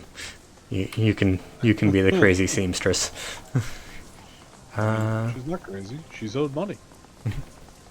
Oh, I remember this lady. I'm not going to be able to do much for her. The bloodied woman. Oh. A young woman lies on the ground. She's a bloody mess. Streaks and splatters of crimson crisscross her blouse and mat her hair. Judging by the quality of her clothing and the bag on her shoulder, you'd make her out as a student. She is as out of place here as a librarian would be in a game of urban brawl. She struggles to move, but she's clearly exhausted. The dark circles under her eyes tell you that she hasn't slept in days. When the woman sees you heading her way, her face hardens. You see her hand slip into her jacket pocket, but as she studies your faces, the fear in her eyes gives way to curiosity. You guys don't look like you're from around here. A hacking cough shakes her, but her eyes remain fixed on you. You either. Who are you? I'm a student at HKU. She glances around watchfully, over your shoulder at the buildings looming above her, into windows nearby. Doing some research. Gotta finish before I can leave. You look like you haven't slept in days? It's because I haven't. Standard student fare. I've been living with a family in one of the inner blocks for the past few months, working on my thesis. It was bad, but I could handle it. For the past 5 days, though, I've been living on the streets, hiding from the predators. I'm not going to ask what happened to the family. She's covered in blood and has been running on the streets for 5 days. I don't want to know. I'm good. Ask. Funny place to write a thesis. Her voice takes on a defensive edge. It's the right place for mine. My thesis is on Feng Shui in the 6th world. That makes sense. Feng Shui. 6th world. Magic has come back. Feng Shui is a thing. Oh. Like an actual thing. But my character doesn't know anything about it, apparently, so what's Feng Shui? Although she's exhausted and possibly ill, the student's eyes gleam. I knew it. Wesley, no offense meant, but ask a graduate student about their thesis. You're gonna get an explanation. Oh, yeah, no.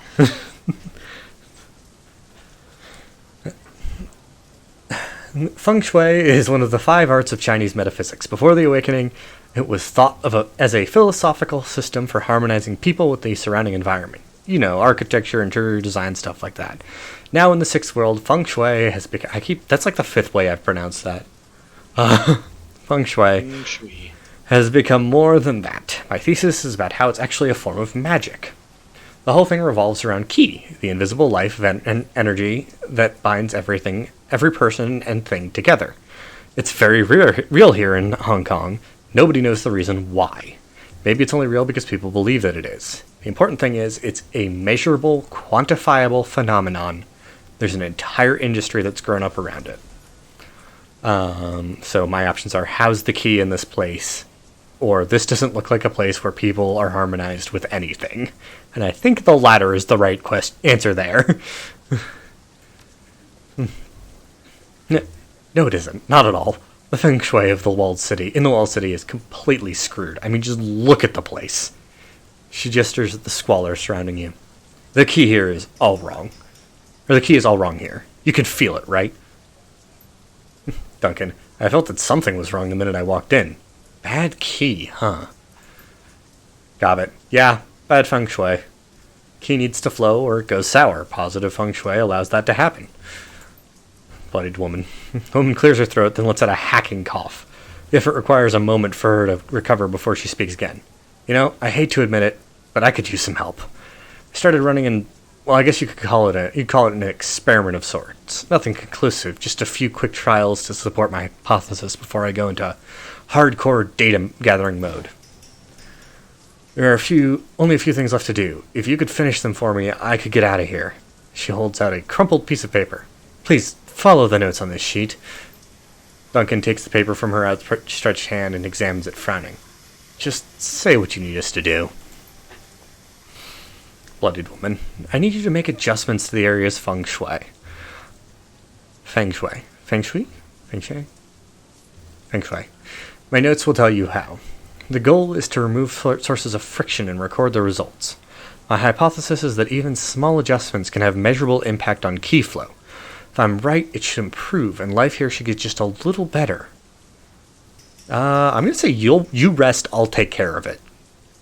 On the run for 5 days, bloodied, and a graduate student. You rest, I'll take care of it. I will admit, partial meta-knowledge, why I also picked 3 across the board at minimum in all my stats. Because you need at least 3 for one of them. Nothing on this little... Oh, this one's mine. Step off. Okay, I won't touch your generator, dude. Chill. Yeah, fuck you. Get away. Little gap here. There's a person talking and an inspection point. Let's talk to the person. Merchant. The street vendor gestures toward a jumbled pile of tarnished chains, costume jewelry, and trinkets on a stained flannel blanket. Look at these beauties! Very valuable, very pretty. Ever heard anyone say prosperity in the walled city? No? He shakes his head. That's something someone would say around here. How can you stand this place? He gives you the stink eye. You mean my home? The vendor softens and becomes wistful. In my experience, you can get used to anything regardless of how horrible it is. It just becomes normal after a while. That's an unfortunate statement, but it's true. But this place is getting worse, no question about it. Last 20, 30 years, it's been nothing but downhill. Nothing goes right here. Maybe you can change that, though, by buying something, eh? Let's see what he's got for sale. Elemental fetishes. Ways to summon things. If I had I could buy them for Gobbet. Elemental fetishes sounds like someone who likes to get burned. I mean, the first one is fire. Right?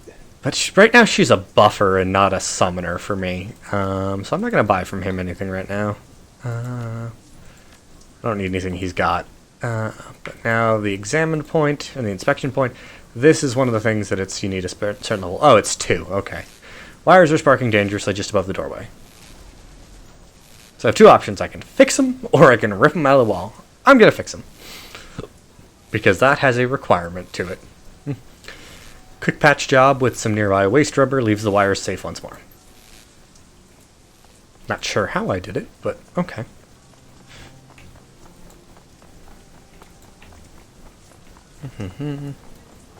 So, lovely dragon lines there, which means there's a fight nearby. Those are Yellow Lotus folks. Don't want to talk to them.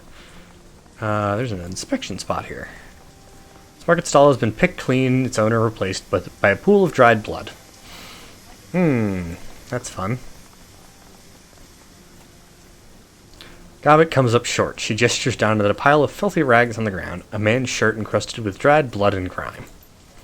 Hey, hold up. This cloth has a lot of negative energy coming off of it. I think that there's a spirit bound to it. Interesting. What can you tell me about this spirit? Well, it's a ghost. Either that or a spirit of man that thinks it's a ghost? Hard to be sure. She stares at the cloth, frowning. Whatever it is, it's upset. I can feel its anger and sorrow from here, but that's all I can get from it while it's hiding like this. I could coax it out of the cloth and talk with it if you want. Maybe it'll lead to something. She shrugs. Or it could attack us and rip out our souls. There's no way to tell without trying. I don't have spirit summoning, so I can't do it, but Gobbet can. So go ahead, do it, Gobbet. I want to hear what the spirit has to say. Sure, thanks. Her eyes go beady, her nose crinkles. Let me let me try and establish a connection. And Ghosty Man! Actually kind of fleshy looking, man. The air above the bloody rag shimmers. Slowly, something close to a man-shaped coalesces into a being. A soft voice echoes out from deep inside, as if it began somewhere else. Forlorn. That's a cool picture. Forlorn spirit.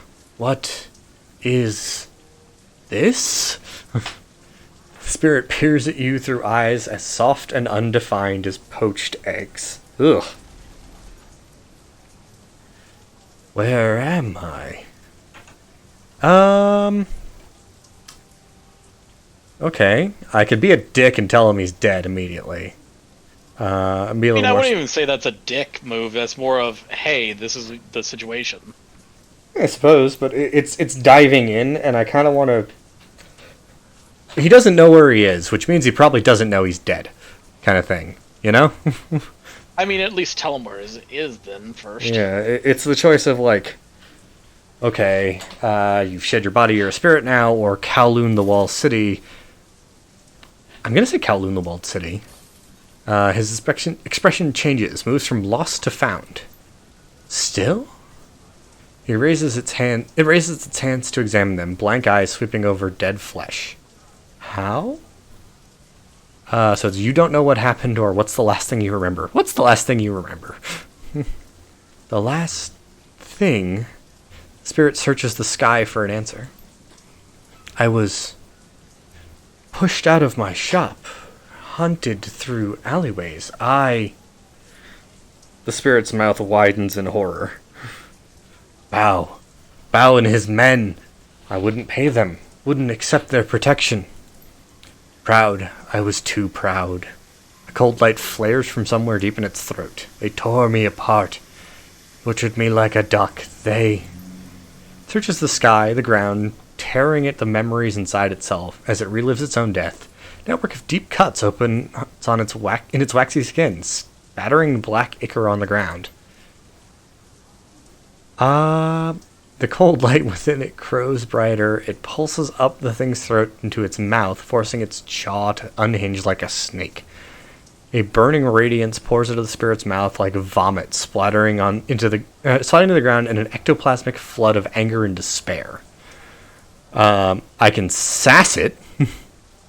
Well, that was nasty.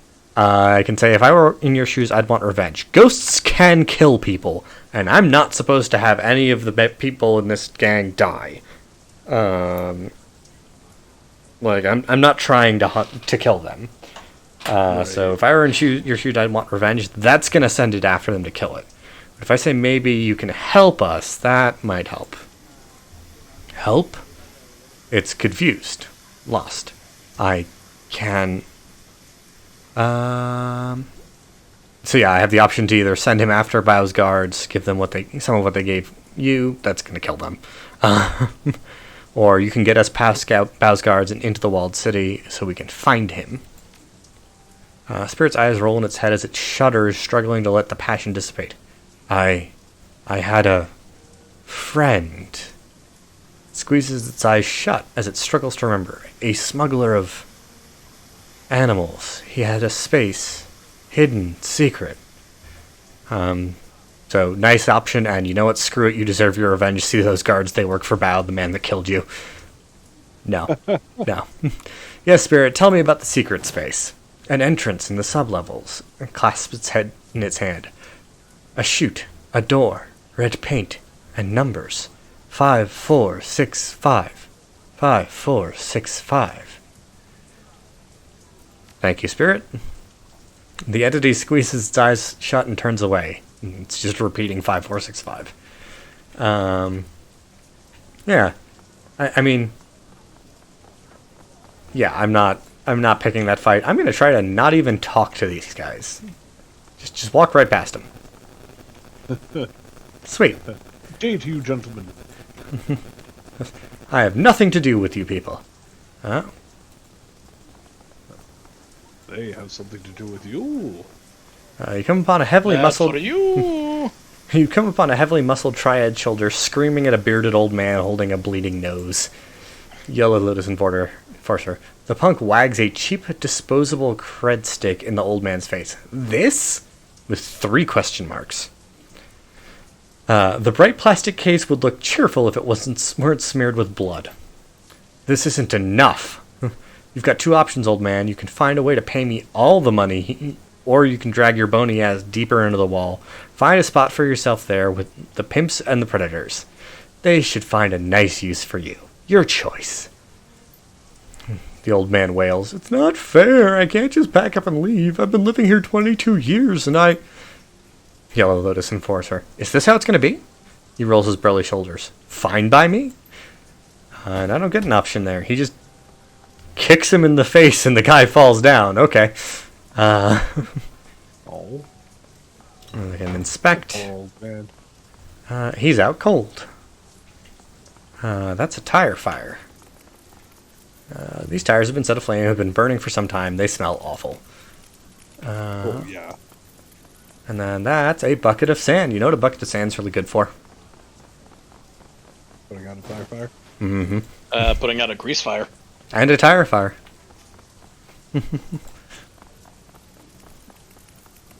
Pour the bucket of sand onto the flames. Flames are stifled beneath the dirty sand and soil from the bucket. So it wasn't just sand, it was also dirt.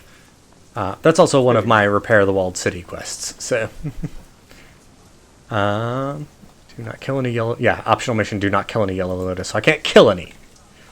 Alright. Says nothing about horrible maiming. Alright, we got an Undercity here. I think... I've got gang and Shadowrunner etiquette. I think this is where the gang member goes. Yeah, there he is. Hello, Yellow Lotus Enforcer, who's a dickhead. The Yellow Lotus Enforcer glares at you. You can see the outline of the old man's cred stick in his vest pocket. He flexes and his muscles bulge. What do you want?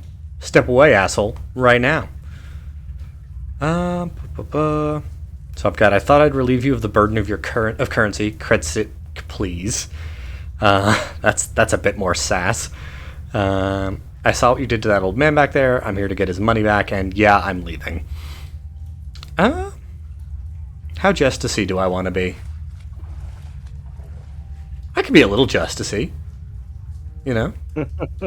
Or justice. Consequences of your actions, motherfucker. Give me the money back. Alright, Shadowrunner is the one that was the right choice then for that? Okay.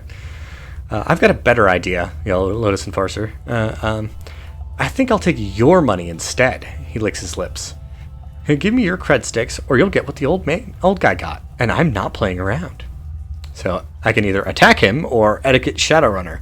Shaking down a Shadowrunner isn't a good idea, sweetheart. Give me the old man's stick before I put a hole where your head is. Sorry, unarmed 4, kick him in the face.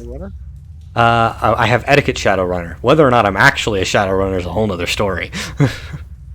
He doesn't need to know that. Fair. Also, I just love that unarmed 4 is just kick him in the face.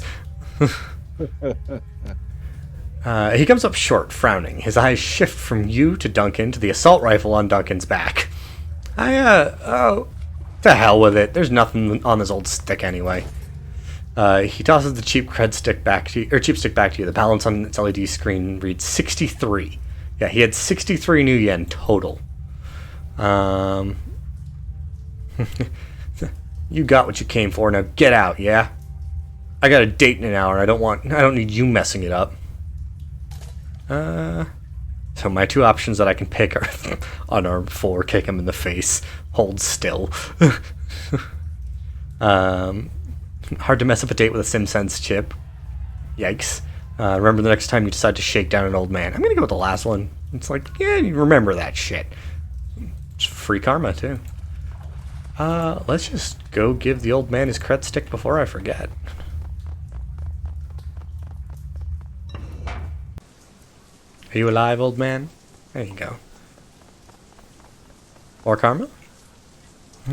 Local. I don't want any trouble, boss. He exhales deeply. Please, just leave me be. Hand him back his cred stick. Here you go, man. Got this back for you. Oh, thank you, thank you.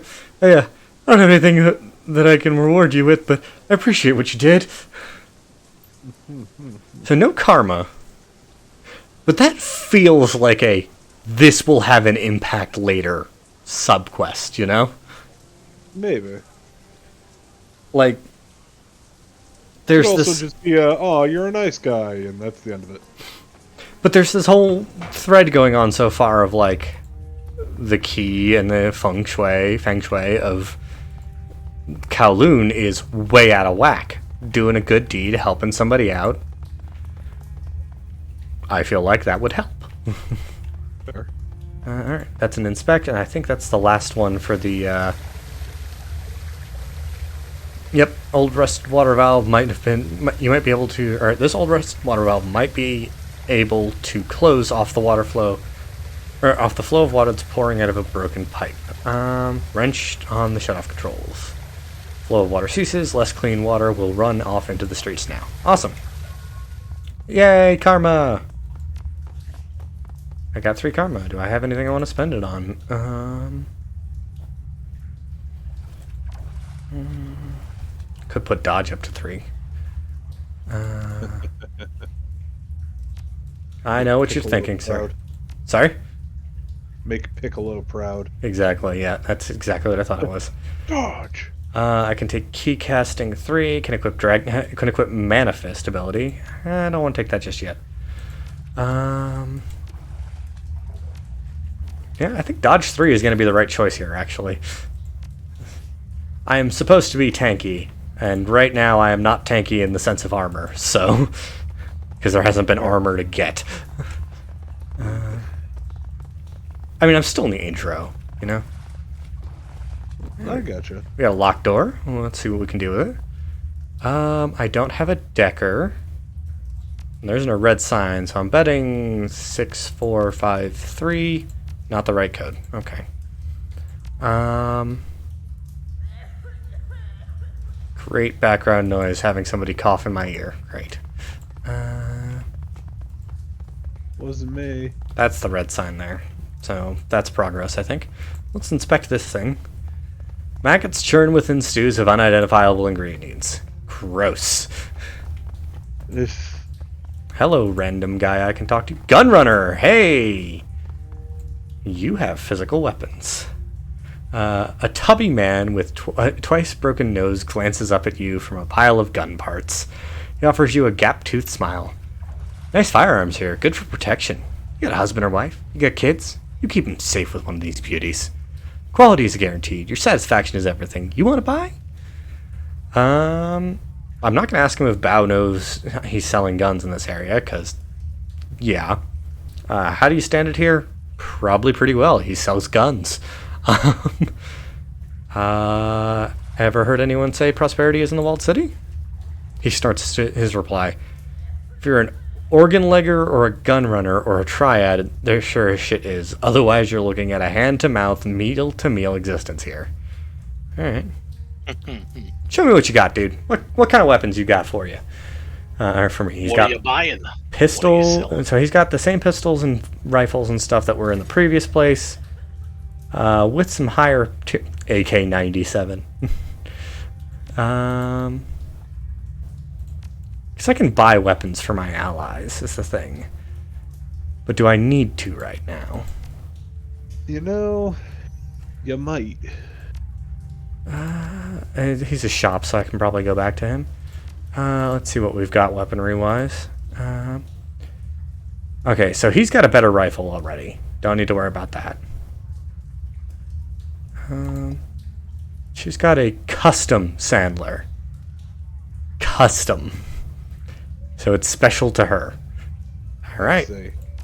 Yeah, then he's got nothing I want. I might want grenades from him, but I don't want to spend the money.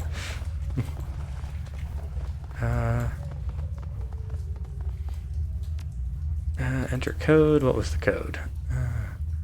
Mission items. Well, would really help if I used the right one. 5465 is the actual code.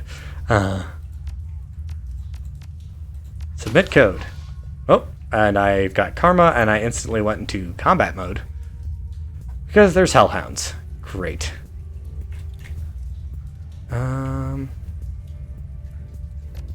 Let's use Eviscerate on the first one here. Because that'll remove armor or miss. Can you use a good cover for him here? Go here, Duncan. Now you're in cover. And put a bullet in that one. Cop it. Go here. And there's a summon. Tempest. Does AP damage. I like AP damage.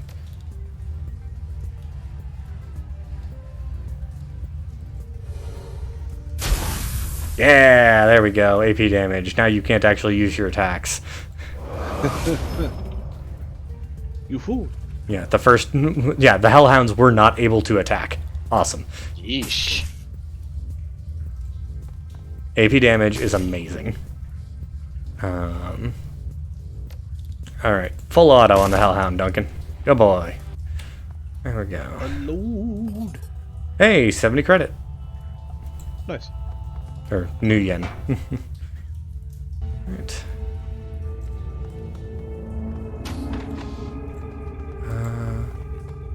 What's this door? What's this button do? Ooh, bunkhouse. Edie, you idiot. Oh, that took me a moment. DD would be a one-int character, I think. No, she's not dumb. She's He's unwise. destructive. Yes, but there's no wisdom in this. Okay, there's no wisdom-based thing. Okay. Yeah. The SimSense machine has been left unlocked for restocking. There's a packaged data chip still in the tray. Steal it. It's a mission item. Honestly, I do believe she's more just not an idiot, but curious and uncaring of her brother's stuff. Mm-hmm. More shit to steal. Strangler Bow's door code. 6378. Ooh, shit to steal. Well, I need to find Strangler Bow and talk to him, but he's behind a door panel, which is attached to a locked door. I just got the door code, so mission item 6378. Okay. Hey, door unlocks. So we have been radio silent, or completely silent this whole process. Hello, Strangler Bow. As one does. A large man in his 50s stands waiting, his heavily tattooed arms held in a fighter's stance. His bone structure is heavy, corded muscle stands out on his arms and chest. In his youth, he must have been enormous. I need to start saving up karma to increase my strength.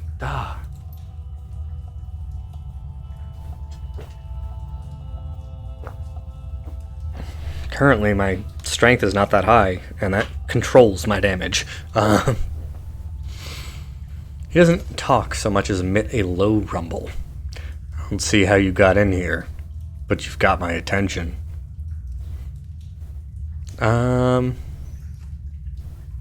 So good, I have a message from Kindly Chang.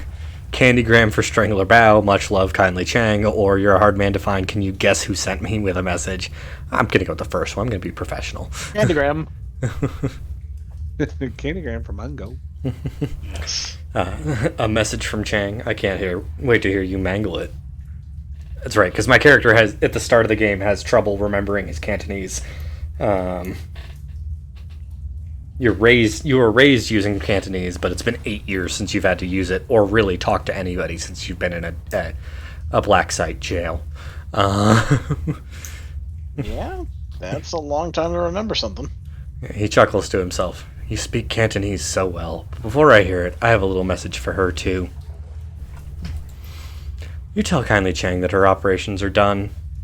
In the walled city, Strangler Bao has given himself a promotion, and tell her that if she sends any more errand boys to visit with another message, Strangler Bao is going to send them back in a box. Think you can tell her that, errand boy? Should I write it down for you in English? So I can either hold out the data stick, and say, just slot the stick, listen to the message, and I'll be gone. I can be a sassy bitch, say, come on, Strangler. Can I call you Strangler? We just want to hang out, play some video games, do triad stuff. And then I've got, I'm pretty sure she'll react negatively to that. Why don't I just say I left her message on your remains, which is not the right choice. Yeah. No. That's if I was going 100% dumb rockhammer orc. Honestly, the first one doesn't sound too bad. Yeah, just here, I'm just the messenger. Listen to the fucking thing. I don't get to hear you butcher the message. I'm sad. He grabs the small plastic drive from your hand, slots it into his trade player. Kindly Chang stands erect, speaks directly to the camera. Mr. Bao, as everyone knows, you're a man of swift action. I respect that, and because of that respect, I will get right to the point. I know where your money is coming from. I know that you have friends working for the Straw Sandals like myself. They've been siphoning funds from their organizations. I know that the noodle shop that you launder the money through. I have tasted their broth and found it wanting. The old woman becomes flinty hard. You have been stealing from the Yellow Lotus, glorifying yourself with revenue that we have earned, and I have files to prove it. Bao's eyes widen as files begin to flit across the screen. Receipts, bank reports, personal communications between himself and his men. Kindly Chang continues speaking, smooth and casual. Now, in light of our recent conflict, you might be wondering why I'm keeping this information to myself. Why I haven't exposed you so you could be dragged from your lotus den by the balls and slowly roasted over on a rotisserie spit. In truth, I respect your ambition. You have a lot to learn about candor and loyalty, but I believe that you still have value. I'm still willing to work with you. However, in order for that to happen, we need to come to an understanding about the nature of our partnership. I own you, Bao. Kindly Chang steps forward, filling the screen. You and all of your men. You are my fucking playthings. Dolls to twist and pose as I see fit. I am in this position because I am far better at this than you, and it's time that you learned that. Accept what I'm telling you and we can get back to business, prosper together. But if you continue your little rebellion, I will mail tiny pieces of you to your children and take their picture as they open the package. She produces one of her thin black cigars, lights it, holds the smoke a long time. You have 24 hours to return to the fold. If you aren't here licking my heels by then, the information will be released and you will become food for fish. Your choice, Bao. 24 hours. That's a threat. Yeah, only a little. Yeah. That's a, I know everything that you've done. I see what you're doing. I respect your ambition. You fucked up. I'm letting you fix it. You have a day. You done fucked up, Aaron. If you don't fix it, I'm gonna kill you in a way that impacts your children. Yes, I know about your children. And I have enough access to them, I can film them opening the packages where I send pieces of you to them. Damn! Gross. There's threats, and then there's... You lose. You have already lost. I'm giving you a chance to lose with grace. The message winks out. Strangler Bao turns away from the screen slowly. His skin is ashen. Get out. He pauses, casts his eyes to the floor. And tell Mrs. Chang to expect me at Swiftlands tomorrow. He stands up straight. Tomorrow morning. So I can be professional and say I will, thank you for your time. I will let her know, or it was a pleasure meeting you, Mr. Bao. I mean, you've been professional for pretty much everything so far. You might as well keep with it. The question is, which professional option? Because thank you for your time is a little like rubbing it in his face, kind of. No, I wouldn't. You're just the messenger, and it's thank you. Go. Just go. So, I don't know if that was the wrong choice, or if it was just like, I recognize that you're being polite, just leave. Yeah. And I happen to know that I cannot leave through the other exit points, because the game is like, you should leave through the same way you came in, because Bao's men don't know that you are not a problem yet. Okay. So there is a way to open this door panel. There's a code for it. I just don't know what it is. 867-309. Shush you. Unless... maybe it's Bao's code, 6378. Nope, that only works on his door. Okay. And it's not 5465 either. Nope. Oh shit, do I need to actually return to that lady? Nope, okay. She does not care if I come back or not.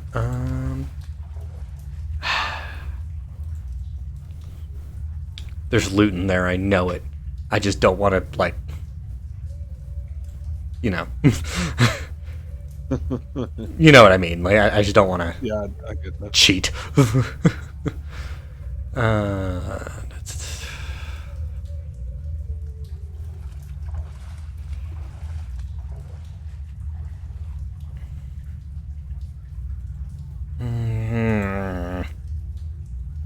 Okay, I want to know if there's a way that you get it. Lower levels.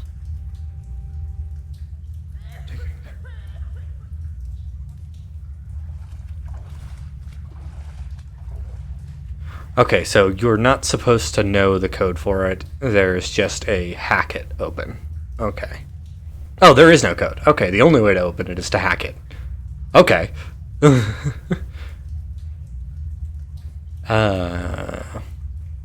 So that means it's entirely hacking content behind that door.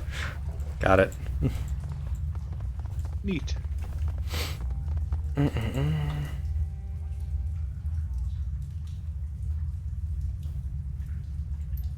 Alright, Duncan. Well, that was a thing. Never thought I'd be shuttling messages between criminals in a Hong Kong syndicate. Can't imagine what Raymond would have wanted in the walled city. This place just feels wrong. So I could choose looking for more stray kids to take in. No kidding, there's something off about it. Or it must have been important. He flew all the way here, hired runners for an escort. I kind of want to be, like, familiar with Duncan, like, friendly with him. He's the closest thing my character has to a brother. You know, no kidding. This place makes you feel like your life has no value, like there's no point to anything. He sighs and looks at your companion. Great life you have here, runner. Gobbit ignores the barb and scratches her head. I can't believe it. We actually delivered the old lady's message without anyone dying? Duncan, I've had enough of triads. Let's get out of this pit. Gobbit, I'm with you, gun show. I don't need to see this place ever again. Duncan, gun show? Seriously? Wu's goggles pan down and come to rest on Gobbit. That's not gonna stick, is it? And my options are return to Aoi or stay here for now. So that's a punctuation. Also, I just realized that I have a trio of orcs in the party right now. Aw. Return to Aoi. There's nothing left in here. I think I'm willing to like look at the guide, at a guide for like post mission to see if I missed anything. You know. I gotcha. Oh, I could have returned to the Bloody Woman for more dialogue, but no actual rewards. Well, she's dead. Yeah, you know. Alright, here's the loading screen. Hey, oi. It's hard to shake off the walled city. Its gravity clings to you as if wretchedness itself had grown tentacles. Sounds of suffering subside, but their echoes still thrum your insides. Gobbet walks slowly, head down, both hands on her stomach, whispering a conversation to someone or something that only she can see. Her rats are silent and remain hidden in her clothing. Wu pauses a moment and breathes a sigh of relief when you finally reach the streets. But returning to Heoi isn't like coming home. Suspicious looks and closed mouths accent unsmiling faces that billboard a universal message. You don't belong here. Time to report back to Kindly Chang and inform her that the message has been delivered, get this business over with, get your sin burned, get on to the next step, whatever that is. You leave the city of darkness behind, head to the Mahjong parlor, and a date with a crime lord. So that tells me, no merchants still. Don't talk to anybody. Yeah, pretty much. Ooh, 6 karma. You know what 6 karma means? Lots of karma. 6 karma means strength 4, close combat 4. Damn it, no, not close combat 4. That's right. None for you. I still don't have throwing weapon yet, so I'm not going to put any more points into that, but strength 4, and I've got 3 points left. Yeah, I'm not going down the unarmed strike stuff. Pseudo-wasted points, except for the magic resistance there, but I guess the 3 is just going to wait in my karma pool for a bit. Yeah, because I don't have the points to buy anything else other than Biotech 3. Which does give me more healing from medkits. I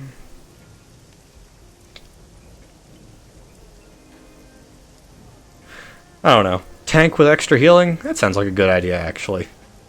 Yeah. The tank doing the healing or the tank getting the healing? Yes. Fair.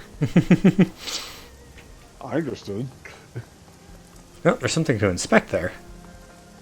I wasn't there before. A large X fashioned from overlapping strips of peeling duct tape. Okay. Quack, quack. You. Oh, he's there now. Maximum law. Okay. But they made it very clear I'm not allowed to talk to anybody yet, so... or nobody is supposed to talk to me yet. I'm an outsider still. So let's go talk to Chang. You I don't know. outsider, you. How did everybody get in here faster than me? The fuck? Kylie Cheng watches you closely as you walk across the Mahjong parlor. As you approach, her lieutenant leans in, bringing her mouth close to the triad boss's ear. Cheng smiles and nods, her eyes never leaving you. There's a twinkle in the straw sandal's eye. I've heard from Bao. He got my message very clearly. Queerly? I mean, it is that month, man. Mm-hmm. It is a good Happy month. Pride. Yeah, happy pride. Happy pride to everybody. You know? Ordinarily, I'd play a female character and be a lesbian. I picked male because I felt like it. Time to be gay. He got my message very clearly, and I understand that there were no casualties created during your little delivery run. I'm pleased and surprised. I get that a lot. Cobbett did a great job of guiding us, or you gave simple instructions. It would have taken an idiot to mess it up. I have a feeling that the last one will piss somebody off. I feel like the last one will get someone killed. Yeah. Not you, but someone else. I think the second one's the best option. It's I did a good job. Thank you for the appraise. My guide did a great job. You should reward her for it. The first one is I get that a lot, which is a little cocky to me. You know? Yeah, a little bit. There's confidence, and then there's... This is a triad boss. So yeah, I think Gobbet did a great job of guiding us. Also, I don't get that a lot, because I've been in jail for 8 years. It doesn't mean you don't get it a lot. Gobbet did a great job of guiding us. Rygrin. Did she? Good to know. My message was delivered, and Strangler Bao is back into the fold for me. As far as I'm concerned, our transaction is complete. She just gave me 750 new yen. While you were gone, I set the wheels in motion to wipe your identities. She pulls out her PDA, stabs a button with a lacquered fingernail. The order has been sent. Also, PDAs that can read fingernail inputs. It's just a pressure sensor. They actually stopped using those back in the 90s because they were way too sensitive. That's what I'm saying is, like, that's common enough for a triad boss to have? Like, that's... Something must have changed in some way. Yeah. It's simple. It's cassette futurism. Oh, it's also, if I remember correctly, Shadowrun was, Late 80s, early 90s. yeah, based on that kind of technology. Mm-hmm. It was like original PDAs and all that shit were based on that. The event that causes magic and all of the fantasy races to come back is in 2012. So, yeah. Right, but... Yeah. Congratulations, you are now sinless. Shadow people. Wu exhales heavily. His eyes remain focused straight ahead, but his shoulders sag. So my options are, I guess that's done. I didn't like the way my life was going anyway, or we'll figure a way out of this, Duncan. First one's a bit sarcastic. Second one is gonna piss off Duncan, because he liked his life. Yeah. And third is, empathetic to my brother. True. We'll figure a way out of this, Duncan. Well, Wu pulls himself up to his full height. There's only one way out of this, Margak, and that's through it. There. Whoever gave the kill order on Carter also forced us to give up our identities, and took Raymond. Wu sets his jaw firm. That's all I can think about. Finding who did this. Finding Ray. Kindly Chang holds up a hand. While I was working on getting your sins burned, I also had my network look into Raymond Black's disappearance. I've been thinking about what you told me earlier, and I agree. She eyes the room carefully and leans in. I can't just let this lie. Someone killed my runners. It would be a sign of weakness to the Yellow Lotus and the others if I do nothing. Haha, right choice. There you go. She rests her PDA on the mahjong table, facing you. The Triad Boss's tongue slips from her mouth as she looks over the top, hunting for the right button on its upside-down interface. That's very humanizing. A little bit. Like, that is a unilateral, finding something upside down on an interface is a pain in the ass. You know? So, I gotta call it tonight. No worries, man. Alright. I'll Have a talk good to you guys later. Get some rest. Just you and me now, Wesley. No.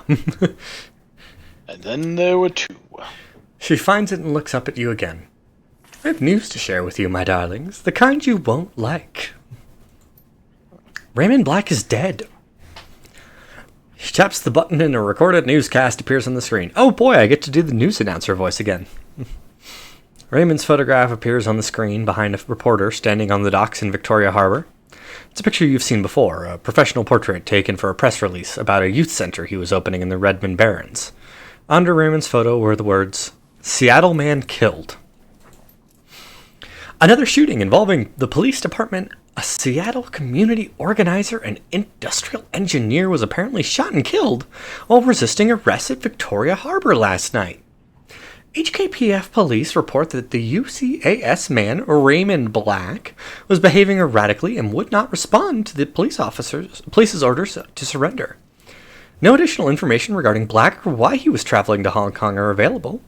Police have stated that due to this shooting's proximity to the last night's shootout with the White Star, the investigation must remain confidential and no other details are being revealed at this time. Kindly Chang taps the button again and the video closes. Wu puts his hands on his face. This just keeps getting worse. My options are it definitely wasn't getting any better, and you were right, Auntie, that was news I did not like. I would say that's my father figure dying. It's been a long day. I've had multiple people attempt to kill me. I'm at the limit now. That's news I didn't like. Duncan, Raymond's dead. He puts his hand over his mouth, trying to process the information. He sways, and for a moment it looks like he's going to pass out. Isabel reaches out to touch Wu, thinks better of it, and pulls back her hand. Aw. Gobbet. Sorry for your loss. I've never had a father, so I don't know what it's like to lose one, but... Sorry? My options are son of a bitch, Raymond's dead, Raymond dies on the same night we're ambushed, that's no coincidence, and you okay, Duncan? He's very... He's very manly, man. I'm not sure he'd want you okay, kind of thing. I'd go with 2. That's probably going to be your best option. Yeah. 1 is like, I'm pissed off, but 2 is like, I'm pissed off, and that there's no way that's a coincidence. Bullshit. Yeah. Duncan, no fucking way. Kindly Chang taps the video closed. She hunts around the keypad and selects another button. I'm afraid that's not all, my darlings. This is security footage from Victoria Harbor last night. You'll find it contains a contradiction. Oh, this is the opening cinematic. Just in-game engine. The PDA shows silent, grainy video footage of Raymond sitting in a tea shop flanked by 2 guards. He's looking down at something in his hand, completely distracted. The footage continues, and the camera displays several black-clad figures entering its field of view from different angles, guns ready. A tall, sharply dressed man in a suit walks briskly towards Raymond, flanked by 2 more.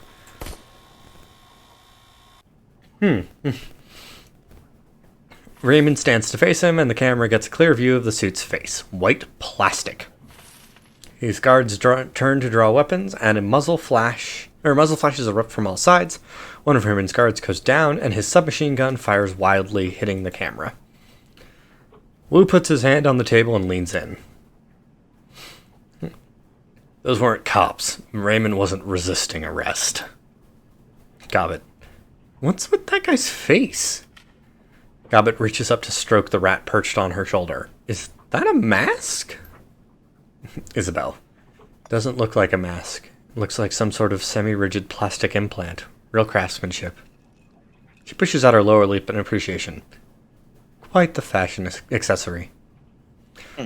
A lot of her dialogue earlier was like, she speaks in monotone. So. And with what I know about her character from previous playthroughs of this game, there's a reason for that. Duncan. It's also the kind of fashion accessory that stands out in a crowd. This guy's either a fool or an arrogant son of a bitch. He sets his jaw firm. Either way, I'm going to find him. Kindly Chang watches Wu intently. I believe you. Wu stands back and turns to you. What now? So I can say we stay in the shadows, we're dead.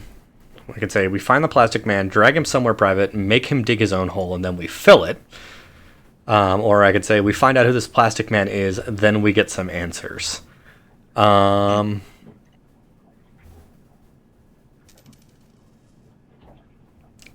option 3 is the best one I can think of for how I've been playing the character and what Duncan's character needs from my character. Because if I say make him dig his own hole and then we fill it, that's going to start pushing him down a dark path. That's going to revenge and not vengeance. That's going to revenge and not fixing the issue. Yeah. And part of Duncan, I don't think you were on the call when I was telling Rob about it, but before our characters met Kindly Chang, Duncan loses his control. And he snaps and punches a wall and is like, I am a raw nerve right now. I need you to be what you were for me back when we were kids in the Barrens. I need you to take the lead and take control. And I was like, I'm here for you, man. You got it. So it's, I have to be the point man. I have to be in control. Otherwise, he might go to weird places. He's got that personality and that mind of, I am a gun, point me at the problem kind of thing. Yeah. You know what I mean? So we figure out who this plastic face man is, then we get some answers. Kindly Chang, with what resources? Chang's eyes sparkle. I'm afraid there are some facts you are going to have to face. She puts on a grave face. You're alone in this country, no network, no money, no identity. I could protect you from the police, but how would you go about discovering what happened to Raymond without me? How would you survive? This is a topic that requires serious consideration. Kindly wipes her hand across a stack of tiles, spreading the ivory-colored pieces across the table. You've had a very long night, my sweets. Very long. And frankly, you all look like shit. Rest now. I promise you safety in my town for the night. We'll talk about the plastic-faced man tomorrow. Kindly gestures to Gobbet and Isabel. Ladies, go find your new friends a place to bed down in that rat's nest squat boat you call home. We'll all talk after you've slept. Figure out our next steps together. Gobbet, yes, Auntie. Isabel, yes, Auntie. So I can say, thank you for your help, Auntie. Can I ask you a question, Auntie, or rat's nest squat boat?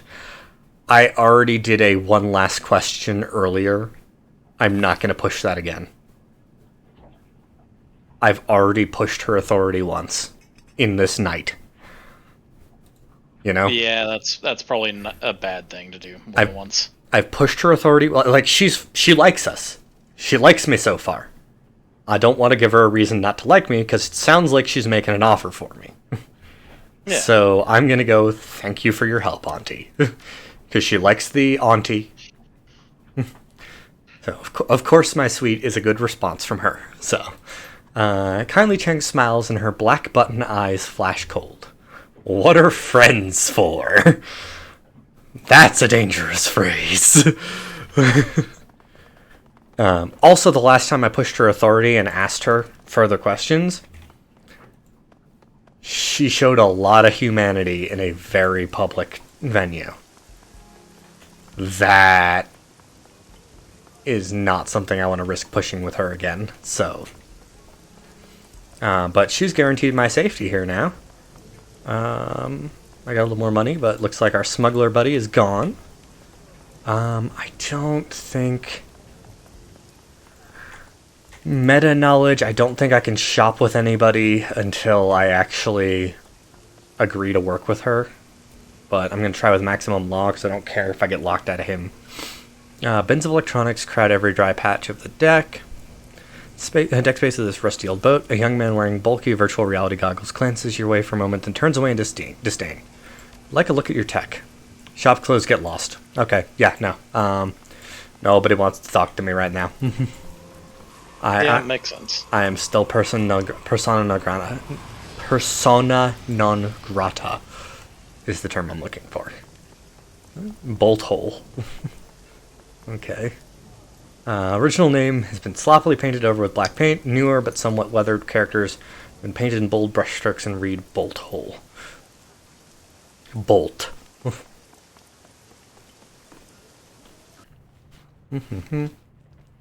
Got it. You two can bunk here for a while. She nods with her nose towards the hatch. You've each got a head to take care of your necessities. Try to knock before you enter someone else's, okay? Isabel. Seriously. Duncan. I know the drill.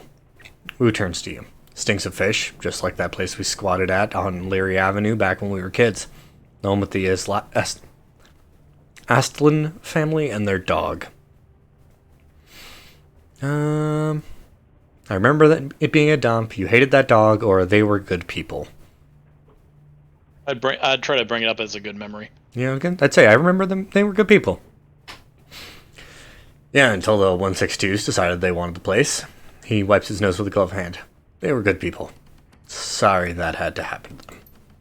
He stretches and his spine pops like a handful of firecrackers. I think I've been up for something like 36 hours straight. He drops his arms. And this has been one shit stain of a day. Time to end it. Gobbet. The orc turns to you and raises an eyebrow. Anything you need before I leave you to it?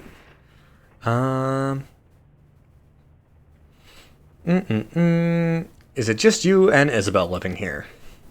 Yeah. Gobbet's mouth screws up a bit. Now that Nightjar and Gutshot are gone, it's just us. The squeal of metal grinding on metal rips through the boat. It sounds like it's coming from the level below. Isabel. and the creepy Russian guy renting the engine room downstairs. Gobbit. Nothing to worry about. He mostly keeps to himself. She checks her PDA. He'll stop soon. He's usually quiet by now. Is there a place for my stuff? Yeah, check the locker over there. You can stash your stuff in it. And no one will touch your things in there. And it's a lot bigger than it looks. That's the magic closet that every game gives you. Makes sense. How'd you get your hands on this place? How do people like us get our hands on anything? We found it. Duncan, you found it empty? He swoops his eyes across the cabin. The doubt is plain on his face. Somebody abandoned a prime piece of real estate like this. Gobbit. She shrugs. Close enough. It was full of BTL junkies when we came across it. They were completely wigged out on some multiplayer cyber game. Not sure they ever chipped out of it. They were completely emaciated, stewing in piles of their own shit. Their eyes had sunk into their skulls. Pretty gruesome stuff. Okay. Isabel. They racked up a killer score, though. Is that humor from her? Gobbit. True, they had the moves. Should have hung an IV while they were playing, though. Turns out, nutrition is important. So what happened? Did they die? She shrugs. Nightjar ran them out. Not sure what happened to them after that. Anyway, it's ours now. Auntie Chang says so. Isabel. All but the engine room, you mean? Right. Everything but that. Auntie rented it out from under us. Duncan. That must have pissed you off. Gobbit shrugs. Whatever. We weren't using it. As long as our downstairs neighbor keeps to himself, he can have the lower level. Especially if it keeps Auntie Chang happy. Okay. I'm gonna think I'll have a look around. Gobbit. Okay, but get some sleep soon. You look like you could use it. We'll go see... Oh, excuse me. We'll go see Kindly in the morning. Figure out our next move. Alright. So I can go back out into the waterfront, which is not my plan. I can't actually access the mission computer because I don't have it unlocked yet. There's my bunk. There's Duncan's bunk, apparently. Hey, Margak. I got some things to take care of here. Let's talk later. And then there's upstairs, which is apparently Isabel and Gobbit's space. Come back later, Marge. I'm busy. That's right. I made my runner name Marge. Is he large, Marge? Mm-hmm. Gobbit. Hey, Seattle. I'm not really in the mood to hang out right now. Heavy stuff going down, you know? It'll be fine, but for the time being, I'd rather be alone. We'll talk later, though. Very true, you did just lose your friend and the asshole you work with, so, you know. Yeah, nobody wants to chat right now. So let's hit up the stash. We will shove the Toko in there. Because I'm not really using it. Keep my drugs in a stash. Right. The cot in your cabin is neatly made, with crisp-looking sheets and an insulated plastic blanket. A fine layer of dust coats its surface. It's been a long time since somebody slept here. So I can walk away or go to sleep. It's bedtime. You climb into the cot and worm your way under the sheets. They've been starch stiff as boards, but you've slept beneath worse. The lice and bedbugs that plagued your old prison cell are mercifully absent here, and the salt air is fresher than the rancid stink of the Redmond Barrens. The moment your head hits the pillow, exhaustion sets in. You can barely keep your eyes open. Sleep washes over you like a warm bath, and everything goes black. Alright. Nope, cinematic.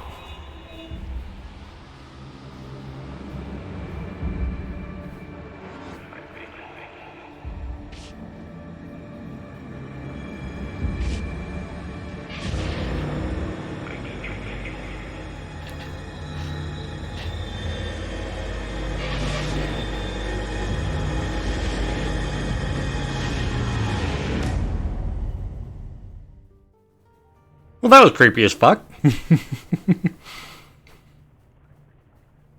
The dream is suffocating. The shifting tunnel of glass and steel, the towering silhouette of dark majesty, the shadowy doorway, and the teeth.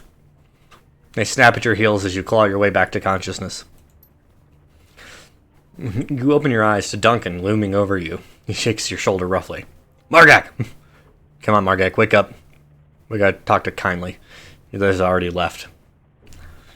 So I'm gonna take a moment. Actually, I'm gonna step away, make sure the pets are okay and everything like that. I mean, how dare you? Take a leak, get some more water. Hydration is key. Yep. So I'll put it to the I'll be right back screen. I'll kill the Discord audio so that you're not talking. If you talk to yourself at some point, you're not, Yeah, broadcasting my thoughts. Exactly. Yeah, I'll be right back. Okay. Probably like 5 minutes.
funny. The avatar still bobbles when I come back, even if I'm still muted.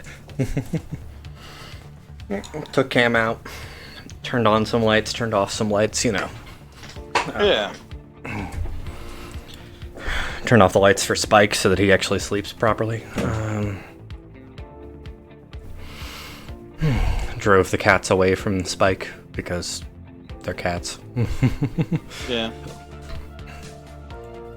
I think I can... You know what? No, because Shadowrun actually does have some decent music, so I'm going to just pause the music. Put the music back up. It was really loud during a combat early on. And I got myself a snack. Some, I did the, 3 a.m. goblin at the fridge eating shredded cheese. Just got took a Pyrex, like one of the smallest ones we've got, and I just filled it with shredded cheddar. Because we've got this giant fucking bag of shredded cheddar. I understand why people like to do stuff like that, but I just can't eat cheese by itself. I usually don't, but I've been in the mood for it, and It just hits you. yeah. Well, there's also a little weirdness why we have a giant bag of shredded cheddar right now. Order the groceries, go and pick them up so you don't burn an hour of your day walking through the grocery store. And I ordered giant bag, the large, 32-ounce bags of fine shredded Mexican blend cheese, because I personally don't have a preference on the shredding fineness, but my spouse does. It's a texture thing. I respect it. There's certain things that I'm just like, nope, no. I mean, that is also one of those things that is definitely a big thing in just food in general, is like the texture. And Because, the fine cut also melts better. that makes sense. Yeah. But instead, as a substitution, they gave us same size 32-ounce bag of shredded, thick shred, sharp cheddar. So almost like chunky cheddar. Mm-hmm. Oh, it's like potato sticks? Yeah. Yeah. That thick. That thickness. Like really thin French fry kind of thing. Not like the farm cut where it's like a giant chunk, but just really thin slices. Yeah. And Bean does not like cheddar. Unless it's mixed with other flavors. I like cheddar. I don't like 32 ounces of shredded cheddar. I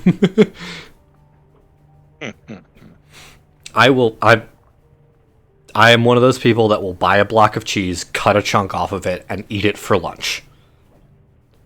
32 ounces of shredded cheddar is a bit much for me. It's only 2 pounds of cheddar. Mm-hmm. Hi, Cam. Did you finish eating all the cheddar that I spilled on the floor when I took a giant gorilla handful out? Yes, you did. Good boy, go lie down. Back to the game. So Duncan just woke me up, that's right. Not gonna say what's your problem. It's our first morning talking to each other after 8 years of not talking to each other at all. Was I drooling feels a little weird. So I'm going to say that was one rough night. Let's go of your shoulder. Cocks a thumb at the hatch. We gotta go. I've been trying to wake you for a while now. You were thrashing around in your sleep. I'm going to be honest with Duncan. Glad you did. I was having one hell of a nightmare. He reaches up and rubs the back of his neck. Yeah, I didn't sleep well either. I had a bad dream. He's being evasive about it. But he's not being evasive in the sense of I don't want to talk about it. It's more along the lines of I'm not bringing it up because I'm a tough guy and I don't want to talk about how I had a nightmare. Feelings are awful.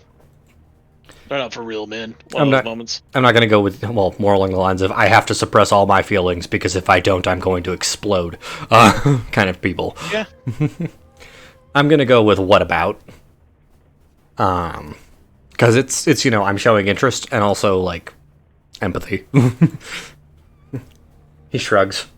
I never remember my dreams all that well. It was probably motion sickness, not used to sleeping on a boat. I woke up a little while ago and hit the head. Then I came in back and I woke you. Now's the point I will go, are you doing okay? Like, we're in a private conversation, nobody else around, and he's asked me to be his anchor or his rudder. Like, you doing okay? I gotta check in with you and make sure you're doing okay so that you're not a problem later. Duncan, I'll survive. His fingers hit a knot. He winces. But man, nothing's gone right since we stepped foot in this country. I'll tell you something, though. And this is after a full night's sleep. I don't believe Ray's dead. Okay. Valid statement. We didn't see him die. We just heard gunfire.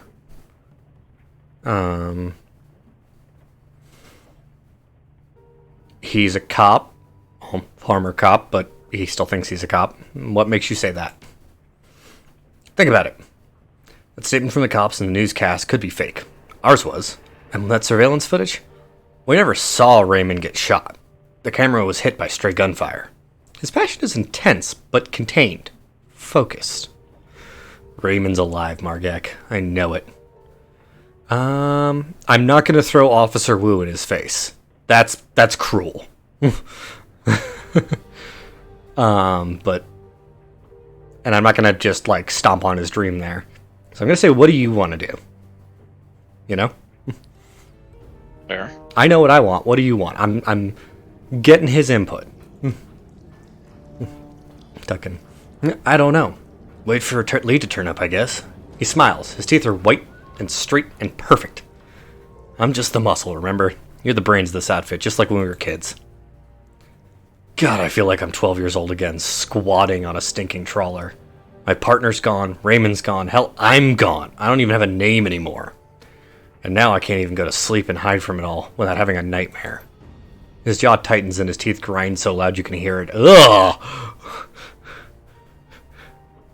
His teeth grind so loud you can hear it? As someone who has a family member who is a habitual teeth grinder, it's as bad as you think it is. Ugh! She grinds her teeth so bad at night that it almost sounds like they're cracking. This is my sister. Yikes. When she was younger, we actually got her a mouth guard to help prevent the damage. She grind through it? And no, it just disappeared one day. Oh. The theory is that she ate it. I'm sorry, that's kind of funny. Oh, no, and I mean, that's the thing, like, we have no idea what happened to it, but it just disappeared. I mean, But no, it's literally so bad, you can hear it from another room. that's gross. I'm sorry. I've never met your She's done sister. it her entire life. I've never met your sister. I don't know if she's a lovely lady or not. I'm going to just assume she is and move on from that. That's gross. That's gross. And that's the thing. She does it when she's sleeping, so she can't really help it. Mhm. It just, ugh. Like, it'll make the hair on your neck stand up. I'm trying to remember. I think my mother is also a teeth grinder in her sleep. But Yeah. the reason why I said she worked through it is because I think I remember distinctly when I was a kid. You know, she had a mouth guard, and she had, I went with her to a doctor's appointment.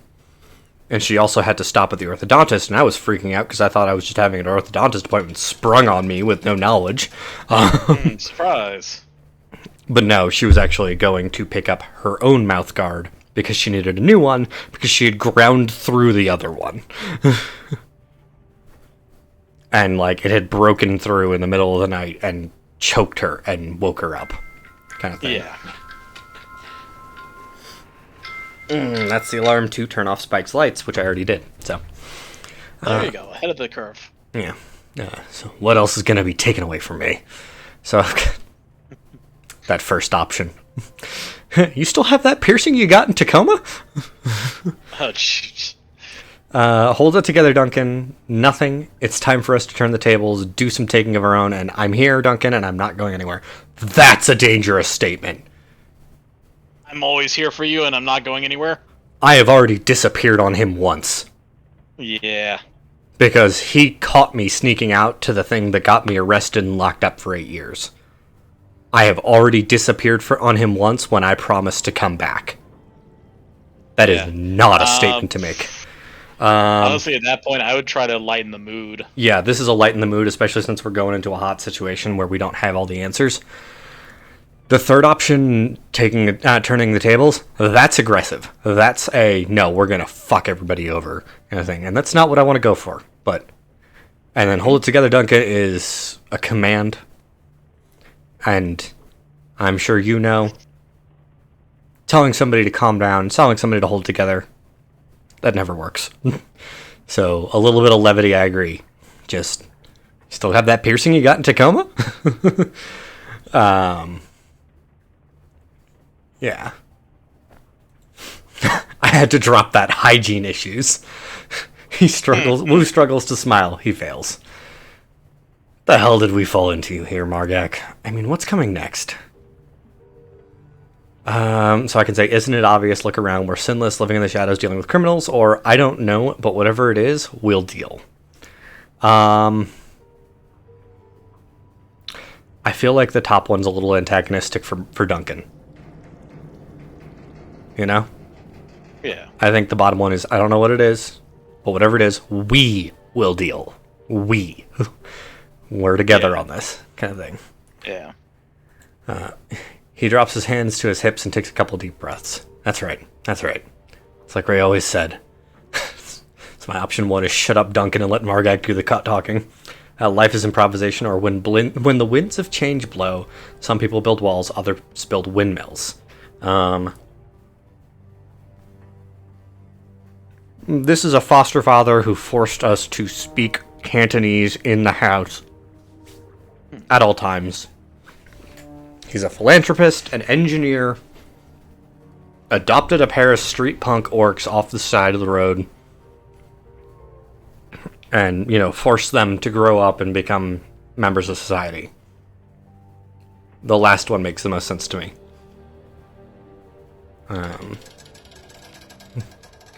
Duncan chuckles finally. Raymond never said that. It was our housekeeper, Miss Maloney.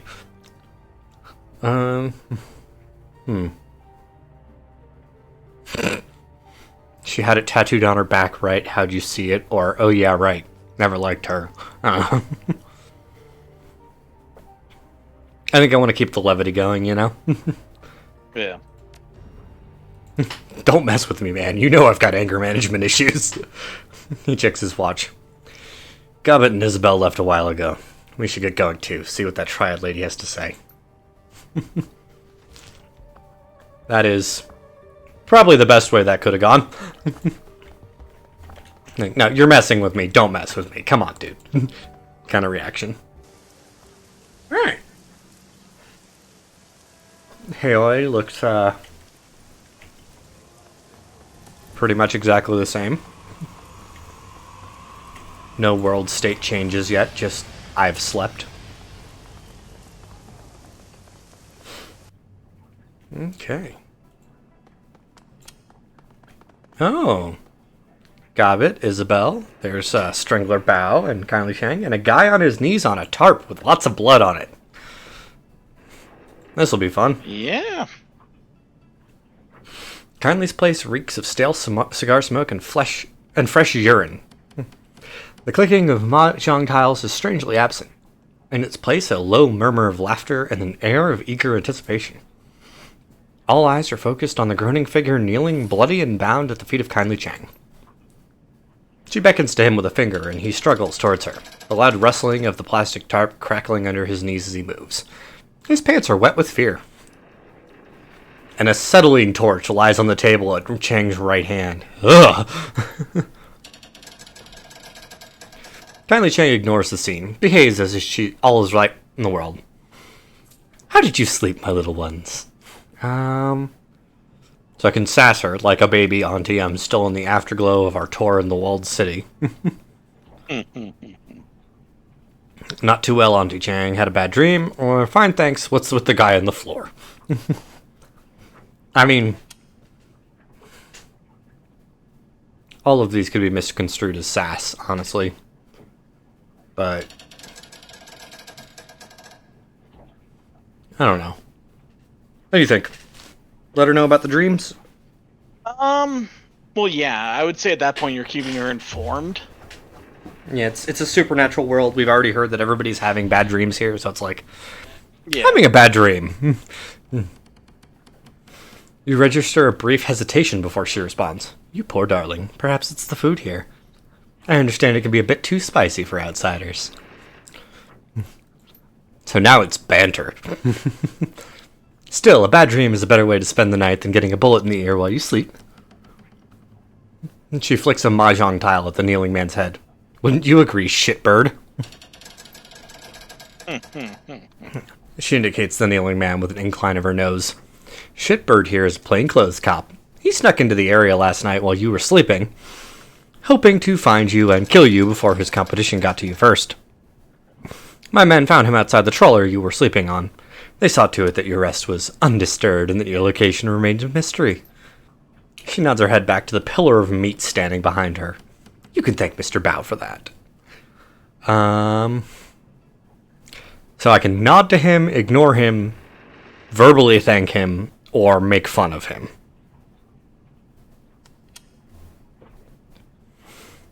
I'm actually going to verbally thank him. Thank you for guaranteeing our safety, Mr. Bao.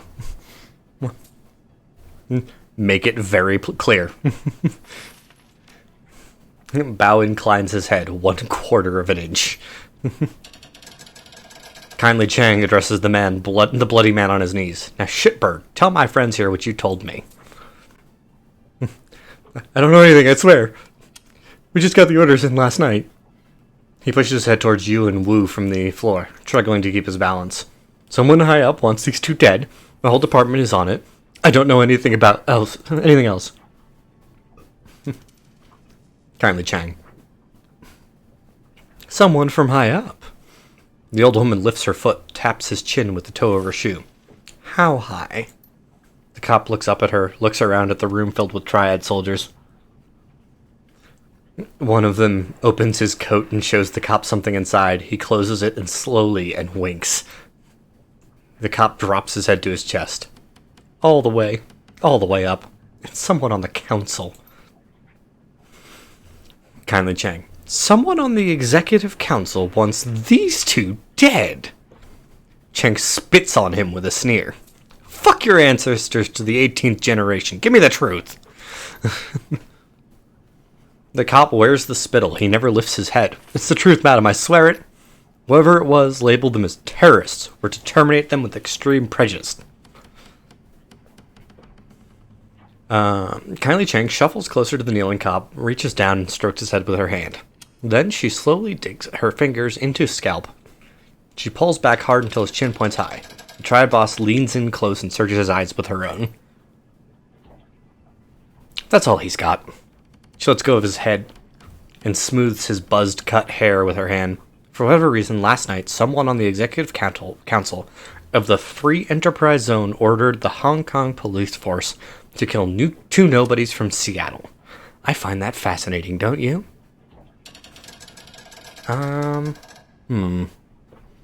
So I can say, not really. Corporations can just order cops to kill people here. Yes, but why the need to label us as international terrorists? And I call that some messed up shit. I'm for option B. You know? Yeah, I mean, at that point. I spent 8 years in a black site. I know corporations do this kind of shit. But why do they need to do this? Kindly Chang strokes the policeman's cheek with the back of her hand. Her rusty voice becomes sweet as she explains the ways of the world. Propriety, my darling. When the government has someone gunned down, they prefer to make it appear justified. The people feel safer when their murders feel like a part of civilization. My, but you have definitely fallen into the deep end of the pool. Gobbit. Seattle isn't like Hong Kong. There, the megacorps control the government. Here, the corps are the government. Isabel. The exec council is chosen by the corporate board of governors. They're basically the legislative and executive branches of the Hong Kong government in one tiny package. 8 people call all the shots. Neat and efficient. Jeez. Kindly Chang steps back from the cop and lights one of her thin black cigars. For the wave slaves and civilian sheep, the corporations are a pantheon of gods who wield absolute power. She looks around the room, but not for us. The triad woman takes a long pull from her cigar and taps her ash on the kneeling cop's head. Ow. Who else knows about my guest's visit to Heoi, shitbird? No one, madam. I hadn't called it in yet. I wanted the kill for myself. No one knows they're here, I swear it. She turns to her enforcer. Mr. Bao. Bao fiddles with the PDA in his meaty hands. He's telling the truth. Going calls on his PDA. Very good. Thank you, Bao. She nods to the cop. Thank you for your honesty. In one smooth motion, Strangler Bao produces a silenced pistol, fires it once into the policeman's head, and replaces it in his jacket. His face never changes in expression. My options are, looks like the triads can be just as efficient. I was wondering what we were going to do with him, and what the hell, that was a cough.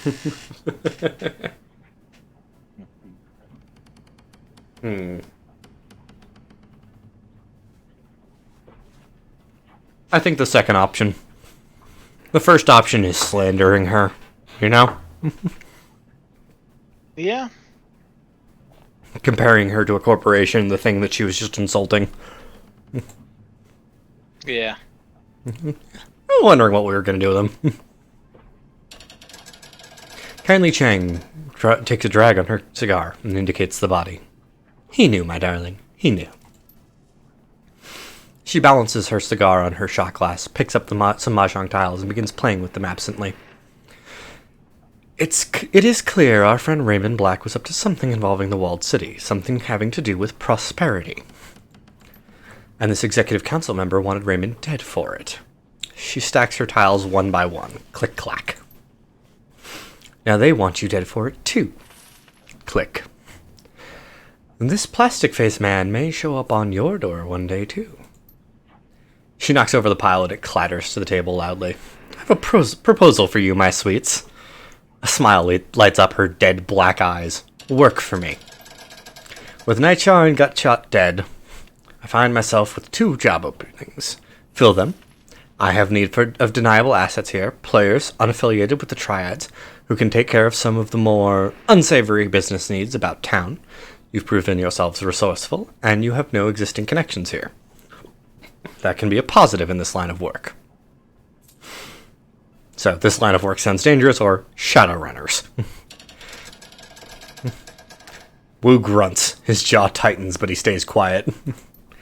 In exchange, I will keep you safe from pests like this one. She nods at the body on the floor. The pool of blood on the plastic wrap continues to widen. You'll have safe harbor here in my town, and a steady source of income. She picks up a handful of tiles again. And while you dip your toe into the waters of corporate espionage, organized crime, and clandestine mercenary operations, I will employ my network to find the plastic-faced man and gather information about Raymond Black, where he's been, who he's talked to, and who stood to gain from his death, what this prosperity could be. So I could say, what's in it for you, which is the dumb option. Or you're putting out a lot of effort to help a pair of foreigners. I like that one, because it helps her save face. It helps her go, it's me going, you're doing a lot for foreigners, and her going, I'm magnanimous, kind of thing. Not foreigners, my sweet, valued business associates. I need to learn who killed one of my clients, and then ordered the cops to execute my team of Shadowrunners. Her voice drops, and she becomes deadly serious. This is a brazen disregard of my power. Face dictates it must be confronted, or I stand to lose everything. So how would the arrangement work? We're Westerners, isn't that a liability in this business, or we need to find out who killed Raymond and why? The middle option doesn't feel right. She's accounted for that in giving us the offer. We have no connections. That's useful to her. So yeah. 1 almost seems like it's questioning too much, and I mean 3 is probably going to be your best option. Yeah. And we shall, my sweet. She leans in. Work with me. Allow me to help you make money. Let my network work for you for you and help you find out what you've gotten yourselves into. Without my help, you won't last a day out there. You're completely out of your depth, my friend. I'm afraid. You need a partner? Kindly Chang will be your partner. Wu's hands go to his hips. He drops his head and shakes a little, confused. I gotta wrap my brain around this, Margak. Things are moving too fast. There's a lot to process. So then it's think about it, Duncan. This gives us freedom to find out what happened to Ray. You had to see this coming, Duncan. I did. And come on, Wu. You and me on the streets together again. Not that last one. Not with what I've said so far. I think 2 is the best option. Come on, you had to see it coming. Yeah. I saw it coming, dude. Come on. Yeah.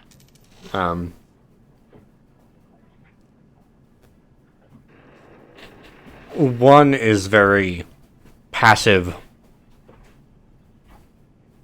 putting the pressure on him, while 2 is, I saw this coming. Didn't you see it coming? You saw it coming, right?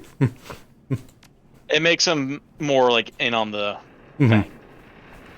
It's a, I'm still leading, like you've asked me to, but also like, you saw it, right? You're in with this with me. I know, I get it. I just gotta reconcile this whole... He grips the back of his neck, squeezes hard, rips his hand away. Ah, fuck it.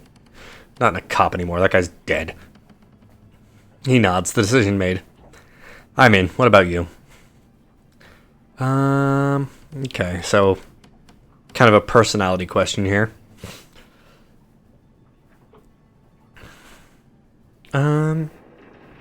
Option 5 kind of puts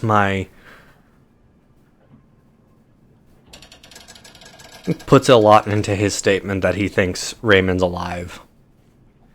That's like, I'm going to abandon you. That's for money. I think actually option 5 is going to be the best bet. I want Duncan on my side. The other ones the top 3 are kind of callous, and the fourth one is kind of saying I don't agree with his theory, kind of thing. And while it's a far-fetched theory, it's gripping on hope that my dad didn't get gunned down, you know. Yeah. That there's a happy end at the end of all of this. So Yeah, there's still hope at the end. Raymond is alive, I'm sure of it. So I'll run the shadows as long as Auntie Chang keeps up her end of the bargain and helps us figure out what really happened to him. Then I'm gonna find my father. Kindly Chang. Then it's done. Hailey is now open to you. She gestures to her lieutenant, who raises a finger to her ear and whispers into her sleeve. First order of business. Margak Crueltusk and Duncan Wu don't exist anymore. You need street names. Wu sighs. Yeah, okay, I'll think of something. Gobbet rubs her cheek against her rats, a glint in her eye. I think we've got you covered. Gun show.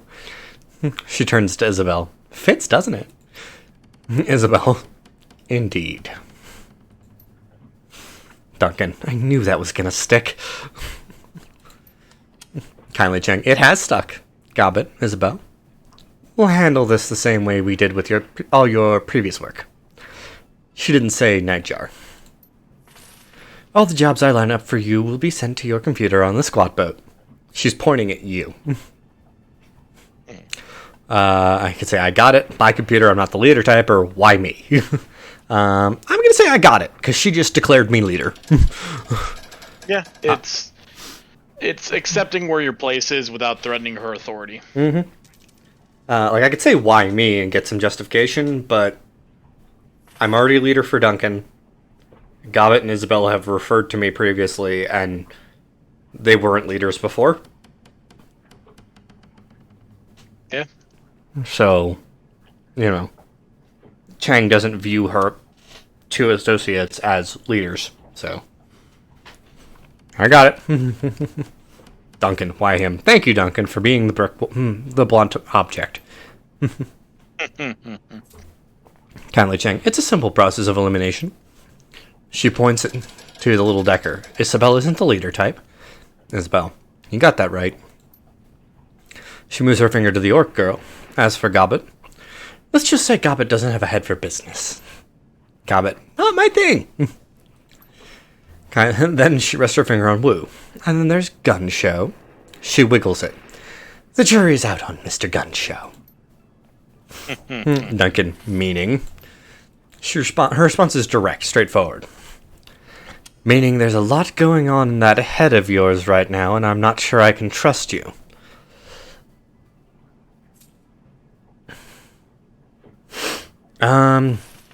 So it's, I'm in charge because I'm the best of the worst.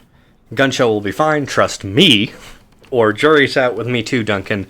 You're a raw nerve and I'm going to have to keep my eye on you. I want him to trust me, so I'm going to say I put my trust in him and say to her, trust me that you can trust him, kind of thing. Yeah. I'm your guarantee that he's trustworthy. Kindly Chang makes eye contact with you and holds it. She keeps it steady for a long time. Wu doesn't notice. Don't worry, I'll be cool, Margek. So then it's, okay, then guess I'm running the show. And then I can go, I had a handle back in the Barrens, Marge, guess it's time I dusted it off. Or Margek, cruel test doesn't exist anymore, call me Marge. I like the middle one. I used to have a handle. This is my handle now. It'll be my handle again. Wu shakes his head, eyebrows raised. Gonna be weird calling you Marge again. Haven't called you that since we were kids. Gobbet looks from Isabel to Wu to you. I guess this is our new crew. The red on her shoulder scurries to the top of her head for a better view. Welcome to the shadows, Marge. I think I liked her better when she called me Seattle. Alright. So my current objective is to activate the mission computer. But I also have this arrow in the bottom right, which in the Shadowrun Returns games means level up for my characters, my NPCs. Yay! So let's see. Gobbet. I can either get her better gun usage, or better summoning. The spirit will never break away in the first 2 rounds after summoning them. That is awesome. Because that means that she doesn't have to waste action points keeping them contained for the first 2 rounds after summoning them. They don't usually last that long. Well, there you go. Go with that one. Yeah, I've got enough firepower otherwise. Yeah. Raising her range combat skill and SMG specialization is nice. But yeah. This one right here, I remember this one. Spiritualist, gain rat totem ability, steal spirit. Broken. Broken as all fuck. Because it lets her steal enemy summoned spirits. And yeah, until rank 5 spirit controller increases to 2. Okay.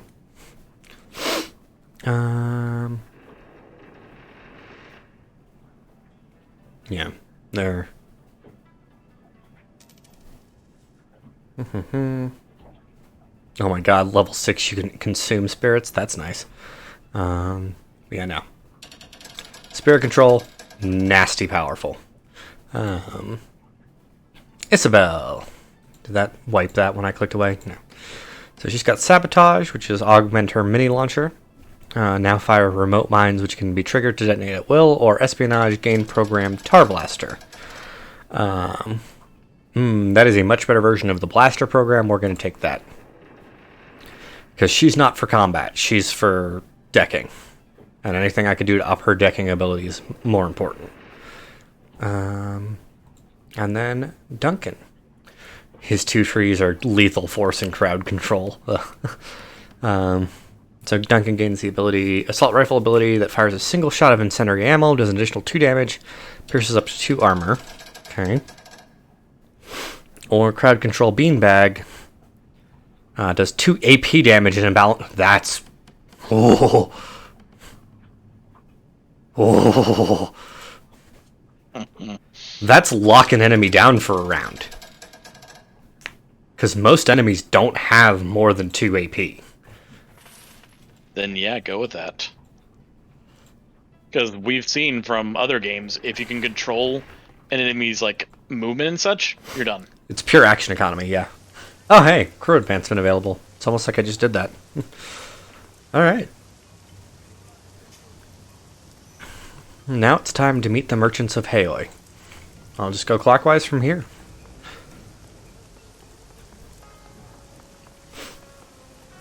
Oh, reliable Matthew. Smooth jazz drifts from cheap speakers on his barge. A wide array of worn-down drones litter the battered deck. Most are utility and domestic types, but a few cordoned off from the others are low-end security models. The salesman smiles indulgently at you, a tall, lanky human of clear Cantonese ancestry. He's wearing a cheap suit and limply clutching a smelly cigarillo. He adjusts his tie with an exaggerated nonchalance, languid, ostentatious, like an American casino promoter. And put on the voice for that one. God, it's gotta be as sleazy as possible, right? I mean, what's the most sleazy place in the world? Jersey. My Jersey is terrible. It turns into New York really fast. Let me see if I can do this still. Hey there, beautiful. Welcome to our little floating heaven.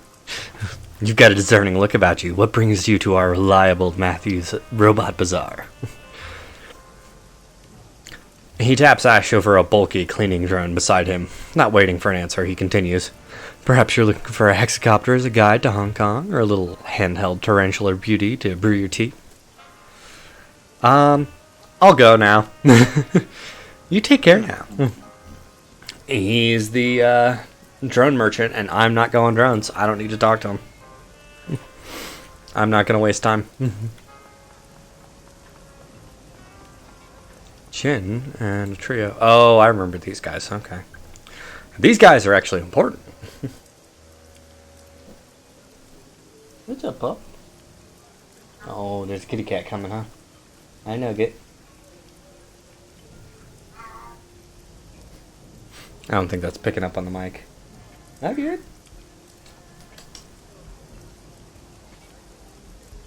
Hey, bud. Am I around? No? Okay. As you approach the small landing, you see three men, two elders and a younger man hunched over a go board. The juxtaposition of the two white-haired, white-bearded man and the black-haired man is almost comical. Together, the three resemble the small black and white stones of their game. Despite the variety of ambient distractions, the three men remain acutely focused on the game. One of the elders, a round-faced man with a beatific smile, carefully picks up a black stone and places it on the board. His opponent snorts, and a small smile flashes across his long face. Almost carelessly, he snatches a white stone and deposits it on the board. The smiling man groans, and the long-faced one proceeds to collect several black pieces off the board. Shoo. Ah, you got me there, Jin. He laughs, a pleasant, full sound as it trails off.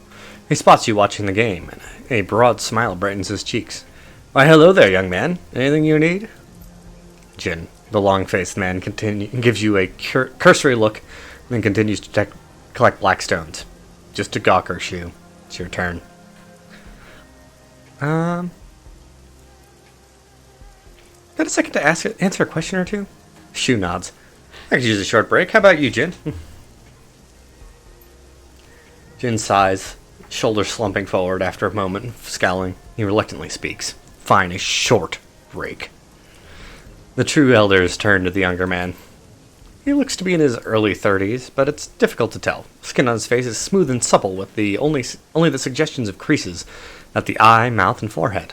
With small gestures, a blink, a flare of his nostrils briefly reveal lines of his face. The man's eyes rise from the go board and study the elders. He nods. So, leave, or I've been hearing about strange dreams here in Haoi. Have you had any nightmares recently? Okay. Take a big handful of cheese and eat it. I write it with one hand, and potato chip with the other. I totally have chips in the kitchen. I had to walk past him to get the cheese. I'm a dumbass.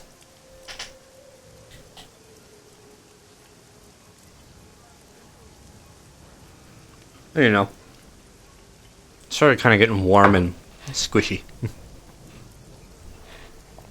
Once it hits that point, you kind of want to finish it. Okay. Water, and then we continue.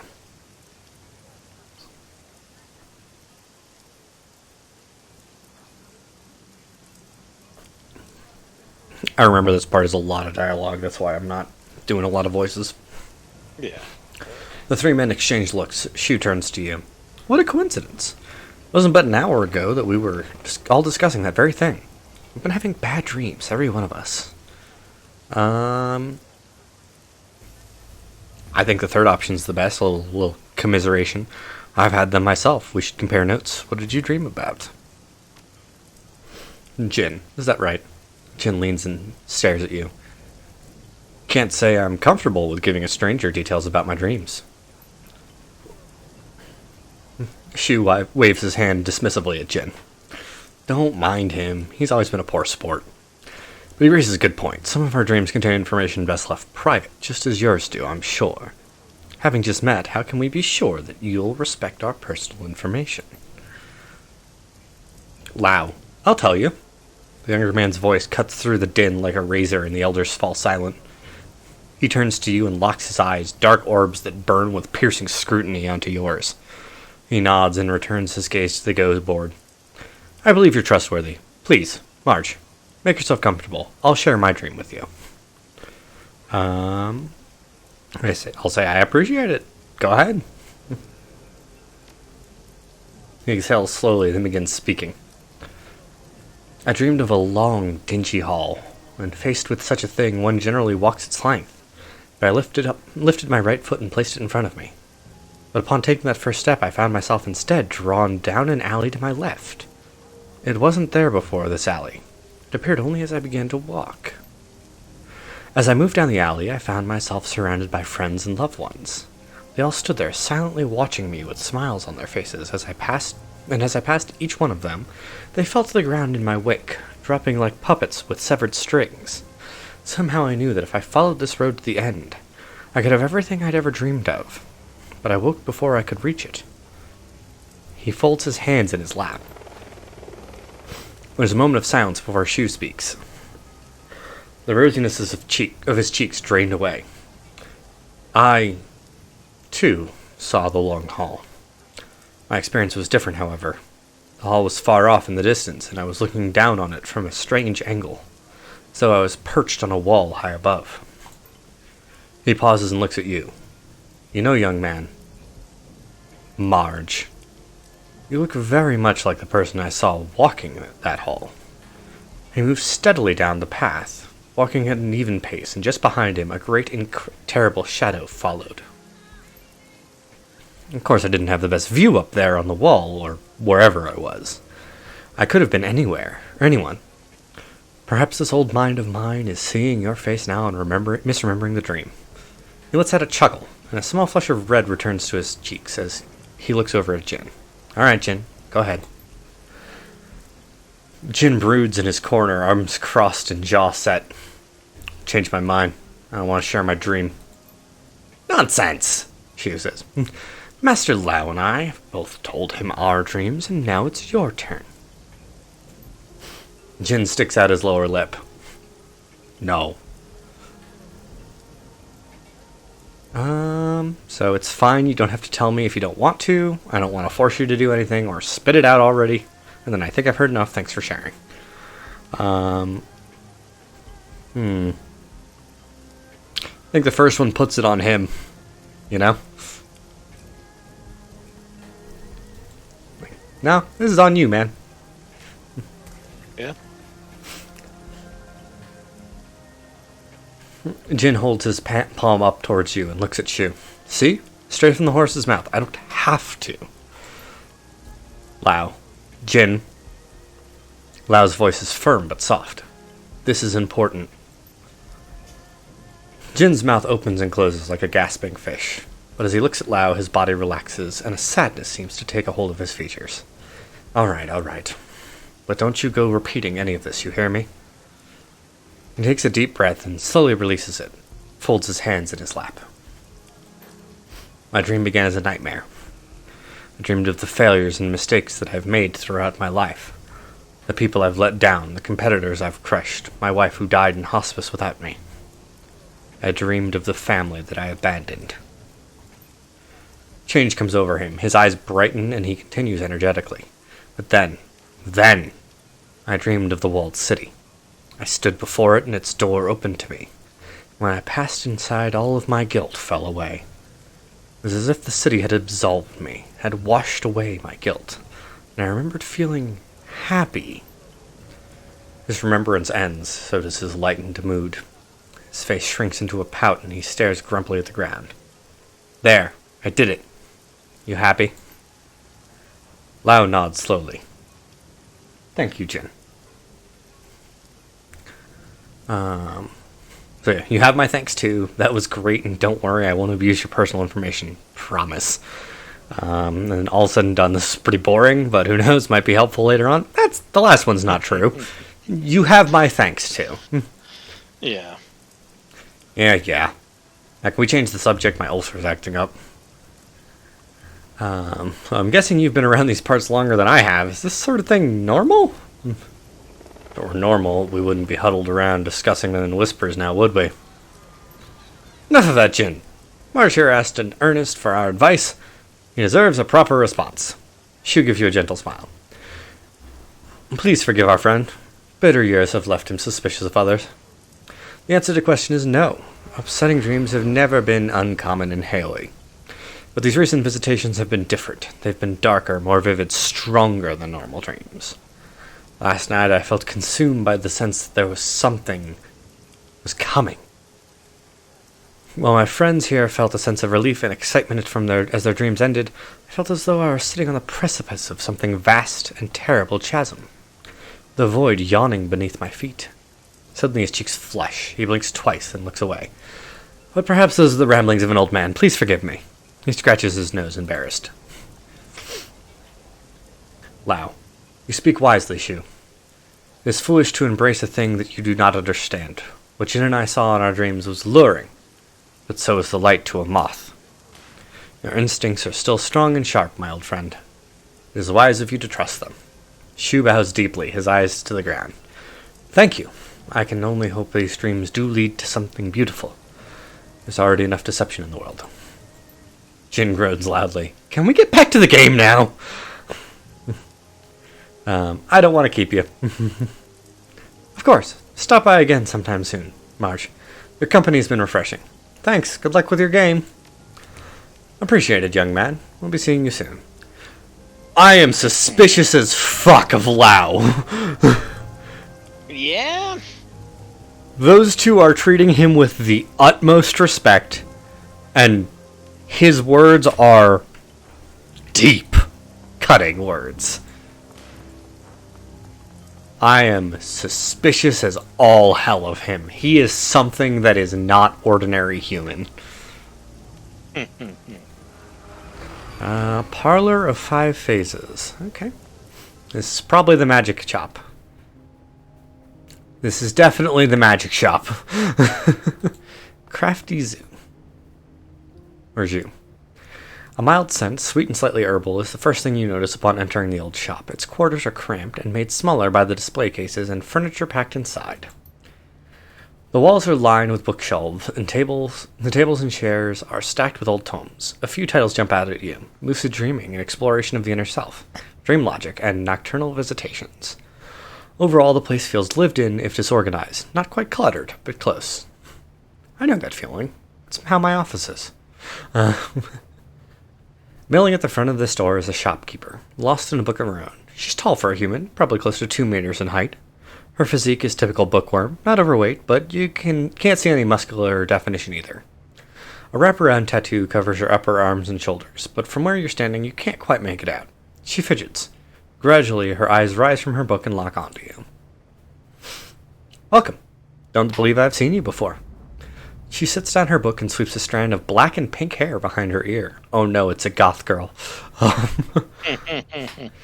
Name's Crafty. Marge, nice to meet you. She shakes your hand. Her grip is surprisingly firm. So, Marge, what can I do for you? I've got spells, alchemical reagents, foci, whatever you want, really. Might have to do with some digging to find it, but if it's magical, it's probably around here. Somewhere. Well, let's take a look at her wares first. Establish a business relationship before digging into the, harder stuff, if you will. Weapons, she's got conjuration and spellcasting weapons. A shamanic ritual garb. I'm gonna bet that this is... No, I don't want to buy it. Gonna bet this is not the best armor I can find right now. Life siphon. Oof. Initiative level blood magic practiced by mages of Astlan. Target is damaged by the spell. Caster gains 4 HP per round for 2 rounds. Pierces up to 2. Damn. Requires spellcasting 4 though. Okay. Yeah, there's a lot in there. Conjuration spells. Hello. Oh, they're there. And consumables. Okay, so I need the spellcasting requirement, but the fetishes apparently, or not the fetishes, the foci and hermetic fetish, shamanic fetish, give you a bonus to willpower or charisma. Nice. Don't need elemental fetishes. Shamanic salve. Okay, well, I'm not buying anything from her, but... okay. Say, Crafty, have you had any vivid dreams lately? That's real deep to jump into. Is this your store, or do you just work here? It's mine. I inherited it from my mom. As you can see, she generously left me her research journals. Her words are thick with sarcasm. Mom was never a big cleaner, but neither am I. My mom used to keep spirits around to help her manage the place. They're not here anymore, but sometimes I swear my books aren't where I last placed them. Who knows, maybe they pop by for visits. I just wish they'd clean while they're here. Alright. So, what makes the store special? What's the name of the store? I have a question about something else, and what are you selling? What makes the store special? It's old, respectable, built over a dragon line. She slightly tilts her head to the side. We also carry text unavailable anywhere else, but I guess for me, I'm drawn to the place by the nostalgia. How do you like working here? You don't sound thrilled, or it sounds horrible. If I were you, I'd sell the place and bail. Let me know. You don't sound thrilled. It's a job. Can't complain. What's with the name of the store?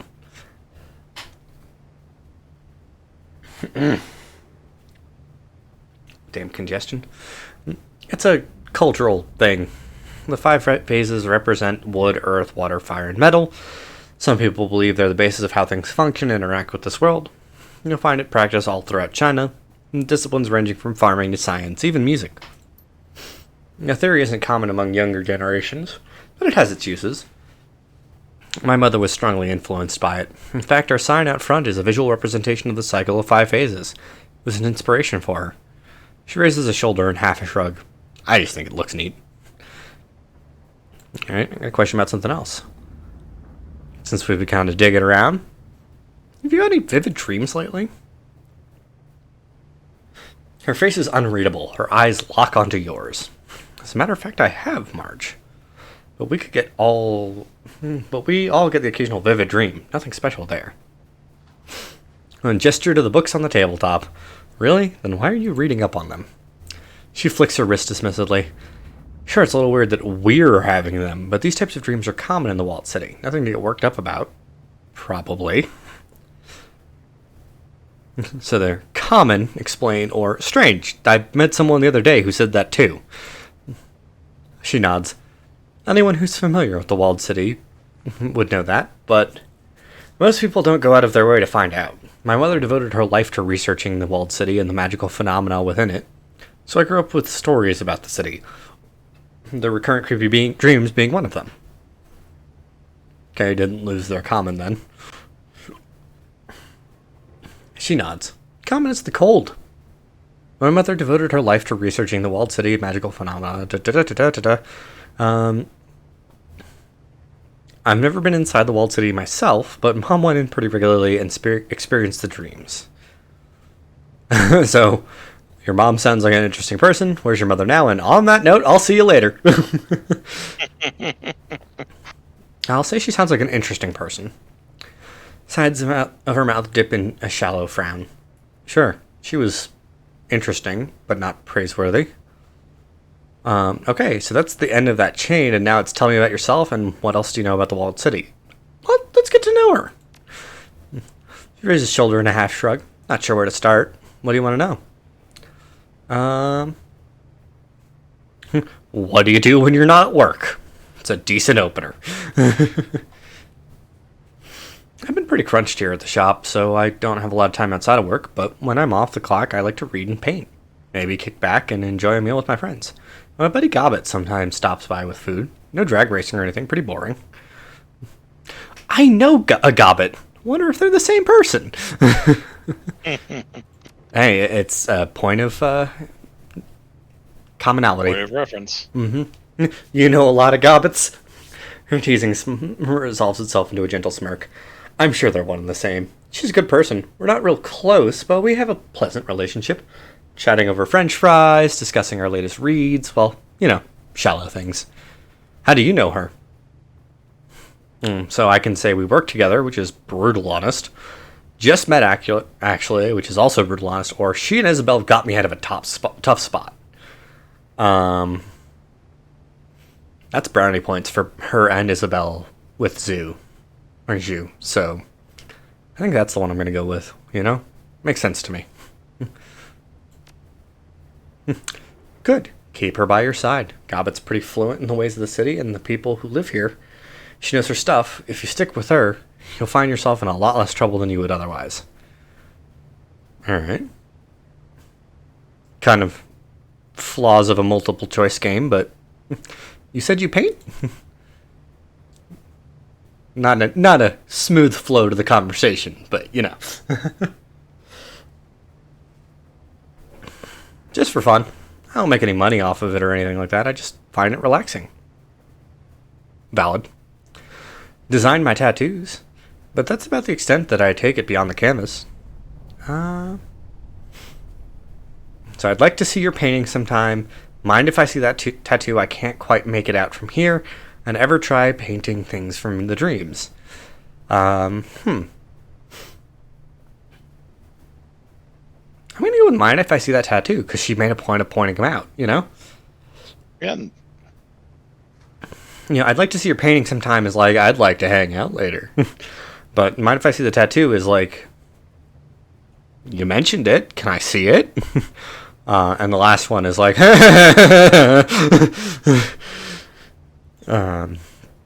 yeah, sure. She turns her back to you, and you can see the tattoo in all its glory. It looks like an impressionist rendition of a school of salmon jumping upstream. The artistry of the piece is undeniable, so she's got an open back top. Artistry is undeniable, though. That's amazing. Real professional quality work. An embarrassed smile creeps into her features. She scratches her shoulder. You're being way too generous, but I'll take it. Thanks.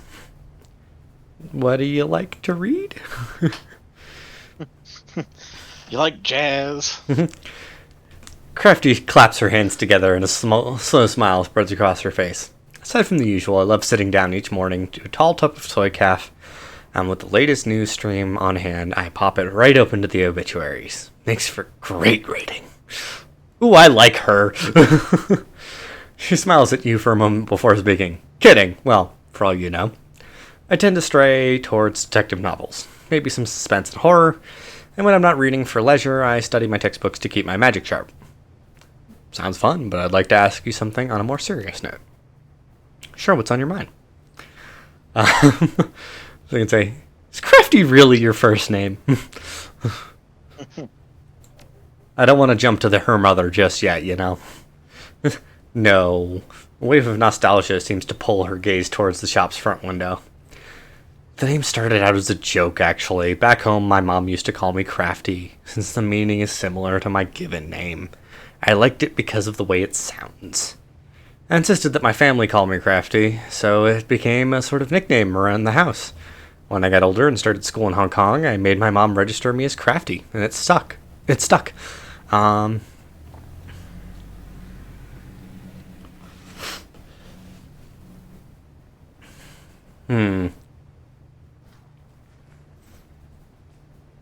She seems pretty attached to that. I'm not going to ask what her birth name is. She calls herself Crafty Zoo, so I'm going to say looks like you've owned it, not to insinuate that you're untrustworthy. She chuckles. No offense taken. It's way better than my given name. Meow. She raises her hand to prevent you from replying. Yes, like a cat. You foreigners always make that same joke, which is why I grew up disliking the name. You can see why I prefer Crafty. Okay, so she provided it. It's not like a dead name situation. It's more along the lines of like, I just hate that name. Makes sense. Alright, we're down to the last one. Your mother seems like quite the mage. Did you study magic too? I sure did. Natural predisposition. She flexes her arm. Or whatever. My mom and I learned to craft differently. I went to a university, and she was book taught. Mom was very old school. Her magic wasn't as applicable to everyday situations, and it was rooted in superstitions. It still worked, well, but only for more ritualistic ancient spells. Practical spells like rain shields and bottomless trash cans were outside of her repertoire.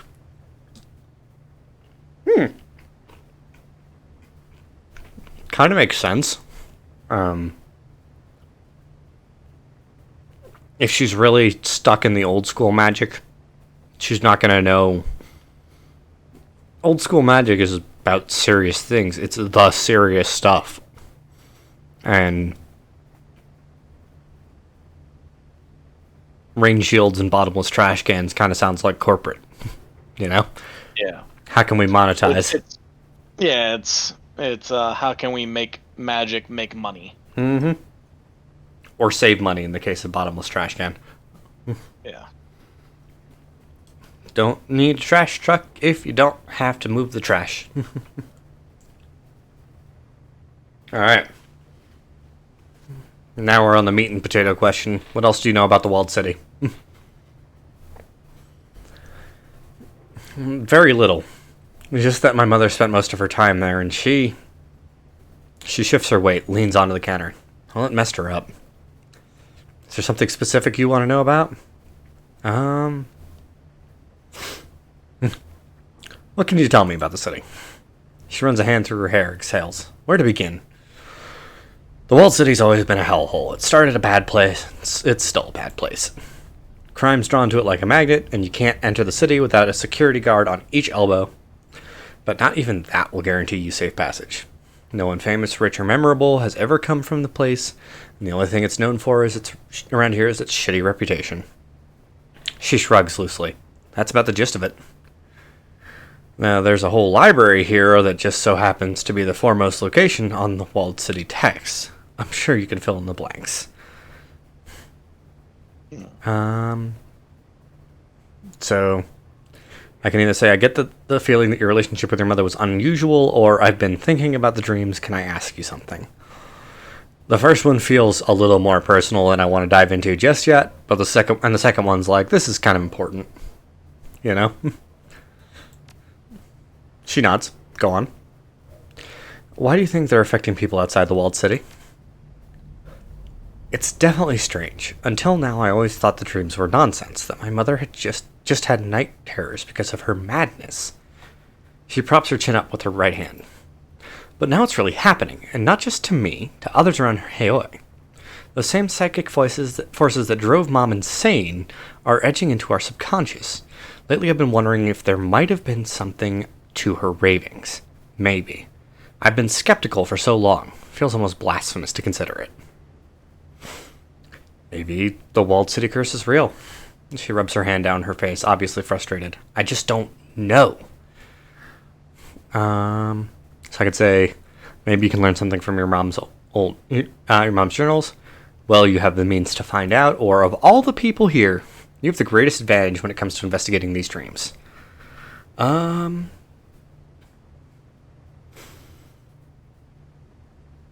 kind of friendly with her so far. I kind of think the third one, you know?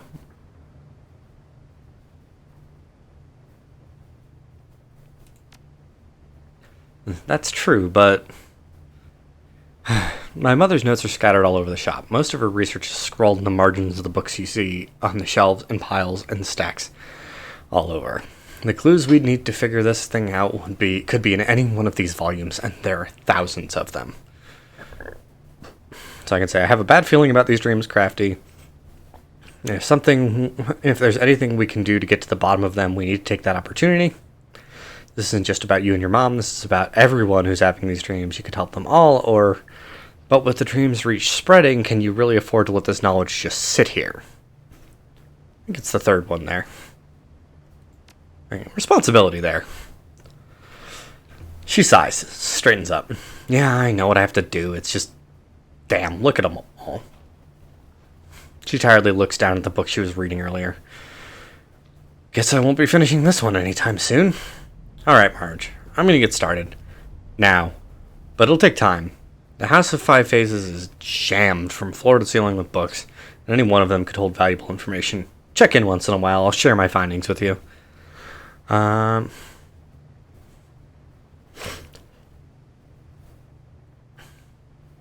like option 2. You're doing the right thing. I'll do what I can too. I'm not leaving her alone on this. I get the feeling that your relationship with her mother was unusual. You better believe it.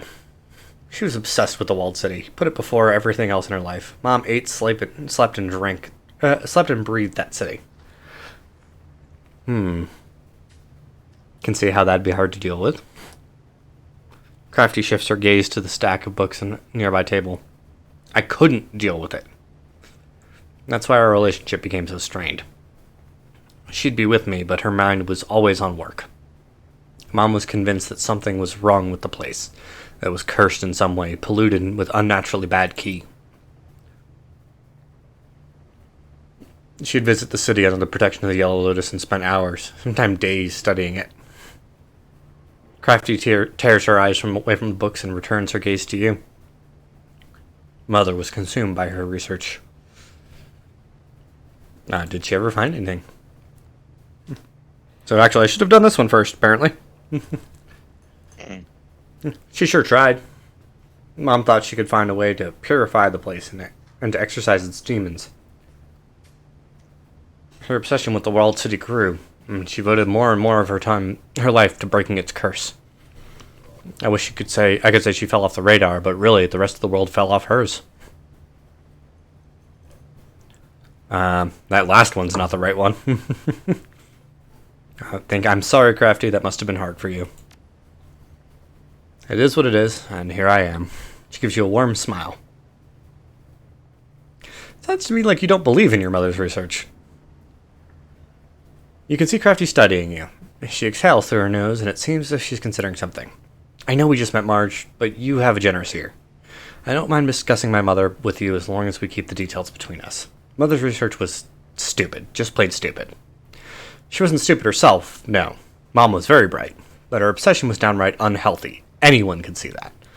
The walled split city is a toxic place, home to dark spirits and astral influence, but Mom believed in a singular curse at the heart of the place. When you say toxic, what do you mean? Either failed to change the walled city, and the time she spent inside there changed her. She grew sickly and became moody, irritable. She suffered from night terrors the rest of her life. Crafty languidly sweeps a small clump of dust off a nearby book. It must have been difficult to watch her decline like that. She points a finger at you. It wasn't just that. The breaking point for me was her ridiculous obsession. I refused to indulge her, and it drove a wedge between us. Neither of us were willing to relent. A small bitter laugh escapes her throat. Guess we have that in common. Stubborn till the end. After Mom died, I turned my back on our work and left the walled city and its people to themselves. It's a toxic site behind rehabilitation. I do my best to ignore it. Her composure breaks for a second, and you can see Crafty shift nervously behind the counter. At least I've tried. Now with these dreams, these nightmares, are leaking out of the walled city, I wonder if I could still ignore it. You always have a choice. You're right, but not everybody's choices are weighted evenly. And I just don't think I can turn a blind eye to what's happening there.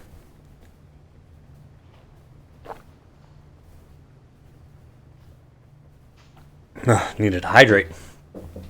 Crafty is a talker. This is a lore dump. Yes.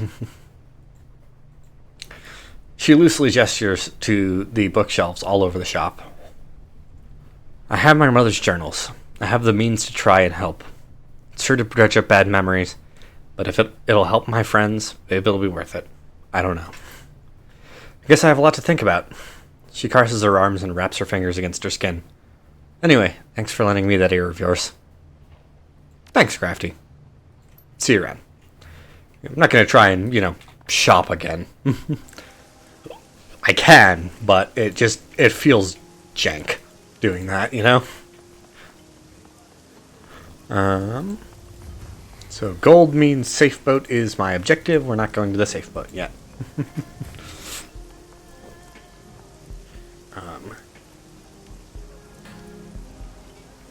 I do at least want to unlock the cybernetics guy and talk to him and see what I can afford. And I can sell something to Law, I think. Overhead, a gigantic hollow sign shines like a searchlight, screaming its message through the dim light. It hums and flickers, sputtering like an old engine. Fierce electrical crack. The raisin betrayed me.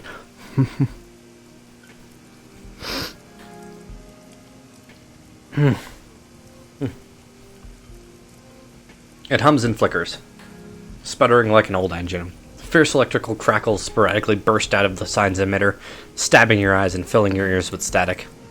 Under the baleful glare of the sign, the rusty mini-barge's deck is stacked with electronics. Dilapidated stereos share space with crisply boxed servers. Ranks of discs and memory chips fill display cases, padlocked under plexiglass. A short human in his late 20s stands in the middle, hands on his hips, talking loudly into the air. Bulky virtual reality goggles cover his eyes.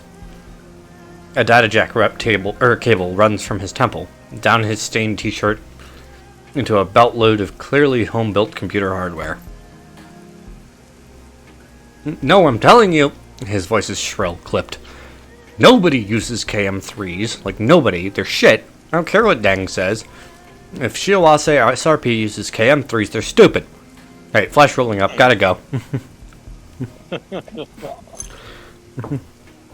He turns to face you, goggles blank and enigmatic, blinking with tiny lights and racked with with duct tape. He points at your PDA. I ripped that PDA. You work for Kindly. His lips work impatiently. Yeah, what do you want? Who are you? Server's whine as two lenses on his goggles zoom in on you. Who am I? You're new here, I get it. You don't know about me yet, but you will. I'm one of the guys that keeps this neighborhood running. This is Law's Technology Palace, satellite territory of Wampoa. You step on the boat, you're in a sovereign state. I represent Wampoa here. I'm Maximum Law. He draws himself up proudly, setting his hands on his hips. The Maximum Law, yo. You got a tech problem? Boom, I'll solve it. You need a software? Boom, done. But don't waste my time. So you got any business in Wampoa right now? If not, keep moving. There it is. Item, Sinsense chip. Found this while poking around the walled city. Worth anything? He scans the chip's casing with a handheld optical reader. Yo, that shit is banned! Listed off some Yellow Lotus. They traffic this stuff. Delimited sim chips. Full sensory experiences. Looking for a buyer? I can make it happen. How's 120 new yen sound? Sure, take it. I hope it finds a good home. Well, yeah, I'll sample it first. But these CalHots, they can send you for a trip. Don't worry, I can handle my sims. I'm not going to insult the tech guy's sign. I'm not going to ask about his VR goggles. Let's see what he's got, though. So if I want to go into decking, I can buy some decks from him. He's got a 3 armor cargo carrier armor outfit. Some EXEs. And some programs. Not shocking. See you later, Law. Yeah, whatever. Jerk. I mean, it's the talky tech wizard kid.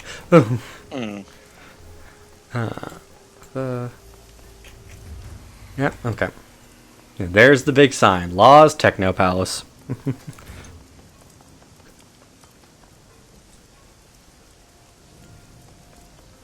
Alright. There we go. There he is. That's the shop I need to get to. A massive steel security door set into a bunker-like concrete wall. There's no sign or identification of what this place is. A battered intercom is encased in a cage of welded steel and armor glass. Grainy letters are barely readable on the screen. Chrome Alley. Medical services and mechanical repair. The premises are protected by deadly weapons and infectious diseases. Press the buzzer. There's a crackle of static, then a brusque voice answers. What do you want? The voice is Cantonese, it's precise, but the accent sounds American. There's a medical clinic? No, it's a chicken factory. What do you want? I need a cyberdoc. Yeah, that's me. But listen, guy, I don't know you. I don't like people I don't know. Who sent you? Kindly will vouch for me. Yeah? You just idle your engine there for a minute while I check on that. There's a long silence from the intercom. The door gives several heavy metallic clicks. There's a dull rumble like heavy bolts sliding back. A green light flashes on the terminal. The door appears to be unlocked. You can enter the clinic.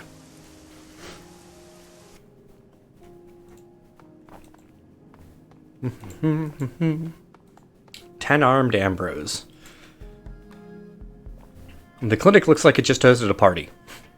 Spindly mechanical arms swing from unobtrusive wall mounts, pulling down crepe paper balloon ribbons and scooping food platters and empty beer bottles into biohazard bags. A severely crippled Caucasian man sits in a wheelchair amidst a maelstrom of mess and robotics. He's in his 40s, thick beard, tungsten earrings, bare belly, one cybernetic eye. Both his legs are missing, one at the hip, the other at the knee. He has only one arm and only 3 fingers remain on his surviving hand. His face and arms show the scars of reconstructive surgery.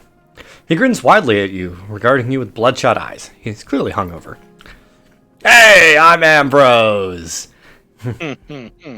He shouts cheerfully in English, his words piling together into a loose Midwestern accent. They call me Ten Arms. Welcome to Kong. Welcome to Kong, fellow UCAcian. He chuckles, his chest shaking with mirth. A Waldo arm springs to life, swings over to him. Its menacing metal pincer momentarily sets a cigarette between his lips, just long enough for him to inhale from it. Kindly says you're alright. What can I do for you? Your front door could stop a bulldozer. Why so fortified? Are you kidding? Have you any idea how much all this stuff in here is worth? It's a high capital operation, and life's dangerous for a guy missing most of his members, tooling up smugglers and criminals. Let me tell you what, though. Someone busts in here, they're gonna be in a world of hurt. Ambrose chuckles evilly. There's a lot more than pipes and wires up in the false ceiling. I've got the kindliest crew and the Club 88 boys on the panic button. They know which side their bread is chromed on. What, you think they're trying to knock me over? He laughs uproariously, but it's clear he's not kidding. Show me your services. Sure thing, tune-up or spare parts. Cyberware, please.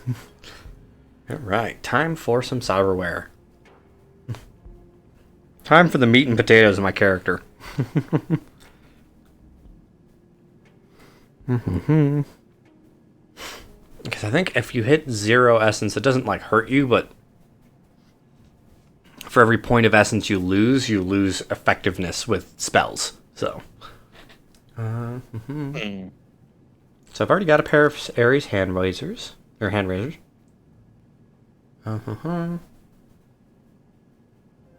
And I can also install in that slot the Cross Cyber Spur.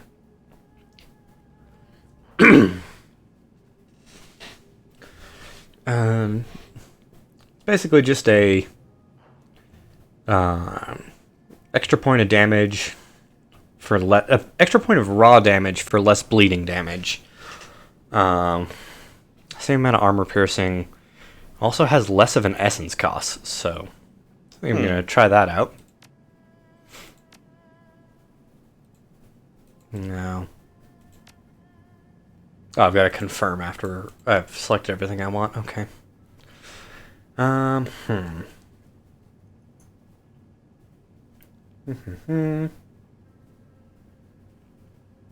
want the Ares thermal plating. Plus 1 armor permanently. Okay. Pass it +1 to dodge. Get a data jack. I'm not going to need that. Unless I want to go into decking. Skill wires.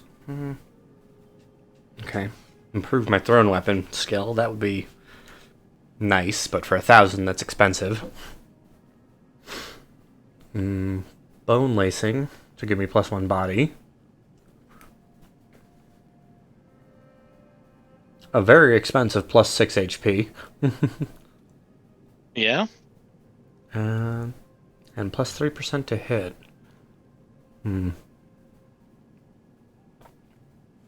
So +1 body will give me more health, and it's points I don't need. And it's points I don't need to spend, and it's cheap. So let's do that first. Yeah, because that's the only thing in that slot. I can still get the dermal plating. Is there anything else I can afford after that? A data jack. I don't need a data jack. Alright. It's gonna clean me out pretty heavily, but that's a level. Yeah? Effectively. Yeah, I know. Cyberwalker causes essence loss. Oh,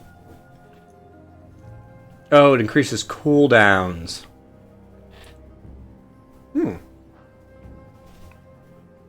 Casting a spell while it's cooling causes drain damage to the caster. That's new. I don't remember that. Oh. And apparently it also affects my spell slot cap. That's good to know. Okay, what else you got for me? Medical supplies. Let's see. Resurrections and medkits. Awesome. You're a doctor? Sure I am. I'm a rigger doctor, a rockter. Ambrose bursts out into laughter, then stops and clutches his head. Oh man, I cannot laugh hard today. Too much partying last night. It hurts. I'm not board certified, but don't worry, I should be. I'm full-on skilled. My work's Yellow Lotus guaranteed and precisely in accordance with World Medical Association standards. Everybody in Haoi comes to me, because I'm the only option. Alright. Very well, Rockter. Right on! Let's get you tricked out, unless you just want to bullshit, which I'm down for too. So what do you do here? What do I do? Tune-ups and engine rebuilds on your ass. I do it all. First aid, second aid, surgery, cybernetics, obstetrics, euthanasia. I mean, one-stop shop for health and beauty. Well, maybe not beauty. I already know he can do combat wear for me, so I don't need to ask that. I'll ask him about it. You know it. You got the coin and the essence. I'll trick you out like a bulldozer with ground effect. And a turret. Got it all. Bionic limbs, wired reflexes. I do know it's available on Xbox and Maniaco. But it's a little harder for me to stream on Xbox.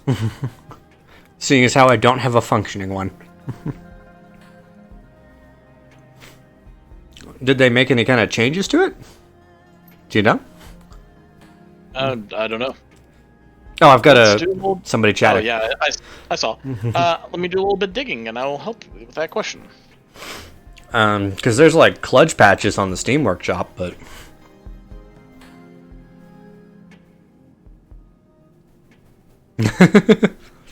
Completely understand that. I'm happy that I've got a functioning PC, and it also makes me doing my job easier because I work from home, but, yeah. I'm on the other side of that issue there. Sorry. It is actually available on the Xbox. No, I knew it was on Xbox the One and Xbox X. I knew it was available on the Xbox, and I believe it's coming out for the Switch soon too. Yes, it's coming out to most consoles. Yeah, really fun. I've always loved the game. I just played through it a couple too many times, and everything melds together. Okay. Home-built computers running large memory units and processors. Chilled air from its active cooling system washes across you to the whir of fans. A thin fiber optic cable runs across the floor to Ambrose in his chair. On the wall behind the computer are miscellaneous decorations, notes, and photos. 2 items stand out: a large dry erase calendar and a corkboard plaster with printouts.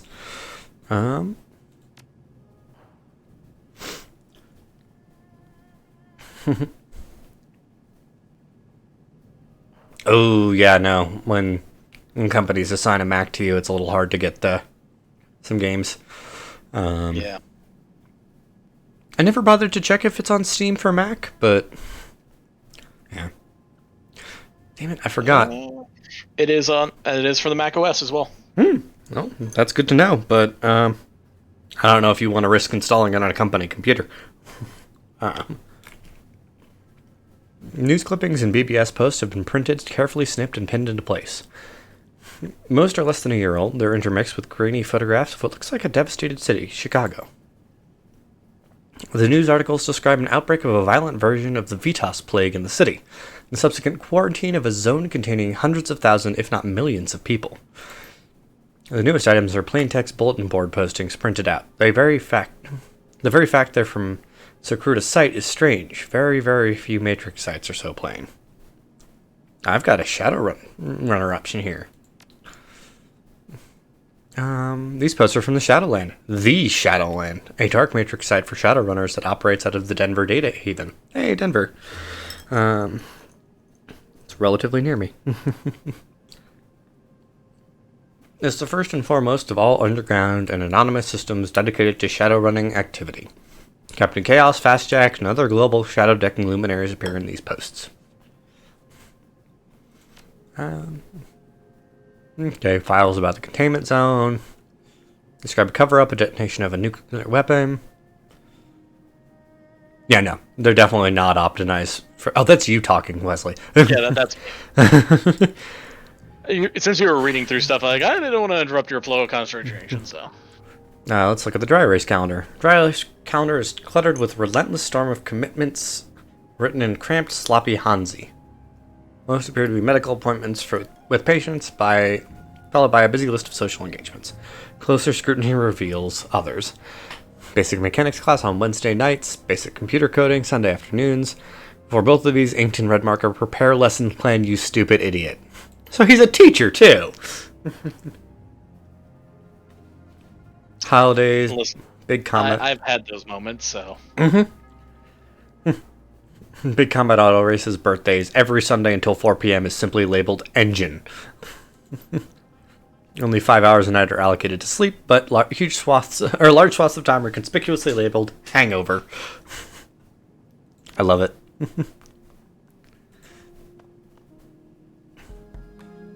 Alright. Nothing to talk to him about. Yep, I can examine the lobby, though. Electro furnace room has been built out as a medical clinic and a machine shop. The air is alive with the rumble of furnaces and the hum of cooling fans. It's sweltering. The front area is more of like a homey coffee house than a clinic lobby. Comfortable old furniture, used digipads, coloring books. The wall opposite the boilers is cluttered with a mixture of photos and prints. Local artists' work, but expending 2K on a machine that can't run games. Ugh. Yeah. Okay. Glance around the clinic space a little bit. Work area looks more like a machine shop, medical theater.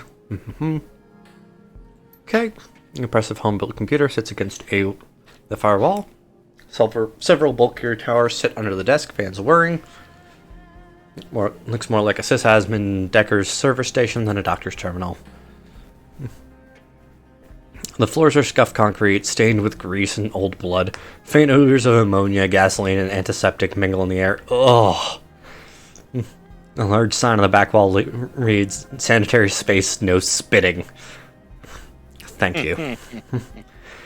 Pictures mostly of Halo residents, holidays, and parties tan on Ambrose, and many of them. Ask up the photos suggest that Ambrose must be acquainted with almost everyone in Halo. Awesome. And like a personable doctor, you know? Somebody who knows everybody.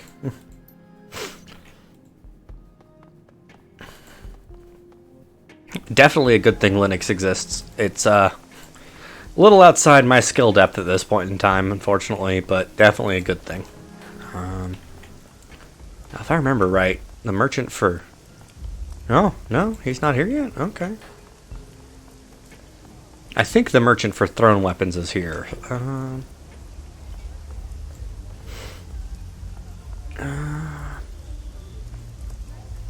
Talk to Frederick Fye. Like most troll bouncers, this man is knotted with muscles, but absent are the myriad of scars that come with age or indiscretion. His only blemishes are bony skin growths common to his kind, and a single deep scar across his neck and collarbone. Oof. You watch yourself in there, or else we check your aerodynamics. Aerodynamics? Anyone causes trouble, I see how far I can throw them. No fighting, no killing, no sex trade. He lifts his arm, flexing. His muscles jump out like a mass of serpents and steel cabling. His arm is almost easily as thick as most humans' waists. I don't mess around.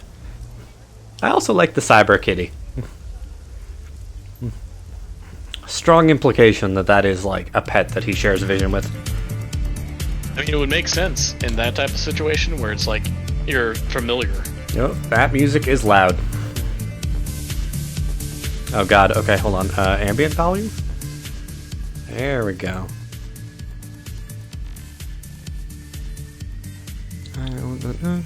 All those windows not optimizes Mac. They are very versatile. Yeah. That's kind of why I moved away from laptops, Wes, and moved back to a tower. Yeah. Because that's what I had gaming for a long time, was a Razer laptop, and it worked super good for a long time, and then it didn't. There's only one way to describe the troll haunting the back of Club 88. Weathered. As if the man had been carved from granite and then battered by the crash of waves and salty winds over the course of decades. Welcome to Club 88. No killing, no fighting, no sex trade. I can respect that. I'm March.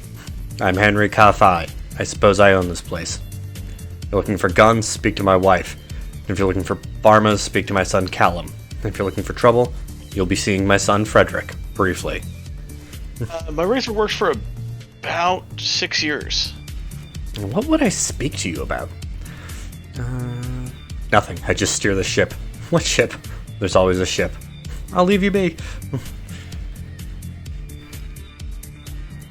2015 Mac that's still giving a fight for work? Dang, dude. That is impressive. You are... I am genuinely impressed that you've got a 2015 Mac that is still alive. I think technically my MacBook from like 2008 still boots, but it doesn't function, it just boots. Okay, Callum sells chems.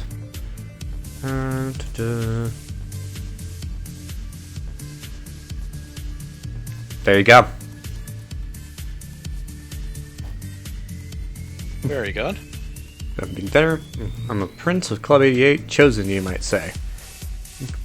You're shrewd, my friend. I am the heir apparent, and my birthright right to peddle chems to every sniffer passes through our gates. What do you say? Need some to pick you up or bring you down?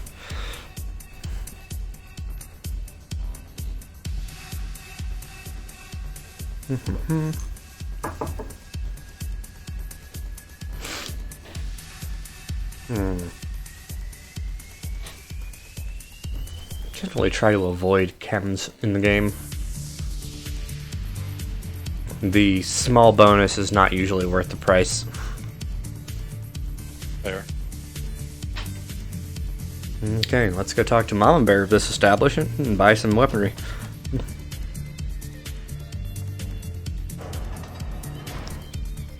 I mean, yeah, 2015. It should be retiring. That's 7 years, a long time. yeah, 7 years of service. The older troll woman has a striking Amazonian quality. When she was younger, she really must have turned heads. Or must have really turned heads. I can dig it. Can I help you? I'm usually beyond helping, but what can you offer? Guns are a swift kick out the door if you mess with me or mine. Got it. This is my family place, me, my husband, and our 2 boys. Now, do you have business with me? I have no time for window shoppers. What have you got on sale? Firearms from all over the world. From Ares to Walthier, everything in between. Are you in the market? Let's take a look. Let's see this gun show. I have found in Monaco that towers are cheaper for better quality. I will not call myself an expert on it, but a tower PC will get you more value for your dollar than a laptop will. Unless you're a high mobility person. If you're moving around a lot for work between locations. The only thing is you got to remember peripherals. You got to remember your mouse, your keyboard, your monitor, your speakers. Each of those has a price tag as well. So if you can get an all-in-one package, great. Just watch out for those because sometimes they're a little less well made.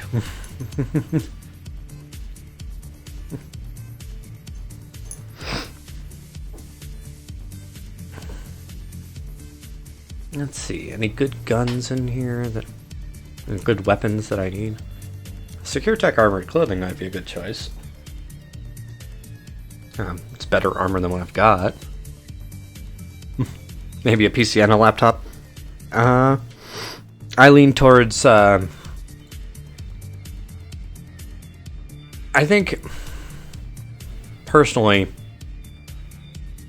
keeping your work computer and your life computer separate, your fun computer, your gaming computer separate, is a good plan, even if it's more expensive.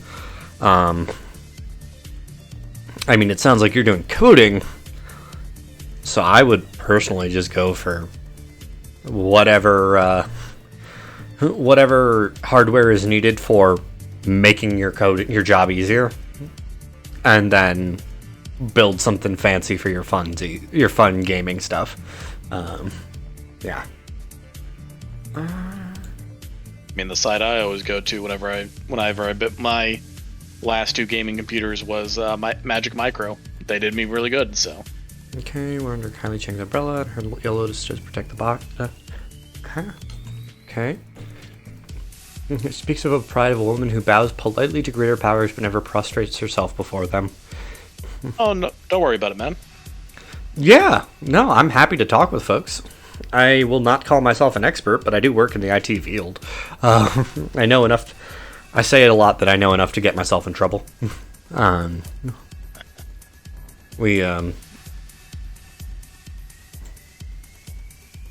on the side of things in IT that is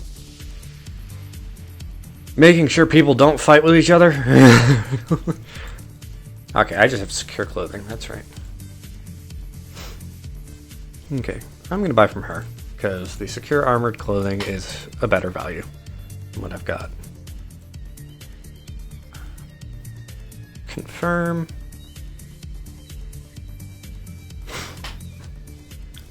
I like to think I give good advice sometimes. I've gone through a little too much in my life, personally, in my personal opinion, that has taught me some less than fun lessons. So, oh crap, that's an alarm. It's a time of day alarm, so don't lose track of things.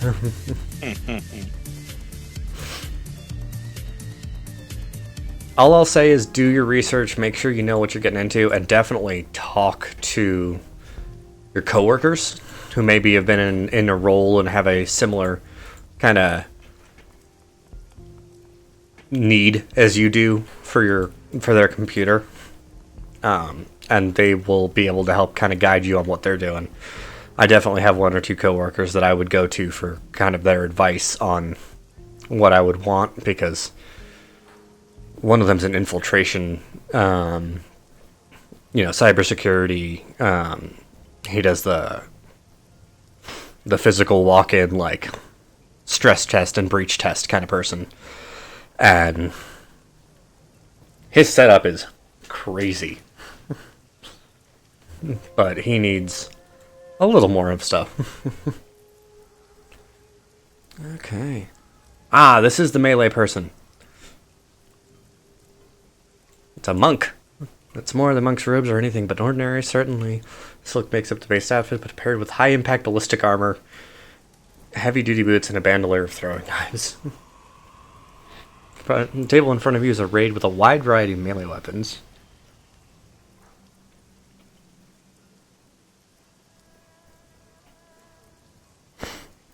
I will say, if you're going gaming laptop, get a separate mouse.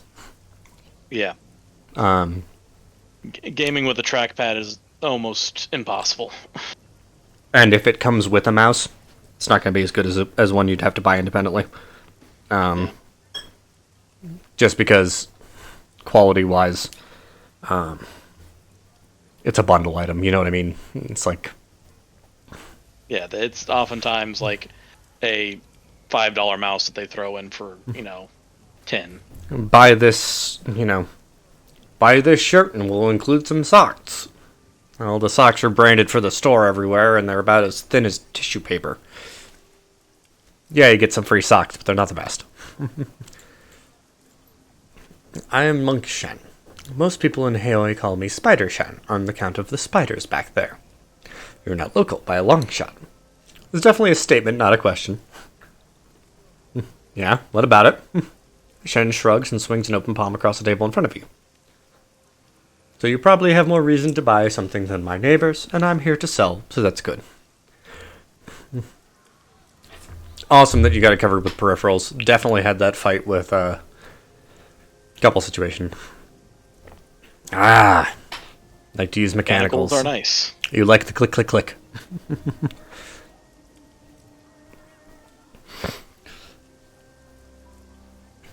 When you say ergo mouse, are you talking that it's shaped for your hand, or are you one of those people that uses the ball mouse with the big orb in the center?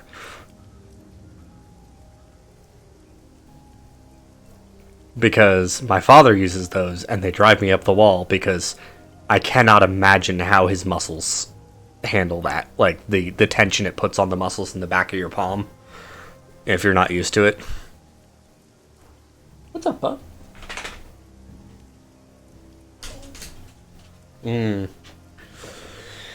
Well, I need to step away for a moment. My dog is making sad noises at me, so I gotta take him outside.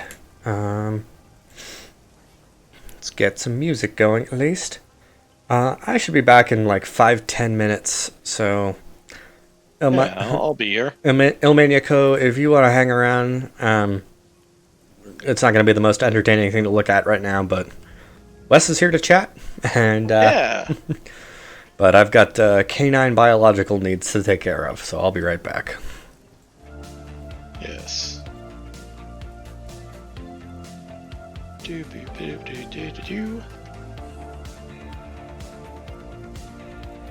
Logitech MX3 for work and a Logitech gaming mouse for my other laptop. It's funny. For like a long time, the mouse that I used for my gaming laptop was actually the Logitech thumb trackball. And I know it's super weird, but it worked really well.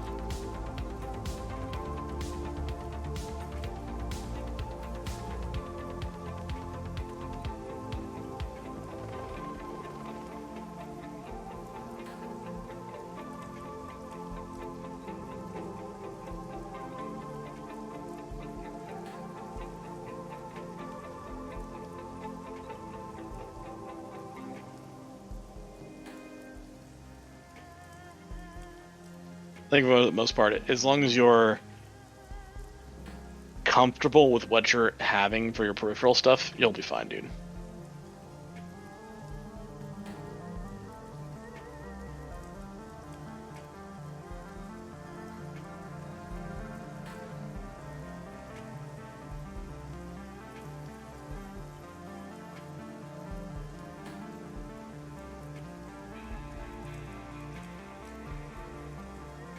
Yeah, no, with like shooters and most things like that, I actually prefer the Xbox controller.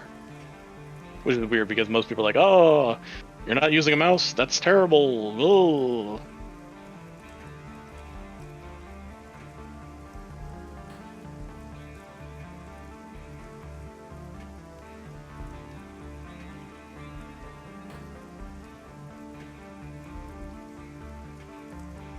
There are some games that I do prefer the control of a mouse, but I mean, it depends on the game.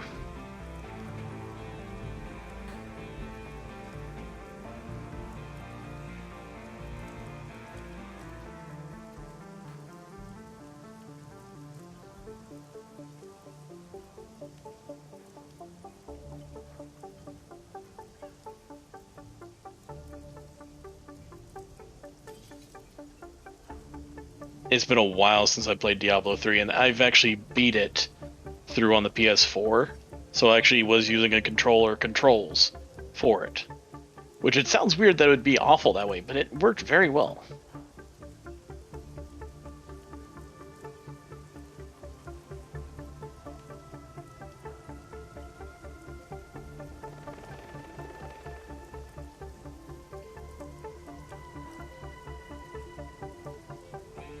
The game runs on Windows on my list. Yeah. It's still a fun game. I return. Ah, Let's see. welcome back.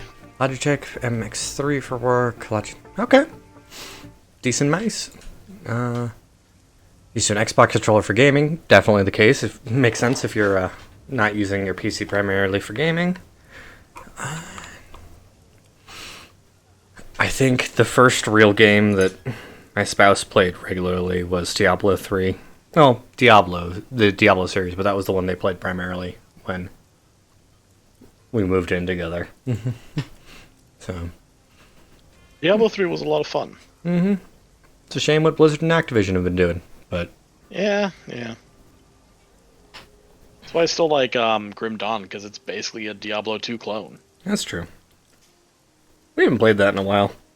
Ah, It is definitely one of those games that you have to get restarted into it, because like, fuck, what was I doing? Or what was this character building? still not used to that follower sound effect. Thank you for the follow, Ilmaniaco. Yeah, thanks for the follow, man. That is greatly appreciated. We're still working towards the 50 followers needed for Twitch Associate even, so I appreciate it. Let's see. Spider Shem. Swords, knives, clubs, I sell it all. I make most of these, but if I can't, I've got friends who can. If you need incense for salves or for meditation, I make and sell those too. And if your joints ache, I can give you acupuncture. Shen places both palms on the table, leaning over it towards you with a wicked grin. So what can I show you? Let's take a look at your wares. Oh, I could have gotten the Street Monk outfit. Okay. Or the magic resistance. Oh. Passive, the adept gains medium cover bonus against magic spells. That's crazy. That's real good. I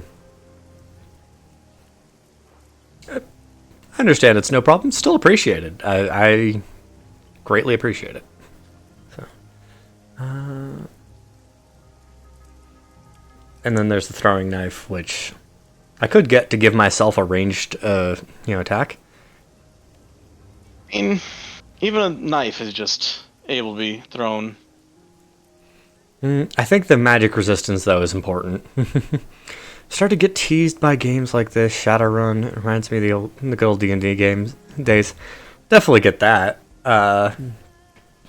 Wes and I used to pretty regularly be part of a gaming group that played online, but scheduling and timing to play, long RPG sessions kind of doesn't work very well often nowadays. So that kind of fell apart, but Yeah. Honestly, what this reminds me of is it was a game I played with a cousin of mine. It was oh god, what was it?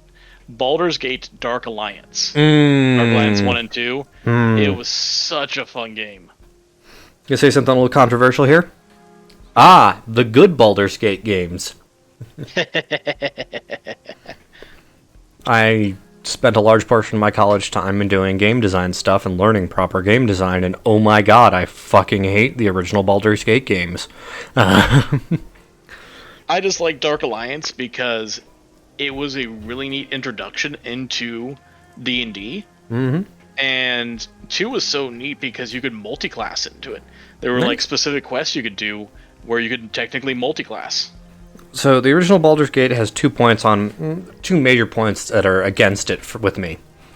Number 1, it uses 2nd edition. I don't like 2nd edition. Fair. Thaco is a backwards, and I understand how it works. It's a backwards and unnecessarily complicated method of calculating whether or not you can hit something. The point against number 2 was its interface and UI design. I recognize it was a factor of the time period in which it was released, but it just drives me up the wall, the original Baldur's Gate. I don't think I've played Baldur's Gate Dark Alliance since I was a kid, though. I mean, at least a lot younger. I don't remember. I think I'm going to go with magic resistance in this case. Survivability over a ranged attack I don't particularly need. Oh, 100%. If you could, at the end of the day, if you can survive the attack, you can attack back more often. Yeah, a permanent passive medium cover bonus against all magic. Done. Not even a question. I forgot how good the adept's skills are, because I'm giving up all of the benefits of weapons for a willpower, which doesn't cover a lot of things. Where I'm from, Vampire and Werewolf tabletop games used to be a big thing on high school. I love the lore, story, and community that's built up around Vampire and Werewolf. Not as much a fan of the Rolling Thunder systems as I used to be. Just rolling so many dice at once. I mean, my favorite system is still Pathfinder. Mm-hmm. Pathfinder 1st edition, I should say. Yeah, Pathfinder 2nd edition did some interesting things? Question mark? They're not bad changes. They're definitely interesting ones, but they're not bad. It's definitely, you have to relearn it. Why am I at 3? Well, I can go down to the basement now so I can talk to my downstairs person. Rector. It's oppressively hot down here, and the air is full of synthetic odors that grab you by the sinuses and refuse to let go. Oh, I actually know that feeling. You can smell engine grease and melting plastic, ionized air, and lead solder. A quick scan of the room tells you why. The downstairs tenant has converted this space into a machine shop. Metal fabrication tools and Duraplast extruders line the walls, and a pair of heavy industrial manipulators hang from the ceiling. A man in a... Shadowrun is a lot of fun. For a 7-year-old, if you're going from Hong Kong's release date. The combat system, I'm actually going to get to that eventually, I swear. I was wondering when I'd meet the new neighbor. His voice is pleasant, cultured. There's a hint of Russian accent there. Please stay where you are. I'll be with you in just a moment. Unless you fancy an unplanned trip to Chrome Alley, don't touch anything. There are all manner of tools in here that could take your hand clean off. Thanks for the warning. Don't mention it. I have no interest in seeing anyone hurt in my shop, especially not my upstairs neighbor. Examine the robotic arms on the ceiling. They're bulky industrial things, dented from years of heavy use. Each arm has been fitted with at least a dozen different welders, soldering guns, extruders, and metal fabrication tools. I've seen machinery like this in factories before, but they look terribly out of place in the bolt hole's cramped engine room. Yes, good. Very good. Yes, that is coming along nicely. Very nicely indeed. This man right here, lose the cigarette, could seduce any woman that I have ever been in a relationship in. Look at that face. Look at that man. He turns towards you, smiling, and for the first time you could see his face. He has a broadly handsome Slavic features and a chiseled jaw. His eyes are like flecks of ice. Am I fucking Mads Mikkelsen living in my basement? That makes a lot of sense, but... So sorry to have kept you waiting, Mr. Cool Tusk. Margak Cool Tusk. Good to meet you. What can I do for... His voice trails off as a flash of motion catches his eye. With alarming speed, a sinister-looking drone scuttles out from the under the work table. Its movements are surprisingly agile and fluid. The machine rears back menacingly, spreading its forelegs in a clear sign of aggression. The man's smile tilts, and his tone goes apologetic. Please don't mind the drone. It can be territorial. So long as you remain civil, he will not bite. He extends a hand. Simultaneously, the drone relaxes into a neutral position, lowering its killing legs. Ractor. My mechanical counterpart here is called Koshe, I believe is the pronunciation. Shake his hand. A pleasure. His hand is rough and abnormally warm to the touch. He shakes your hand with a solid grip. Very pleased to meet you, my friend. In a community such as Seoi, it is important to be on good terms with one's neighbors. I will be going through his conversation tree real quick because I would like to actually have him available as a party member. He glances at the bracer on his forearm. A technical display winks to life and then gutters out. Very well. This morning's casting should still be cooling for a few minutes yet. That's time enough to talk. When you said this morning's casting, what do you mean? Exactly what I said. A casting I made of a new locomotive assembly for Koshe. He gestures the display above the work table. A biometric design, as you can see. This one is inspired by the walking legs of a decapod crustacean. The mangrove crab, to be exact. That's fascinating. Will this new leg assembly make your drone more effective? That remains to be seen. But there's more to life than combat effectiveness, is there not? By fabricating new components for Koshe, I unlock options, different ways of being. Even the failures, and there have been many, have value in this context. How did you learn to do all of this? More training and experience that I care to mention. He offers you a wry smile. Drone architecture was once my profession, you see. Now it's more of a calling, one that I'm free to pursue now that I have freed myself from the shackles of corporate servitude. Think I caught a hint of a Russian accent there. He nods. You have a good ear. I'm impressed. Yes, I grew up in Nizhny Novgorod. Went to school there. Started my career there in the industrial sector. A fairly common story, I'm sure.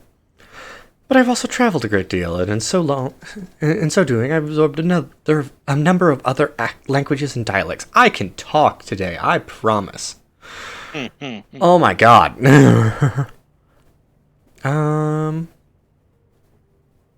How many languages do you speak? Counting Russian and Cantonese? 15. He shrugs apologetically. Shames to admit that I'm only literate in 12, however. You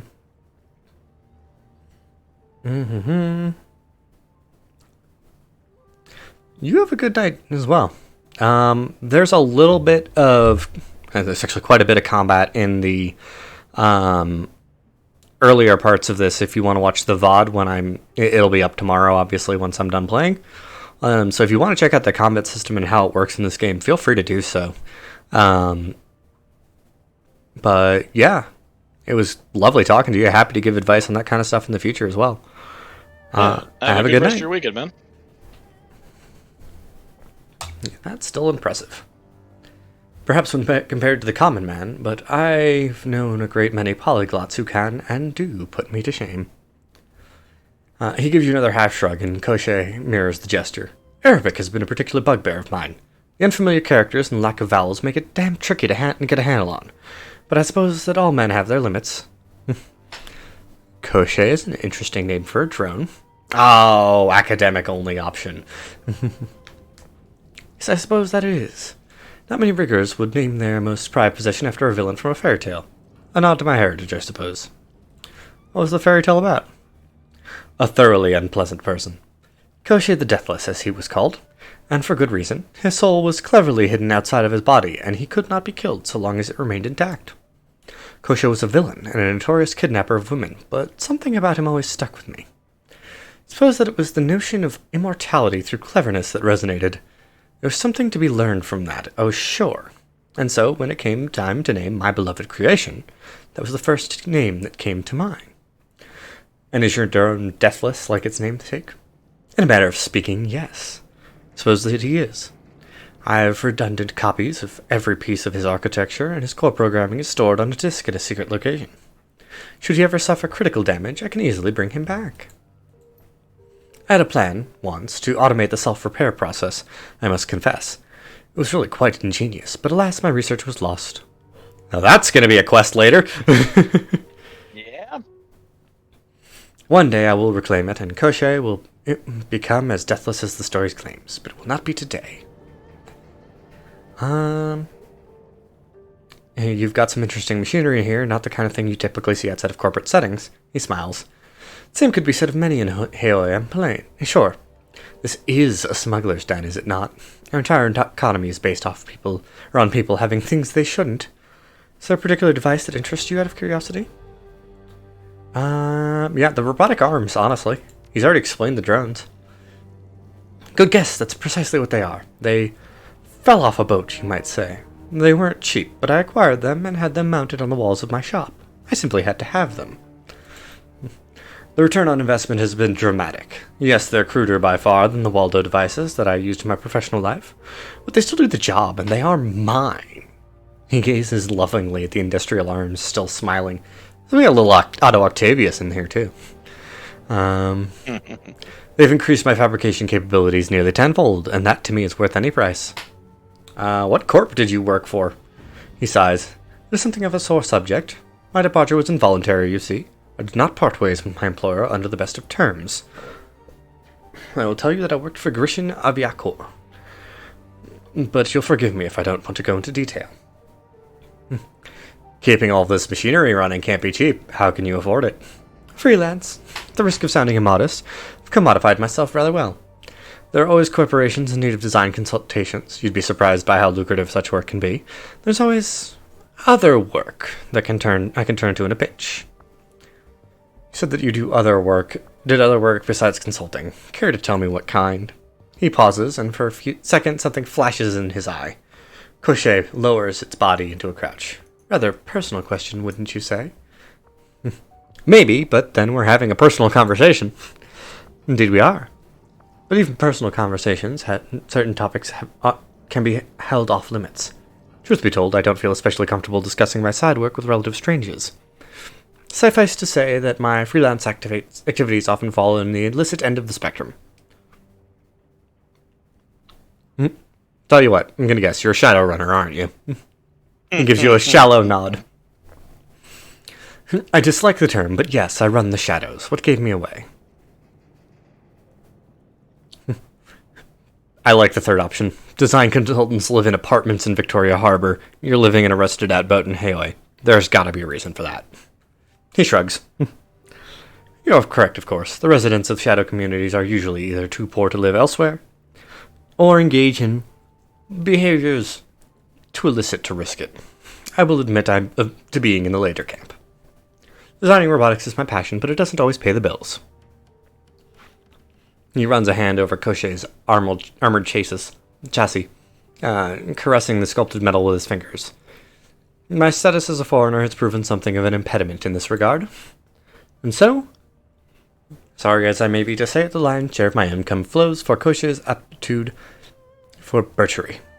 It flows from Koshei's aptitude for butchery. Such is life, I suppose. We do what we must to do what we love. Seems like everybody on this boat runs in the shadows. Why not pool our resources and work together? He purses his lips, considering. A compelling offer. Doing quite well on my own, but I must admit there are certain jobs for which I am unsuited. Magic eludes me, I'm not a decker. My strength comes from material objects in the real world, solid things with mass and heft, things that I can build and operate. Sadly, a great many clients are only interested in teams that display mastery over the intangible. This group of yours, do you have people who can cover those bases?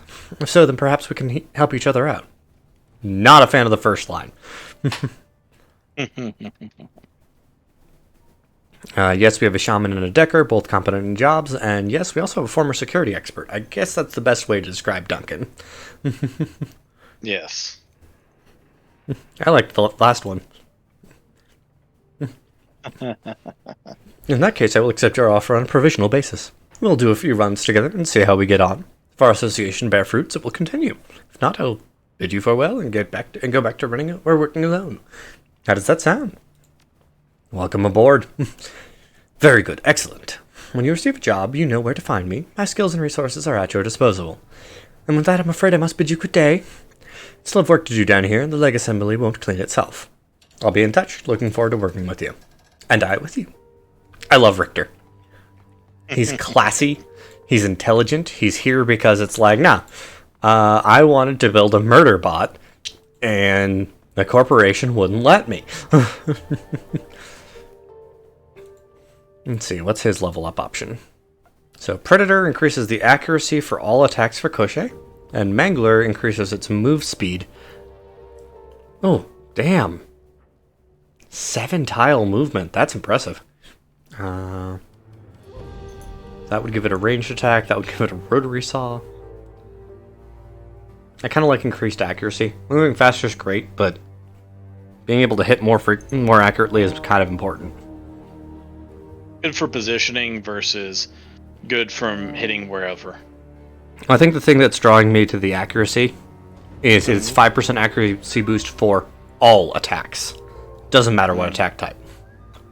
Fair. And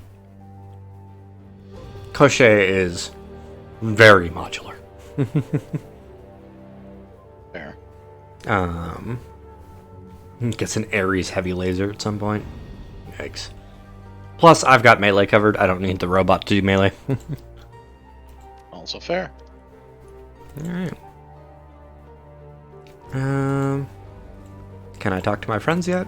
Or my companions yet? They're not friends quite yet. Brother! Whose cabin appears to be the only clean spot in the bolt hole. His equipment is neatly laid out on his bedding, grouped by type, arranged just so. He's currently in the process of cleaning his weapon with meticulous care. Duncan. Well, that's that, I guess. We're runners now. Yep, think it's time to catch up? Could be. Yeah. He stops for a moment, stares at the weapon in his hand. That's why I'm maintaining my equipment. Helps me focus my brain. Works through stuff. He sighs, lowers the rifle. Now's as good a time to start as any. Where do you want to start? I want to talk about Raymond. Definitely want to talk about Raymond. What do you think's going on with him? I don't know. He's clearly obsessed with the walled city and whatever prosperity is. He sounds like a sleepwalker trying to stumble his way through a dream or something. A sleepwalker who hires Shadowrunners. Whatever he was doing, he knew it would be dangerous. I don't want to antagonize him, twist the knife on the triad thing. Raymond was smart as hell. If he thought he needed runners to take him to that place, he needed them. Why do you think he came to Hong Kong? Oh, he's from here, right? Sounds like he had unfinished business that he needed to take care of before. You think he's dying? I don't know. Yeah, me neither. Just something to think about. Did he talk about me after I left? You know Raymond. He taught us when he wanted to teach us, told us what he wanted to know. Everything else was met with a wall of good-natured silence. He used to say, "You are the master of the unspoken word, Mr. Wu. Once it's out of your mouth, it is out of your control." So no, after you left, he never said a word about you. Not a word. Let's talk about something else. How about being Shadowrunners? What's there to say? I worked my ass off to pull myself out of the gutter and make something of my life. Did what it took to earn my bronze. And now I'm a mercenary hiding in the shadows of a foreign country doing dirty jobs that the corps needs to keep off the books. It's the reverse of everything I ever wanted. You seem to be taking it pretty damn well, so let me ask you something. You said you thought that Raymond was alive too. That we'd need to run in the shadows until we could figure out what happened to him. Was that true? Okay. For me, this is all about finding what really happened to Raymond. No, that's just what I told Kindly. Well, no, that's just what I told Kindly. It seems like it opens up more options, you know?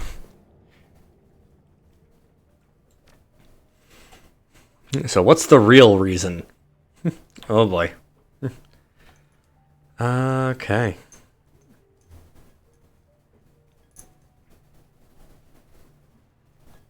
I think Raymond's alive. We need to run the shadows to Toy.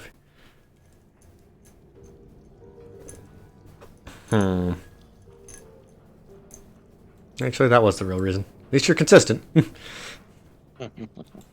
What's your opinion of Kindly Chang? I'd say she's got us right where she wants us. Right under her thumb. What do you want to talk about specifically? What do you think she wants from us? As long as her network keeps delivering information about Raymond, I don't care, at least for now. We need to stay with her. We have no other connections in Hong Kong. Without her, we're dead in the water. Think we can trust her? A triad boss and an underground fixer? No, I don't think we could trust her. But as long as we all share the same goals, we should be okay. Makes sense. As long as we serve her interests, she doesn't have a reason to screw us over. Exactly. She provides jobs, we do jobs. She gets info about Raymond and that plastic-faced man, we figure out what the hell's going on. We figure out what's going on, she doesn't end up in the trunk of a car at the bottom of a river. Everybody wins. What about this plastic-faced man? Creepy dudes are nothing new to me. Even well-dressed creepy corporate dudes. Between the gangers we grew up with and the shit we've run into as a cop, seen all kinds. I just want to know who he is and who he works for. We should keep an eye on Strangler Bow. Should definitely keep an eye on everybody, and that guy's no exception. I've seen plenty of cold killers in the Barrens, and plenty more since I joined Lone Star. This guy's the real deal. I'm not sure if he knows that the word remorse even means. I'm not sure he knows what the word remorse even means. You should steer clear of him. I'll be careful. I can see that. Let's talk about our friends Gobbet and Isabel. They seem competent, considering how young they are, but then again, they sound like they've been taking care of themselves since they were pretty young. The three of us worked well together in Walled City. Based on that, I'd bet the four of us would make a solid crew. But do you trust them? As far as I trust any runner, yeah. It's like Raymond said. He used to say, trust and verify. They haven't given me a reason not to trust them. So until they do, I'll believe what they say and keep my eyes open. I can't ask the specific questions. Interesting. I can't get that dream out of my head. You said you had one too, right? Yeah, yours sounded like a nasty one. I don't remember much about mine. I was pretty creeped out by our run in the walled city. Between that and all the drama, I'd be surprised if I didn't have a nightmare. He shrugs.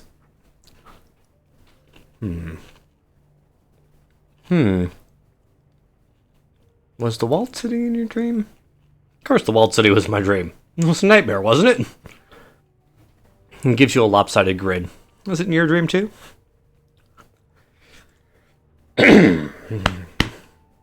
Oh. Trail mix attacks the esophagus. It sure looked like it. Not sure I'm surprised. The walled city is more than just another slum and a sprawl. Hell, it is a sprawl.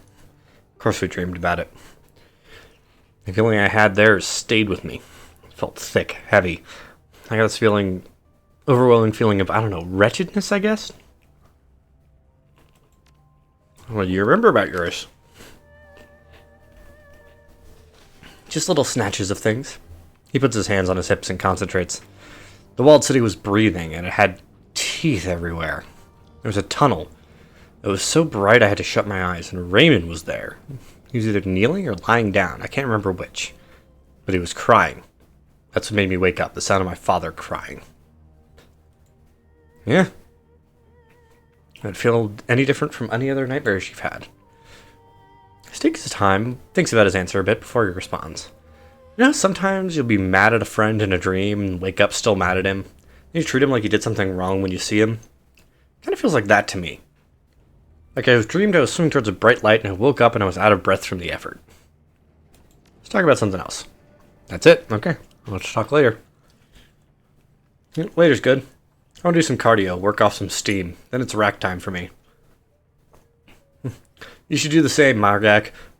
Couple hundred push-ups would do you good. I don't think so, Duncan, but hey, knock yourself out. Please, I could bust 200 in my sleep. And he raised an eyebrow. I'd love to see that sometime, but for now, you should clear out. I want to get started, and this cabin isn't big enough for two. Alright, fine.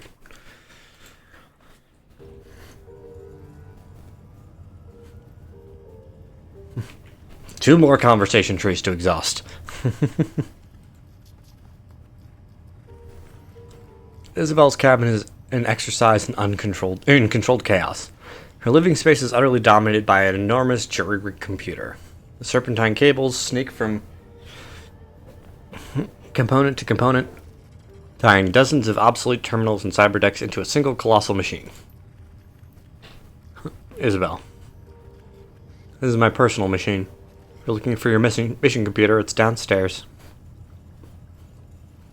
She doesn't bother looking up. You can see that she's elbow deep in the guts of an obsolete cybertech. One of a half dozen that have been wired into her computer with braided cables. Wow. Yeah, I've seen it. I like this better. Thanks.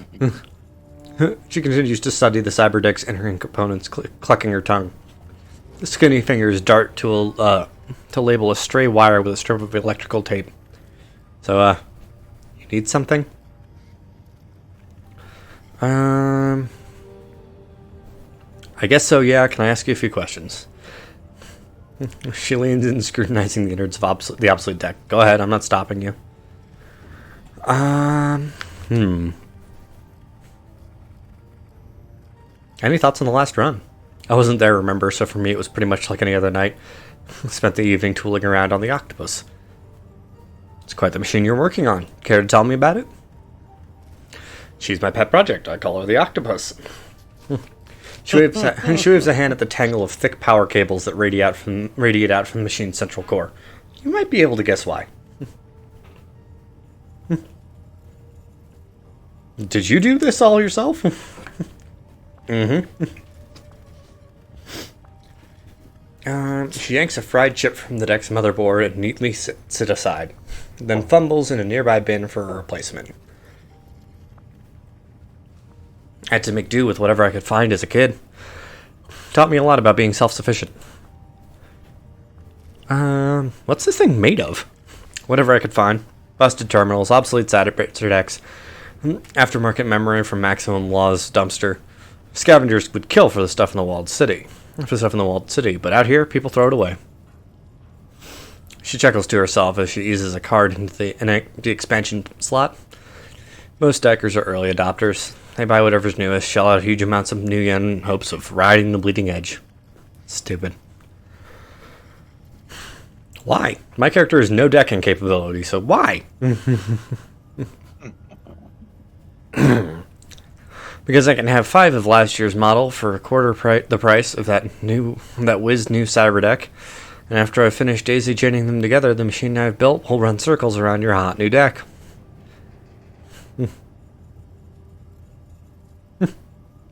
Can you teach me to do that? Got a couple of years to sit here and learn? She frowns, yanks a stick of memory from the old deck. I can give you tips here and there, Marge, but really, learning how to do this takes time that we don't have. Time and desperation and a need to make do with what you've got. That's bleak. What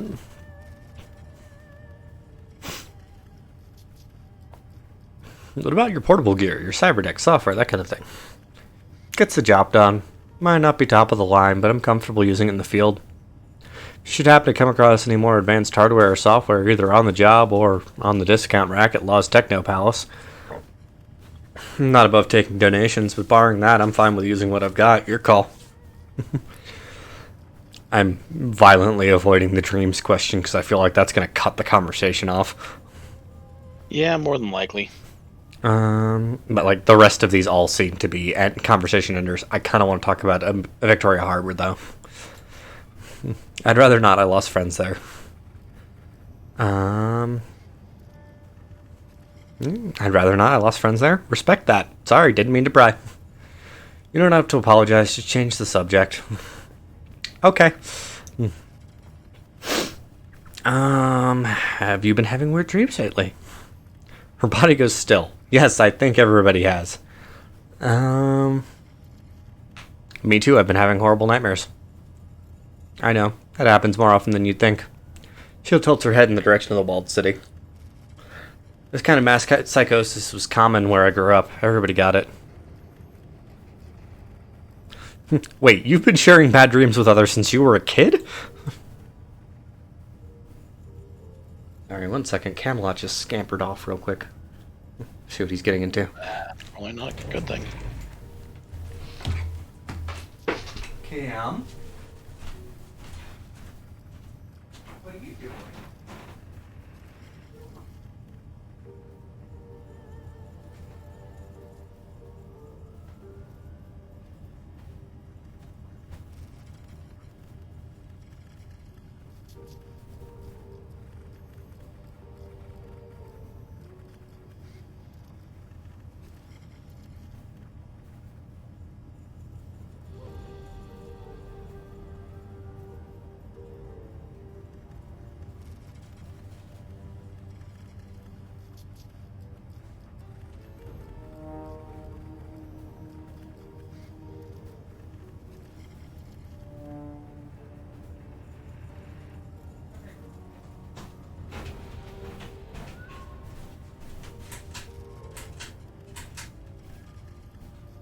You're in the way. Can't move.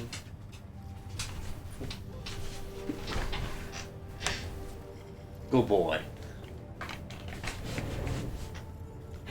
Just sniffing at his food container.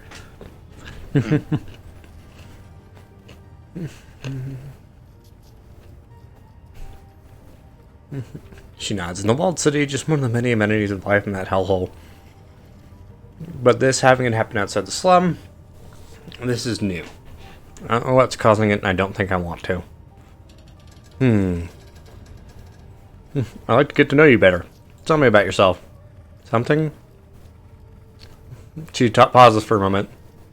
Okay, I don't like small talk. Does that count?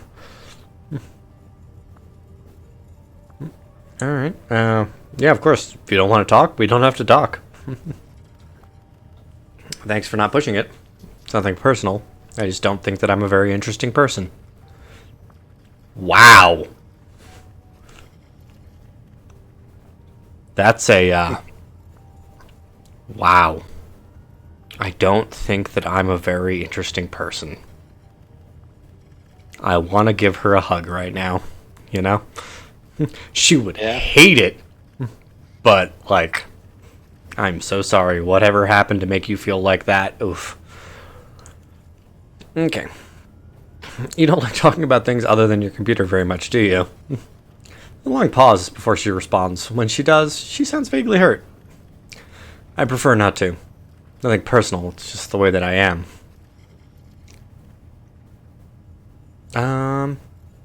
There's nothing wrong with that. I just want to know who I'm running with, don't you? Yes, you're still a mystery to me. A long pause. I don't like mysteries, but I do enjoy solving them. She turns, give you her full attention. So here's what we're gonna do. I'm gonna ask you a question, something personal. After you've given me an answer, you get to ask me something. Alright? Think of it like a game of questions. We take turns until one of us quits. Deal? Deal. You go first. Ask away. We'll start off easy. Tell me what you really think about Duncan.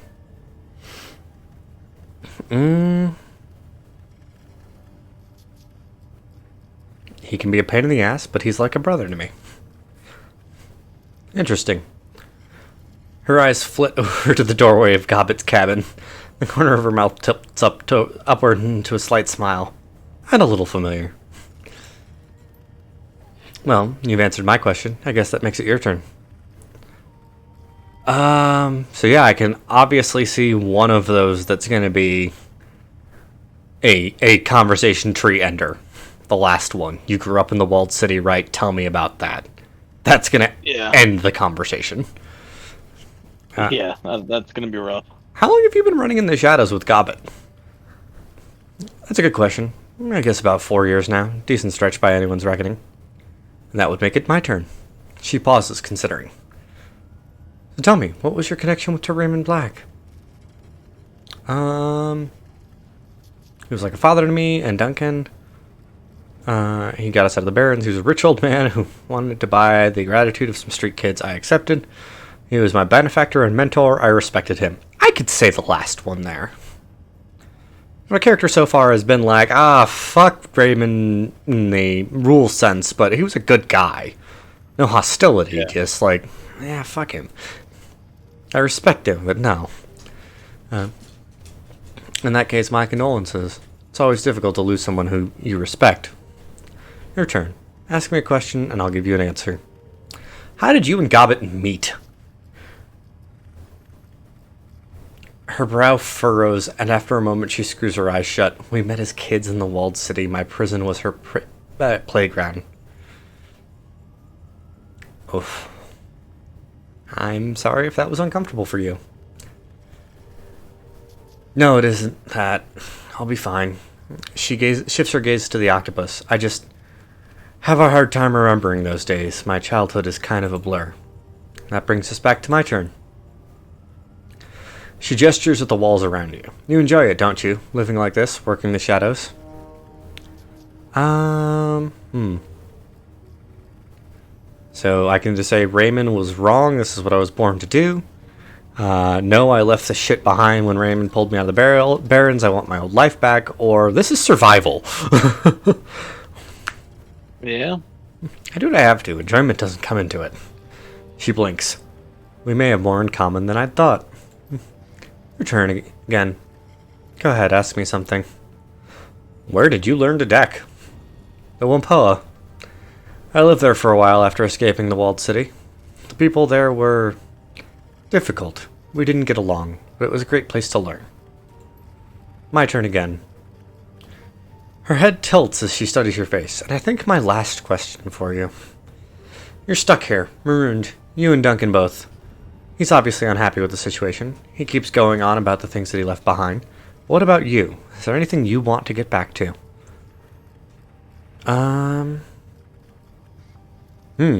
Nothing worth mentioning. Truth be told, I'm enjoying the change in scenery.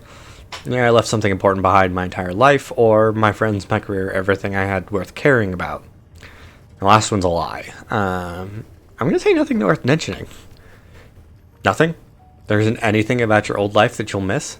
I don't know whether to envy you or feel sorry for you. She glances down at the clock on her desk, an antique model with physical hands that looks like it was wrenched out of a submarine. A frown spreads across her face. Shit, it's later than I thought, and I've still got a long way before the octopus is fixed. She begins to turn away, her attention fixed on the stack of partially disassembled cyber decks arrayed in front of her. Hang on, Isabel, you owe me another question. She stops and plays, fidgets. That's true. Go ahead. I need you to tell me what you can about the walled city. Her voice goes cold. Why?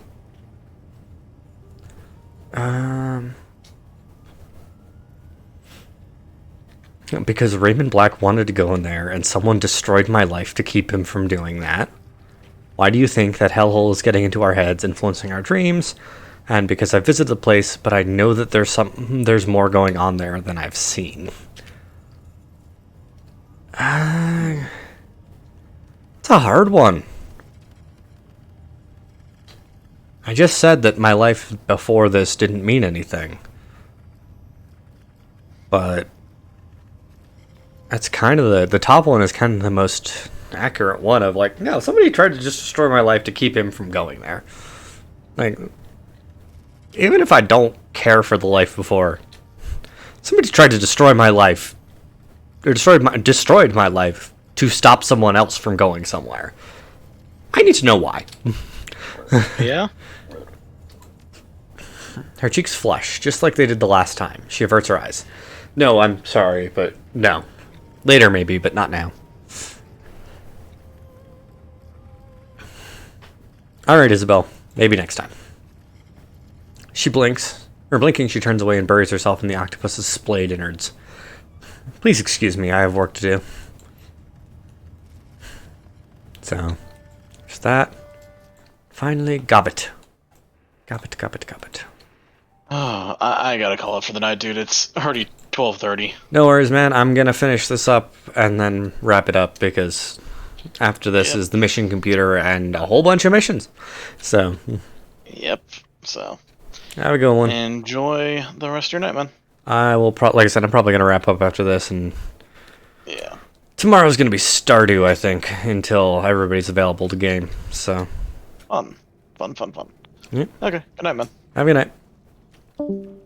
Gobbet's nest is pretty much what you'd expect. Piles of clothes on the ground, an overflowing garbage bin surrounded by stacks of instant noodle packets, towers of tinned oysters, avant-garde posters haphazardly thumbtacked to the walls. Hi, Cam. Hi, good boy. Hi. What's up? What's up? Is it bedtime? It's bedtime. Okay, maybe I'm stopping here. Can I save right now? I cannot save right now.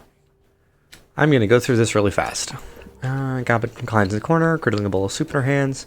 Her feet cast iron pot, so she's cooking. Hong Kong comfort food, chicken style soya broth, elbow macaroni, tinned ham, heaping scoop of egg flavored mycoprotein. Hey, Seattle. She chews on the words, along with a mouthful of cheap pasta. A corner of her mouth curls up and a half smile. How's tricks? Things have better, things have worse. That's the attitude. Very stoic, very strong. It's downright inspiring. Skims a slab of oily faux ham off the top of her soup and pops it in her mouth. Now, you want to tell me what you're doing in my bedroom? I'm assuming you're not here to admire the view. Oh, I can do gotta run, take care. And save. Because I need to sleep. My dog is harassing me to go to bed. Yeah. Save and quit. I just did save. That was a good time. That was a good 7-hour stream. Elmaniaco, if you watch this in the future. Wraiths, if you watch this in the future.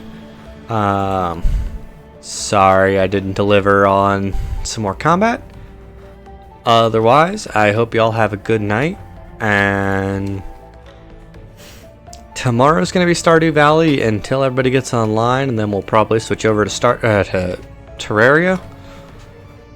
I don't know when the next Shadowrun Hong Kong is going to be. We'll see. Have a good night.